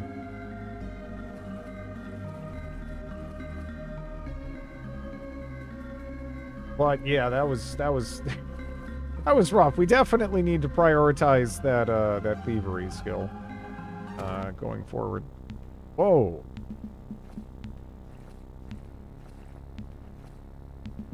Huh.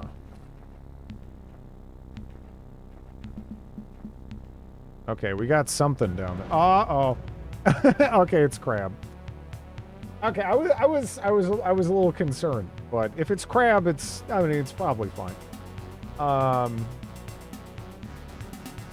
Doesn't look like too much crab anyway, right?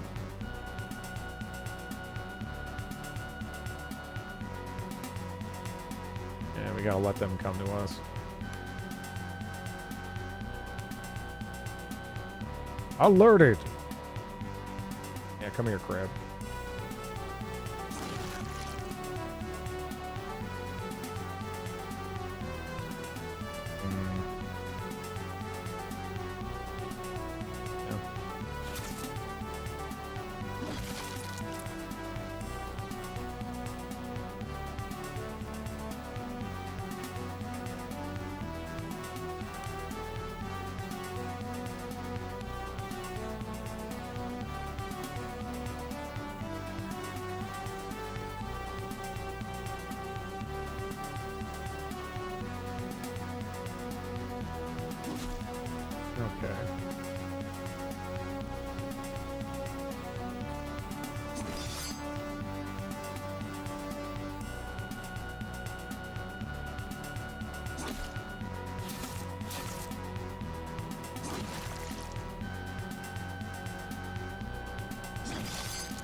chitin.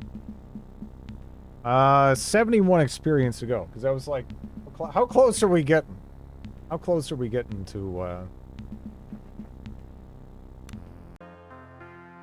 level 5 there? Because I think that's going to be significant. But it's probably also going to be associated with a bit of a ramp up. If I had to guess. Is this any good? I'm enjoying it. Yeah. I mean, again, not everyone likes like a lot of like writing in their games, but if you do, and you're into Lovecraftian stuff, this seems neat. I don't know.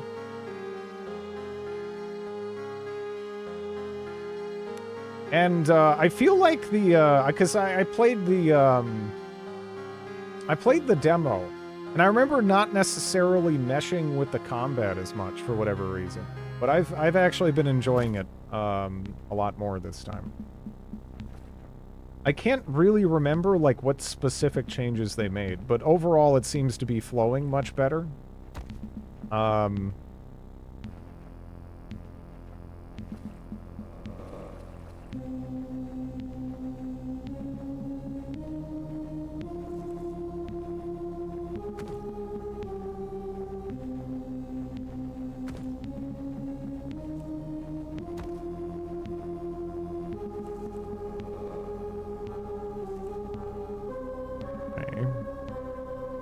So we can climb up there. What is this? Ah, Morels.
Hanging on the wall, you see a dramatic but not particularly artful painting of a ship with torn sails caught in a terrible storm. Your mind wanders to the Zephyr and its grisly fate, and you shudder. Look closer. Leaning in, you notice that there is a name painted on the side of the ship, the Santa Fury. Could this be it? Is this what the rumor that the Santa Fury could be found near the lighthouse on Idra meant? Examine the painting even closer. Examining the painting more carefully reveals nothing. Not until you turn it over. Written in faint lettering in the lower left corner of the painting's backside, you can clearly make out a poem of sorts. From the center of the three, the Santa Fury made her flight, setting out to hide her booty, all within the lighthouse's sight. 2 leagues south began her trip. 5 east, the captain cried. 4 more north, our valiant ship. Our plunder we shall hide. Land ahoy, went up the roar. We'll lay our treasure there. Into the rising sun 3 more, then dig and have no fear. You hastily take down the poem in your journal. Excitement washes over you as you realize that you may, in fact, be on the trail of something more than an old sailor's tale. If you can make sense of the poem, that is. Gotta protect your booty. It is important. Traveler's Garb, Lantern, Casper's Journal.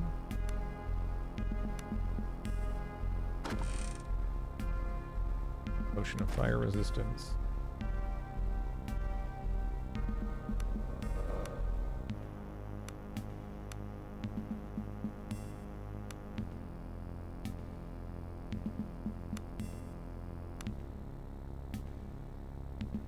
A small leather-bound journal filled with neat handwritten notes. Noted on the inside cover is the name Casper of Laurel. About a year ago, arrived today and was met by the man who is to be my overseer. Thias, he seemed nice enough, albeit eccentric. Is this to be my fate as well? Woe to me that my wretched life and poor choices has landed me, Casper of Laurel, on this barren rock as the Keeper of Lights. About 6 months ago, saw lights on the shore near the cave entrance. Smugglers, I say. He insists we leave them alone, and I am forced to abide, though my mind wanders often to that cave and what may lay within. About a month ago. I cannot take it anymore. The old bastard is driving me mad. He spies on me and gives me strange looks. I'm sure he goes through my things. I went for a walk to clear my head and ended up by the entrance to the sea cave. Something is calling me there.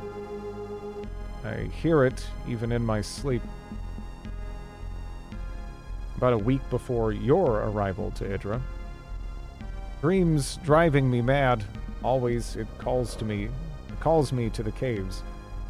To that deeper dark that lies beneath, where no man has tread for aeons. The Looking Stone and the Ancient Sleepers, the blade calls me. I can take no more. I actually meant to even look more around in the cave, aside from what I found. I kind of popped out and then just sort of with it, yes. Hello. As you enter the lighthouse gallery, a haggard face peers out at you from the gloom. Moving closer, you see it belongs to an old man who clutches a makeshift spear tightly to his chest. Somehow, he looks both fearful, yet greatly relieved to you. Father of Maelstroms, the man croaks.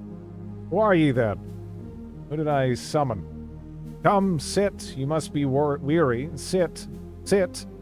The man gestures frantically to a battered chair in the corner.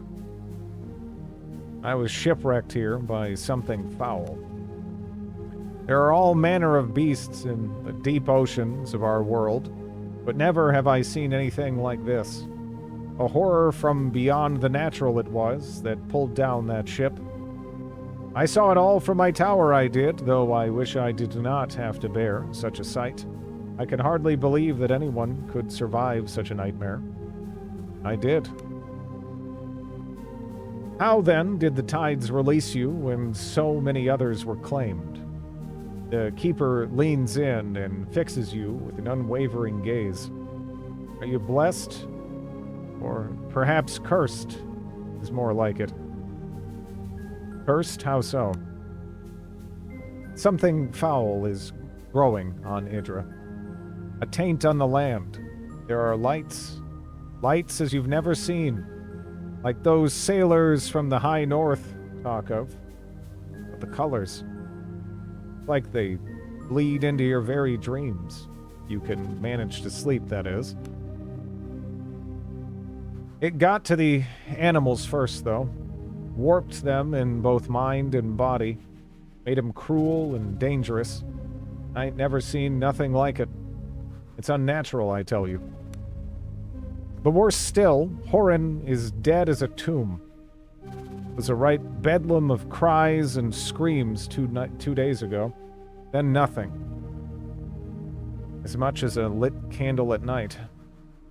Only the deep itself knows the truth of these happenings. But I can tell you this. The island is doomed. The sea itself will rise to claim us. I need some information. Blue LCDs. Yes, anything you may ask. We're safe as can be here. The old man seems eager at the prospect of conversation. How long have you been alone? Matthias seems troubled by the questions and shifts uncomfortably. Had an assistant. Casper went mad, the fool did. Had a head full of grand ideas, and I kept telling him, this here is a place for the quiet mind. Threw himself from the tower. Found him broken on the cliffs. I can't be blamed. Matthias's jaw quivers and his eyes water over.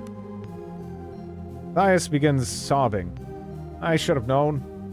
Gotten him off this rock when he started talking about the cave and something about a blade calling him. I should have known. I could have saved him, but I couldn't bear the thought of being alone again. The silence is unbearable. Should I have equipped that cutlass? Ask about the cave and the blade. He would babble about the cave underneath here for hours. I'd tell him those were smugglers' caves and that he was to leave them alone. Smugglers keep to themselves, but no telling what they'll do if you bother them. As to the blade he talked about, that must have been the ravings of a madman, a soul lost to drink and loneliness. Oh, poor boy. Matthias wipes his eyes and exhales wearily. Then again, what if it is down there? A black blade hidden in some ancient recess, glistening in the dark. Matthias's gaze grows distant for a moment. If it is, we need to retrieve the blasted thing and destroy it. And that's where I come in. Aye. Would you help an old man set things right? I'll make it worth your while. Find that black blade and bring it here. I needs to see the thing that took Casper at least once before we destroy it. The entrance to the cave lies in the gully underneath the broken bridge. Be careful. You mentioned smugglers. Idra's thick with them, carrying wares to the mainland for the Freithen. A group of separatists who are plotting for the eventual overthrow of imperial power in Freymark. Islands riddled with caves, and they use them to store their contraband and whatnot. But they keep to themselves, and I want no trouble, so I let them be. Hello, Boxy. I have some other questions. Tell me about Horan. Horan went dark about the same time the animals ran amok. There was smoke on the wind and screams, too. I could swear it sounded like battle, or perhaps slaughter. It's more like it. But I think there's a camp of sorts just north of town. Ragged tents and such. Survivors, perhaps. I thought about going there to see for myself, but I changed my mind. The old man hangs his head dejectedly before continuing in a whisper. Safer here, tending to the light. I have some other questions. I should make ready to leave. Oh, you have more important matters to deal with? Well, I must keep watching. The old man trails off, eyes unfocusing. Forgive me for not being of more help. We really need to go. You're a fool to go. There's nothing beyond the light but despair, and the old man sighs. But I'll be here waiting for you. For when you return, as I must.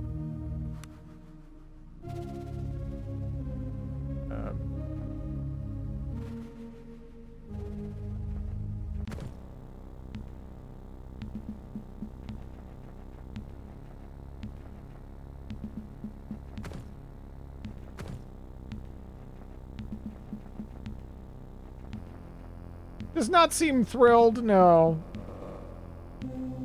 Not particularly. Did we, did.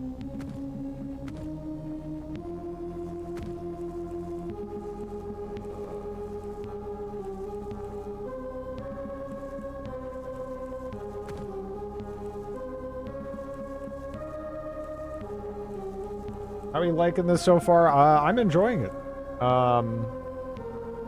Again, I was asked not to go beyond a certain point to avoid, you know, throwing spoilers out there, but I'm gonna have to send out like a follow-up email to see like how long that period will extend for, or how long they want me to abide by that.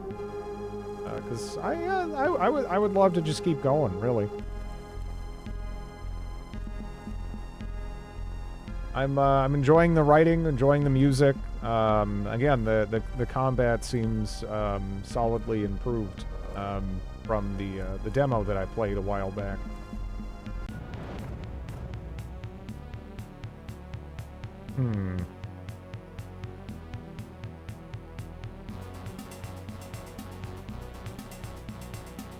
That's a little interesting, but I think we're better off like falling back here, right?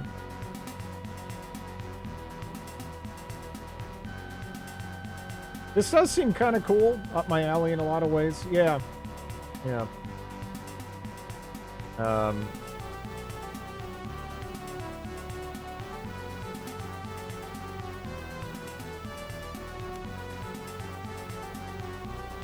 I mean, honestly, when it's something, you know, near release, I mean, I can get it, right? And this is so, like, narrative focused, too. You gotta understand. I mean, again, the combat is actually, like, pretty fun. If you like this style and everything. But there is such a strong narrative focus here that I can understand that being, like, potentially a concern for them. Thank you for the follow. Ooh. Hello. Is it janky? No. It just seems solid, I would say. Which I know that's not typically... It's not typically what I play, right? But yeah. It just seems kind of solid.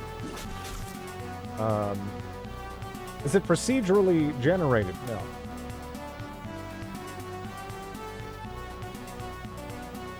Yeah, again, it's almost as much like a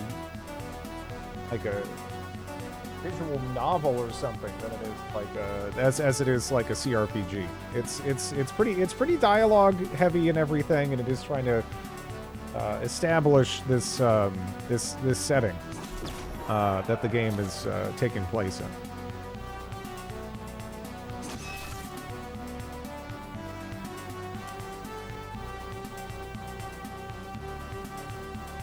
Not enough jank. Mad Max.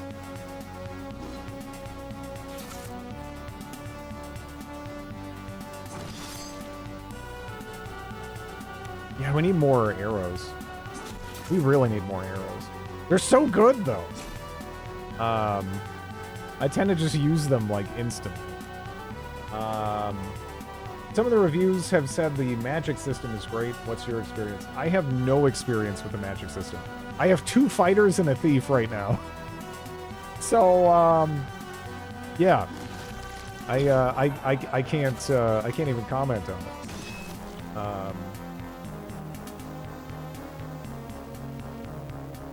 Yeah, I have 0 experience with the magic system. I have pretty much all my experience has just been with the 2 fighters and the thief. So a lot of whacking stuff.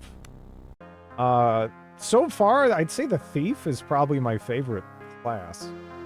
Because you can backstab in the same way again that you can do like sneak attacks or something in Pathfinder.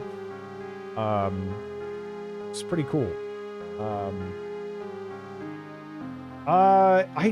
don't know how that works. They mentioned that some choices for your, like, background and stuff can affect elements of the story. I don't know if, like, depending on your actions before now, you would have potentially different characters, maybe? I'm not 100%.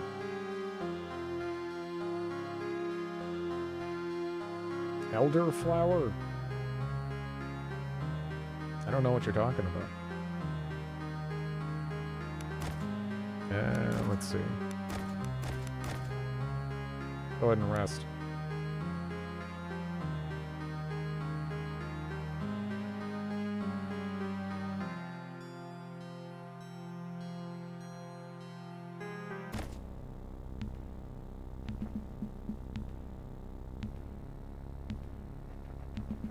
This game is too hard for me. Have you, what difficulty you're trying to play on? I just tried normal, and yeah, like, damn, some of those encounters were rough. Like, until I figured out how to, like, split that group on the beach, I was getting the crap kicked out of me. Like, that was kind of surprising. Not in a bad way or anything, but yeah. I mean, all the numbers and stuff. Oh, no, it's honestly like... Oh, nice, we hit level 5. I didn't even think to check that.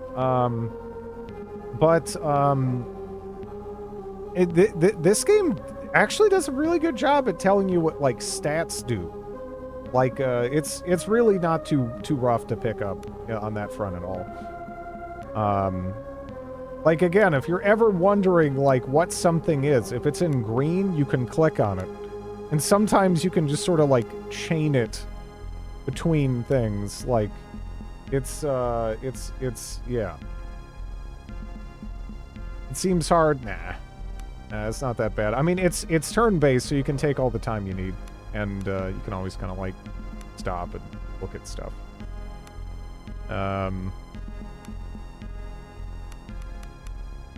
Oh yeah. There we go.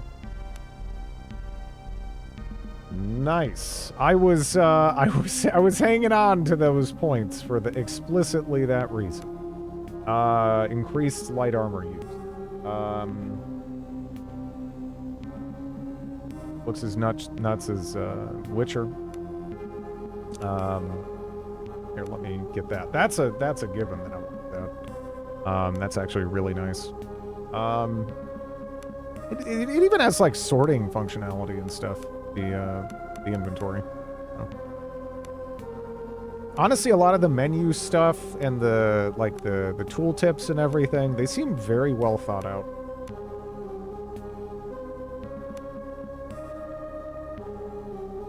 But again, I can't really comment on, like, the magic side of things that you're talking about. Kneecap. Critical hits with a club causes the injured leg condition. Yeah, it'd be nice. It'd be nice to gun for, I guess. I mean, we're not going to be able to go straight for that. Targets enemies. Okay, so I get, like, an AoE to just, like, hit everybody around me. That's kind of neat. And we get more crits with clubs. Right now, I can get to club damage. So I guess we'll do that. Yeah, no, the crafting seems kind of crazy. I don't have anyone who's, like, great at crafting, but, yeah, geez. That seems kind of relevant, right?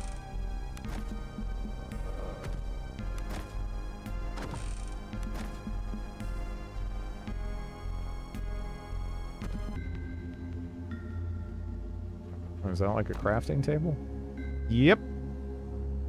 So, alchemist's tools.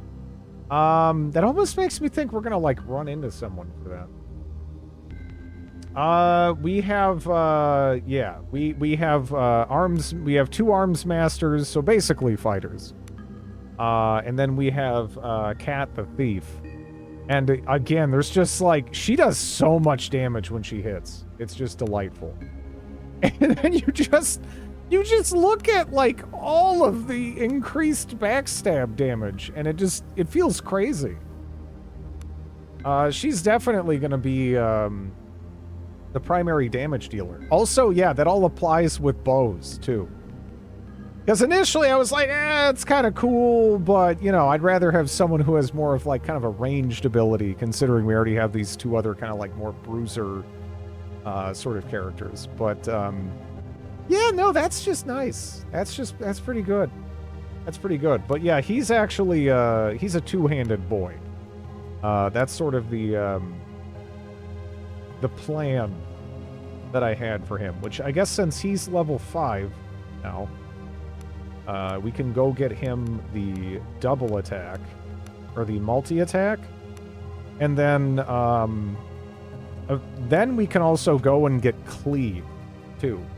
So this guy's gonna kind of be a monster as well. Backstab being best with bows is a time-honored RPG tradition. Yeah, the perk stuff seems fun. I wish I had one more point, though. I really wish I had one more point. Because that'd be delightful. But he did just hit multi-attack, I guess, so... we're definitely gonna go for this, though. It's, like, not even... yeah. That's just 100%. We need to go grab that. There we go. But yeah, I gotta go take care of my my dog here. It appears that she has to go. So I'm gonna save there. I'm gonna send a follow-up email here to see, like, again, like when I can, like, kind of play more. Like, there is still more we can play and more we can go to. We haven't hit the point that's specified. But yeah, I would definitely like to play more of this.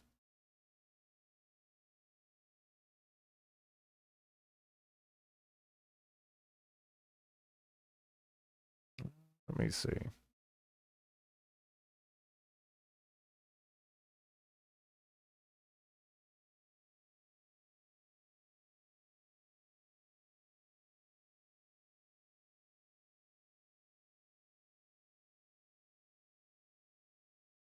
Do not know this.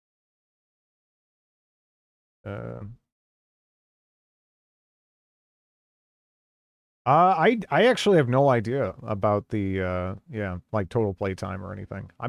Yeah, like this is pretty much my first impressions playing through it and whatnot. Aside from the fact that like a good while back I actually did stream the demo that was available.